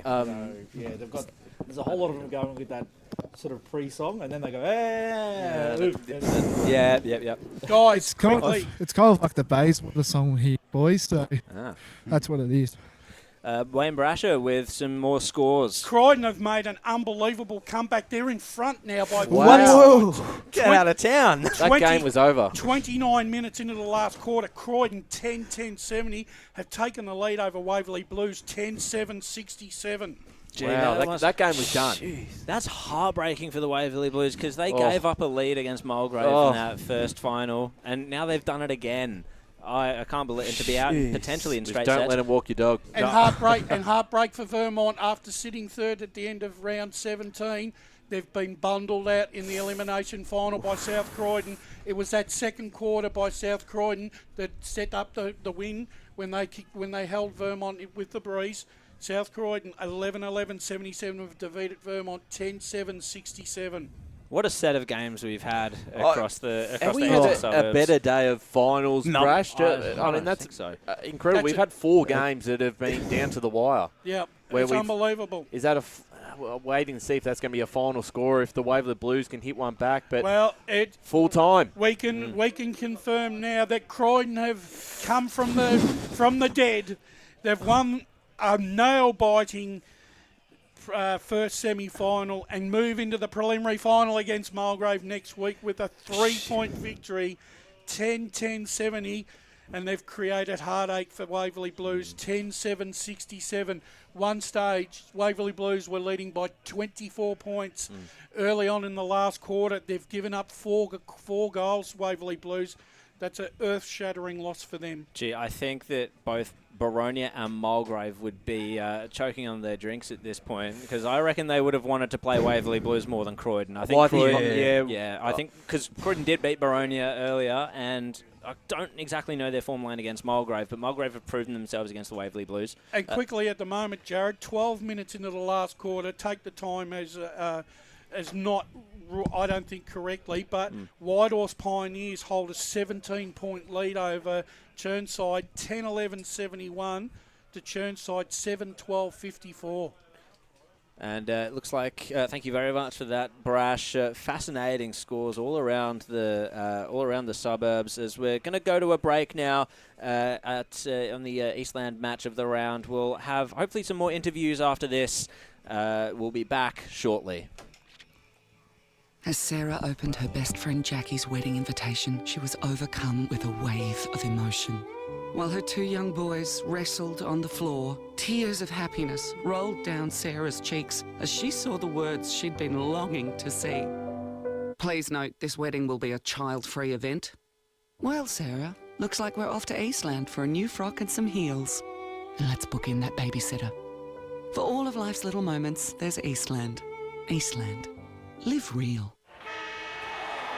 Sprained your ankle, bursting through the banner? Broke a finger, high-fiving the ruckman? Or did you run into the goal post again? For bumps, breaks or bleeds, be seen sooner, close to home at Knox Private 24/7 Emergency Department. The preferred provider of emergency care to the Eastern Football Netball League, you'll generally experience shorter wait times. You don't need private health, but there is an out-of-pocket fee. Be seen sooner, close to home at Knox Private 24/7 Emergency Department, 262 Mountain Highway, Wanturna. Do you feel good about your bank? Because there is a bank you can feel good about. They share their profits to fund big community projects, small community clubs, and vital emergency services. They've given $250 million to help Australian communities thrive. They have all the products and tech you expect from a big bank, with service you don't. It's Bendigo Bank. Feel good about who you bank with. Try Bendigo. Search bendigobank.com.au or search Bendigo Bank near me. Tobin Brothers Funerals wear their heart on their sleeve. Their clear and easy-to-use website and Memory Maker app make it easy for families to make an informed decision. Here's James McLeod, Managing Director of Tobin Brothers Funerals. We pride ourselves on being the most transparent funeral company. All pricing on goods and services are available on our website. It's all there for you to see and make very informed decisions when planning a loved one's funeral. Visit tobinbrothers.com.au. Tobin Brothers Funerals, celebrating lives. At Yarra Valley Water, we know reducing your shower time, or show time, to 4 minutes can save you an average of $200 a year on water and energy bills. Shower shorter. Save water. Authorised by the Victorian Government, 1 Treasury Place, Melbourne. Sprained your ankle, bursting through the banner? For bumps, breaks or bleeds, be seen sooner, close to home at Knox Private 24/7 Emergency Department. You'll generally experience shorter wait times. Knox Private 24/7 Emergency, 262 Mountain Highway, Wanturna. You are listening to Radio Eastern FM 98.1. With live and exclusive coverage of the EFNL football season, bringing you the match of the day with score updates from all divisions. And now we cross to our commentary team for the Radio Eastern 98.1 Match of the Day coverage. Welcome back to Tormore Reserve, where we've just seen a cracker of a final. South Belgrave 7-10-52, lost to Beaconsfield at 7-13-55. 2024 is over for South Belgrave, while Beaconsfield proceed onwards into the preliminary final to play Park Orchards, and both of those will be fighting for a chance to play Mitcham in the grand final and stop the Tigers from going back-to-back. We are perhaps... I think we'll have another interview, apparently, coming with us. Perhaps Mick Fogy's taken a while to address his charges, as fair enough. So the scores around the ground. Should we recap some of the other games that have been going on? It's been wild. It's worth recapping. Unbelievable, really. You know, and you couldn't have asked for, like I said in the broadcast, you couldn't advertise a better advertisement for EFNL final football this afternoon. As I said, heartbreak for Vermont. After round 17, they were sitting third, lost their last two, now have been bundled out in the elimination final by South Croydon 11-11-77, Vermont 10-7-67, and it was that third quarter against the breeze that South Croydon did enough to make sure that Vermont didn't get a big enough lead to carry into the last quarter for them to chase. So kudos to South Croydon, they move on. That's a massive win for in the Division 2 first semi-final. Croydon have come from the clouds here, look very much like Mitcham did yesterday. Croydon 10-10-70 defeated Waverley Blues 10-7-67, and the question needs to be asked once again. No plan B for Waverley Blues. It's either all or nothing with them, and once again, famine, it's 2 years in a row they've gone out in straight sets. They need to have a hard look at themselves. Now, it almost seems like Templestowe, where they were for a 4-year period in that 2015 to 2019, they just couldn't get over the line, and it does hurt the psyche of the football club when that happens. No doubt. The results, the way they've lost this year has been so different, because last year they just weren't in the contest from word go. This year they've had leads in 2 finals and blown them both, where, I mean, this one looked like that was over. I'd already started making the edit with the Waverley Blues. I've got to change it now. Well, more work for me. Extra work, yeah. Currently, at the moment, it's 18 minutes into the last quarter at Walker Park. At East Ringwood in the 4th Division preliminary final. And Whitehall still holds sway by 17 points, 10-11-71 to Chirnside Park 7-12-54. So Whitehorse there. Well, that's a big upset too. That is. It's huge. For Chirnside, if they miss out, if that's right, and they can't come back from this game, lose a preliminary final, not make a grand final after the year they've had, they'll be extremely disappointed. Well, if they lose this, that's now 4 finals they've lost in a row. Yeah. Dating back to 2022. Did they go out in straight sets last year as well? They made an elimination They made an elimination final and lost to Scoresby. To Scoresby, and obviously the preliminary final in 2022 they got thumped by Surrey Park. As I believe we've got Jake Bow down on the boundary with Blakey Tennant. Yes, we do, Jake. You know, we talked to a few of your star players as well, but this is no better feeling. You know, prelim final against a team that you haven't beaten since coming into the Eastland Football Netball League. How's this feeling for yourself, mate? Yeah, mate. Can't even put it in words. Just so proud of the boys. Such a young group. You know, coming into this game, we haven't, like you said, haven't beaten them before. Haven't won a final in this league until last week, and to back it up again this week against such a quality opposition, such a huge win. Just so proud of the boys. We knew they were going to come late there, and they did, and we just held on and fight to the death. And yeah, like I said, just incredibly proud of the boys. Huge effort. And you want to just set the scene for me right here. You pretty much did a game-saving smother there as well, just to put the pressure off them. But yeah, talk us through that moment, you know, and then to set up. And I know it wasn't a goal, but all the hard work that you put in. Yeah, there's one out with Brodie Connolly here in the back line, and they were charging quick. They were coming hard, and Brodie and I were 1-on-1, and I'm good mates with Brodie as well, which made it even worse. High ball coming in, and I'm just thinking, fuck, here we go. Excuse my language. But yeah, lucky enough to get a hand on it, and yeah, rebound after there. I actually went in the barrel to clear the massive paddock out here. Went in the barrel, try and clear the footy, and shanked it off the side of the boot straight to a player in the middle there. So I'll take it. Yeah, like I said, just happy to play my part in the end. And look, going into the 4th quarter, obviously scoreless in the 3rd. Last time that happened against South Belgrave, you lost by about 30-something points. What was the message at 3/4 time just to make sure that didn't happen again? Yeah, that's right. We knew they were going to come there, and like you said, we haven't 30 points in the last few outings, and a good opposition always comes, but we've got such a strong belief in this group at the moment, and we backed ourselves in. We had the wind in the last there, but we knew, wind or not, that we're going to have the legs, and we have the faith in each other to do our role, and each player playing their own role there. And yeah, like I said, wind or not, we knew we'll come in. We had belief in each other, and I think it paid off in the end. And now that you've got it done, what's the next week looking like for you boys? Yeah, so a 6-day break now, back to Saturdays, which is nice, but we'll go back to the club tonight, do some recovery, have dinner together, and yeah, probably another recovery session tomorrow night, and then full session on Tuesday, and back on the track Thursday. So definitely emphasis on recovery now and get the bodies right, and then huge game next week against Park Orchards, I believe. So boys in the van, got any questions for Jake after the big win by Beaconsfield? Jake, congratulations. A really, really tough and character winning performance from you this afternoon. How important is it for the area itself? I mean, look, Berwick maintain their Premier Division status. You've made a preliminary final for Beaconsfield. How important is EFNL football in that area now, considering the momentum that's been built? Yeah, absolutely. We played in 3 or 4 leagues there in about 5 years, and we couldn't get any continuity. We'd go into a league and we'd be way better than the opposition we're coming up against, and it's no good for our young kids. We've got such a huge junior club, and for us to be playing 100-point wins each week, these young great players are heading to other clubs to play competitive football. So we made the decision to come into the Eastland League to play in a more competitive competition, and when we came into the league, we copped so much slack from clubs that were already in the league and clubs that are around. We weren't good enough, just blokes from the hills and hillbillies, and for the first year or so, we did it really tough. The new kids on the block, no one wanted us there. But I think after today's win and even last week as well, we're just starting to build a bit more respect now. And I think that's huge for our club going forward. I also think too that probably the appointment of a EFNL legend in Mick Fogy as a coach and the talisman of the Beaconsfield Football Club. He's a very, very shrewd operator, and he's one of the doyen of EFNL coaches.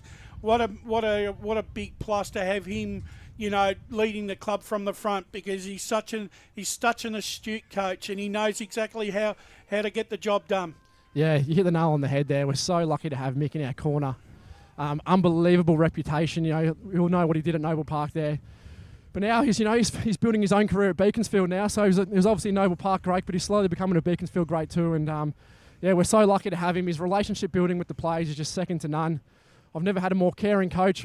He's more about the well-being and making sure everybody's comfortable in their roles and making everybody feel comfortable. And he just makes us all believe and just brings that group together. We don't have the most talented group. We don't have the strongest players, the tallest players. But what he does is he just brings all the boys together, makes us all believe. And we love having Mick in our corner. So lucky. Jake, it's Jared here. Congratulations, of course, on continuing what's already been a fantastic season. I just want to talk about that third quarter. It seemed, and how it transitioned into the final quarter, it seemed like you guys were happy to lock it up, happy to play a pretty stoppage-heavy game, and then switch gears the moment you had the wind advantage and bang on 3 goals in a short amount of time. What was the message at halftime and then the message at three-quarter time? Was that intentional? Yeah, at half-time there, we knew that if we could lock the game up for the third quarter and get a real stoppage game, we lock it up, and we knew we'd have the legs in the end. We knew we had the belief in the run.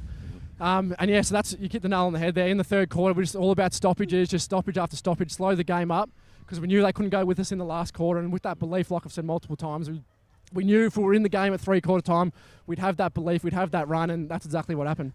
I've got one more here for you, Jake. One bloke that we spotted, played a great game, who I hadn't really heard much about before today, was Connor Mowat. He seemed to stand up in every moment that was important that he was around. It was an impressive game by him. I just want to hear your thoughts. Yeah, he's an unbelievable talent. He's actually the premiership captain in the under-19s team last year.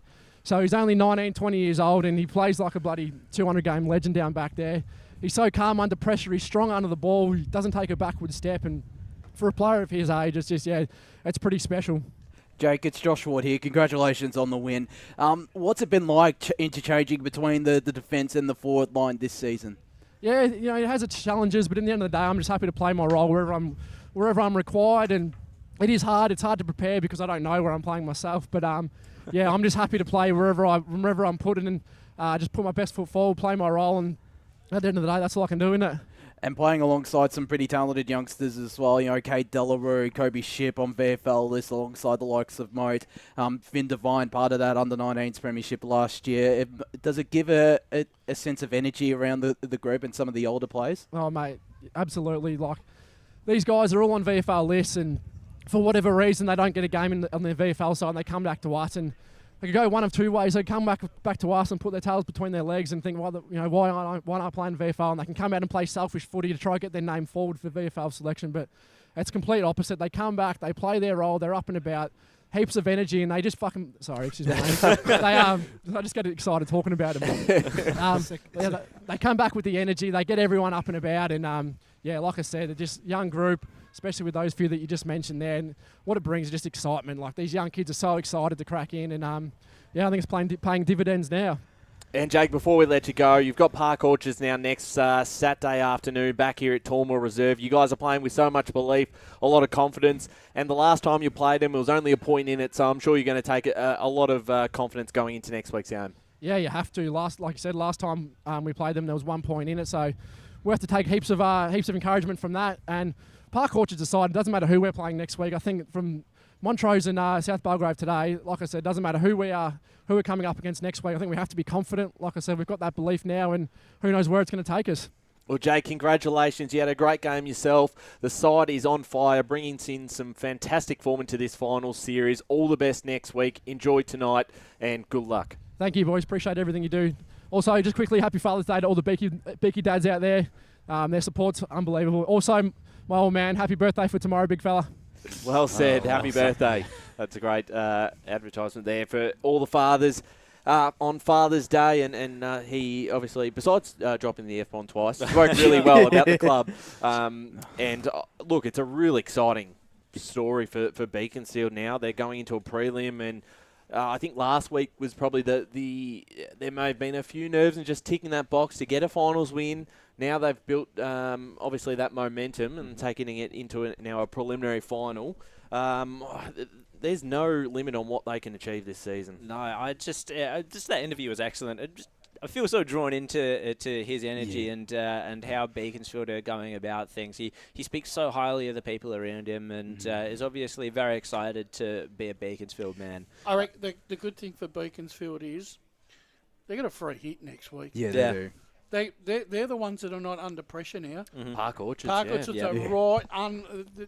The asset's going to come on them, considering where they finished in the home and away season. Park Orchards. They got overrun by Mitcham last week. That's going to be playing on their minds a little bit, because if Beaconsfield bring this type of game plan where they are able to get the game, create the stoppages, and get the game on their terms, that's going to frustrate Park Orchards no end. That could potentially prove a real upset as well. And it was a similar game yesterday as well. Mitcham obviously kicked more goals. They kicked 8 with the breeze in the final quarter and kept Park Orchards goalless, whereas South Belgrave here, they still kicked 1 goal, but Beaconsfield did kick the 3 with the breeze. So the one thing that Park Orchards will be wanting to do, they won't mind if they lose the toss and Beaconsfield kick with the breeze, if there is a breeze next weekend. I know the result was close today, 7-13 to 7-10, and Beaconsfield rightfully have gone through to a preliminary final. But do you get the sense that with South Belgrave that it was a season for mine that never really got off the ground? Josh, you and I were at Mitcham that first night, right, when they beat Mitcham, and whilst they were convincing that night, they never really hit their straps again throughout the season, did they? No, they didn't, and I think their game against Montrose might have... obviously, that was round 2, and they obviously got thumped by them in round 11 as well. I think that might have just drained a little bit of energy, because that round 2 game, that was a very disappointing performance. Tyrese Lee, I think we shouldn't underestimate how big a loss he's been for South Belgrave. Yeah, for sure. I just sort of feel like that... not only his rucking capabilities, but his ability to follow the ball around the ground and take telling marks. They really struggled without them today. And once again, I still admire the way Tim Smith goes about his football. You couldn't ask any more from him today. He tried every trick in the book to get his side over the line. And put it this way, I thought it was a pretty line-hearted performance. As far as I was concerned from him, I just sort of feel like that South Belgrave have lost that fluency in their game. That they've lost their dare a little bit, to take the game on. Are they being overcoached? Is that what it is? Are they getting too many instructions to sort of like play tactics like football? Well, look, obviously, Jared, that the game plan that what. The game plan that Luke Elliott had in place suited the South Belgrave side, and obviously Heath Black coming into the club with his game plan. Maybe it's going to take a little bit more time to bed down, but the thing is, you don't want to lose your creativity. The players that give you that flair and pizzazz and play on instinct. That's where I reckon they've lost. That's what they've lost. Yeah, definitely. Those players that play on instinct. And the thing is, you can't curtail that. No, and that's, I suppose, where it comes to sort of what I suspected was a few too many, not commandments, that's the wrong word, but a few too many instructions that kind of like clutter the players' heads a little bit. Yeah, I don't know. I think at the end of the day, it was 3 points. I mean, that Yeah, game that's could true. have gone either Yeah, way. it and could have. You're right. If they win that game, it's a different conversation. talking that about we're But having. even though, even if they had have won, we probably would have said, "Oh, they fell in." Yeah. You know what I mean? A little bit. Because we would have thought that we would have turned around and said that if Beaconsfield still had the same last quarter where they kicked the opening 3 goals, right, and they end up losing, you think, well, it was a game of lost opportunities for Beaconsfield. And That's true. Whereas I just sort of feel that with South Belgrave, it was just a matter of, it wasn't meant to be in the end. You know what I mean? Mm-hmm. Sometimes you get you watch a game of football and you seem like you get a sense of destiny. Yep. And it just never looked like at any stage that South Belgrave were going to take the game by the throat, right, and put the game to bed. They never gave that impression throughout the contest, where you looked at times the way Beaconsfield moved the ball.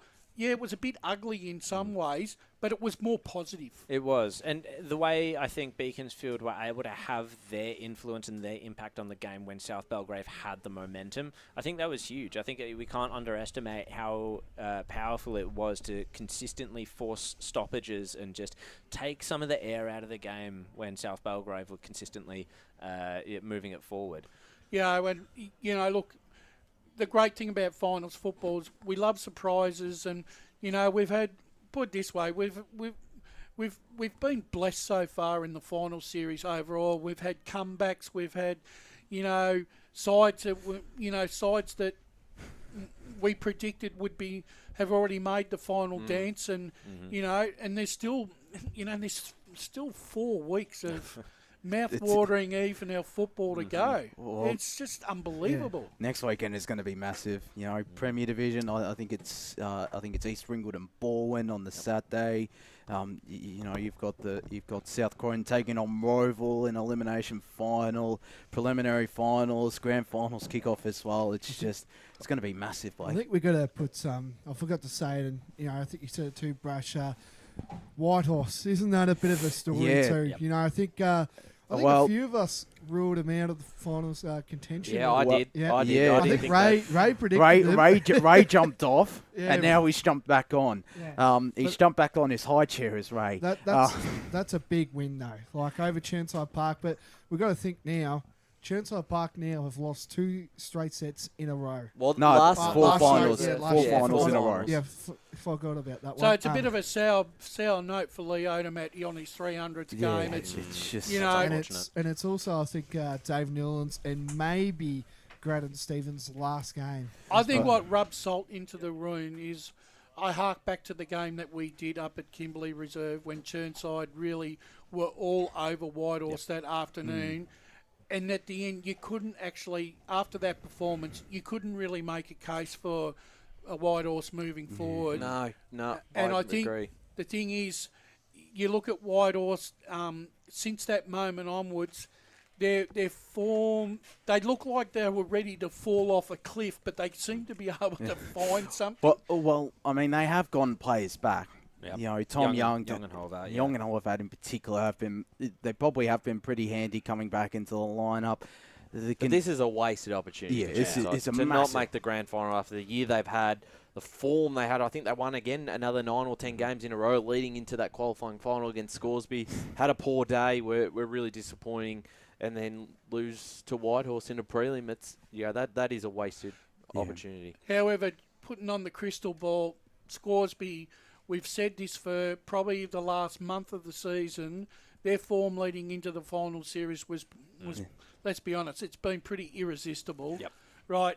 And all things being equal, it's going to be an achievement in itself for Whitehorse they've made the grand final, but you can't help but feel that that if Scoresby assert themselves positively in the first quarter and a half, I think it's going to be a hard road back for Whitehorse. Yeah, I in the grand have to final. agree. Yeah. It's an interesting one, and I find it interesting as well that it's two teams that have dropped from Division 3 in the past couple of years. Maybe a couple of teams who don't feel like they belong in Division 4. I don't know if that is. I don't think any side, Jared, thinks that they deserve to be in Division 4. That's a good point. I've got a question too for you boys. Will we be getting the Century next Sunday? Oh yeah, I would imagine so. I think Brush, have you got any goal scorers from the White Horse game as well? Or? I'm just going through the thing now. Yeah. They've got nothing in at the moment. Yeah, but we might be getting 100. A few people will be definitely running on the ground. It'll be better than what Darcy Fritsch is. Will Matt Fogy make a top for Adam Amin and his 100th goals? Look, like I said, the clock's still running at... no, it's over. Oh, it's a final score. It's a final score. Left it going. What's it on, Brash? Because last week it was on 64 minutes. Yeah, that was lightning. At the moment, it's clocked on at 38 minutes, mate. Yeah, that's over. So, and also another big win as well. I know we haven't really been talking about it, but Croydon. No, I think a few of us, I think even a lot of us predicted Croydon maybe to win. Do we have any Waverley Blues, Josh? Ryan? No, I was Croydon. I thought Waverley Blues would find a way. Okay. They had, for three... they did. Yeah. Until they threw it away. For 3 quarters and 10 minutes, the game was theirs. I'm shocked by that result, and just going into the rooms there just before, they couldn't believe it too, because that game looked over. Halfway through the fourth quarter, they kicked 5 goals in the space of 10 minutes. Croydon somehow. And are we seeing, what we're seeing is, Croydon winning next week? As Baronia host, terrific job. Thank you for doing this. They always do a great job out here at Tormore Reserve. They do it. He would love that little mention too. So what's in the bucket, Chris? What do we get? Cans. Oh, beautiful. No way. Beautiful. Don't mind that. More sugar required. Well, those drinks are calling out our names, I think, and we only have a minute and a half here to go. I thought we mentioned Father's Day, boys. Oh, yes, any dinners or... I've had Blake. Breakfast, yep. Same here as well. Yeah. Actually, it's an interesting time of year for me because it's Mum's birthday as well, so shout out to Mum. Not today, sorry, coming up in a few days. What about you, Rush and Paul? Did you get up to much Father's Day? Have you got dinner? I know you'll probably have a very happy nephew, Brush, as well, winning yesterday. Yes. I'm happy for them that they get a chance at immortality in 2 weeks' time. That would be excellent to say. As we're wrapping up here from Tormore Reserve, South Belgrave's season has ended 7-10-52 to Beaconsfield 7-13-55. What an excellent game it was. Beaconsfield, they will proceed onwards. They will take on Park Orchards in a preliminary final with Mitcham, waiting in the grand final to see the winner of that. Josh Ward, my co-commentator for the day. Excellent stuff by you, mate. What a game we called. Always a pleasure calling alongside you, and a terrific job from yourself. And it seems like you only call the close games as well. Apparently so. Ryan Long and Wayne Brasher in the special comment seats. Always a pleasure, Jared. Yep. Thanks very much, gentlemen. Paul Uconi, great job as always in the stats. Pleasure, Jared. Pleasure, guys. And Chris Curtis and Blake Tennant on the boundary line. Great job by you guys. Thanks again, Jared and Josh. Terrific job, and to everyone involved. And to Lee Green and Megan Green behind the scenes, they always do such a good job. My name's Jared Beanland. Thank you very much for joining us on the Eastland Match of the Round.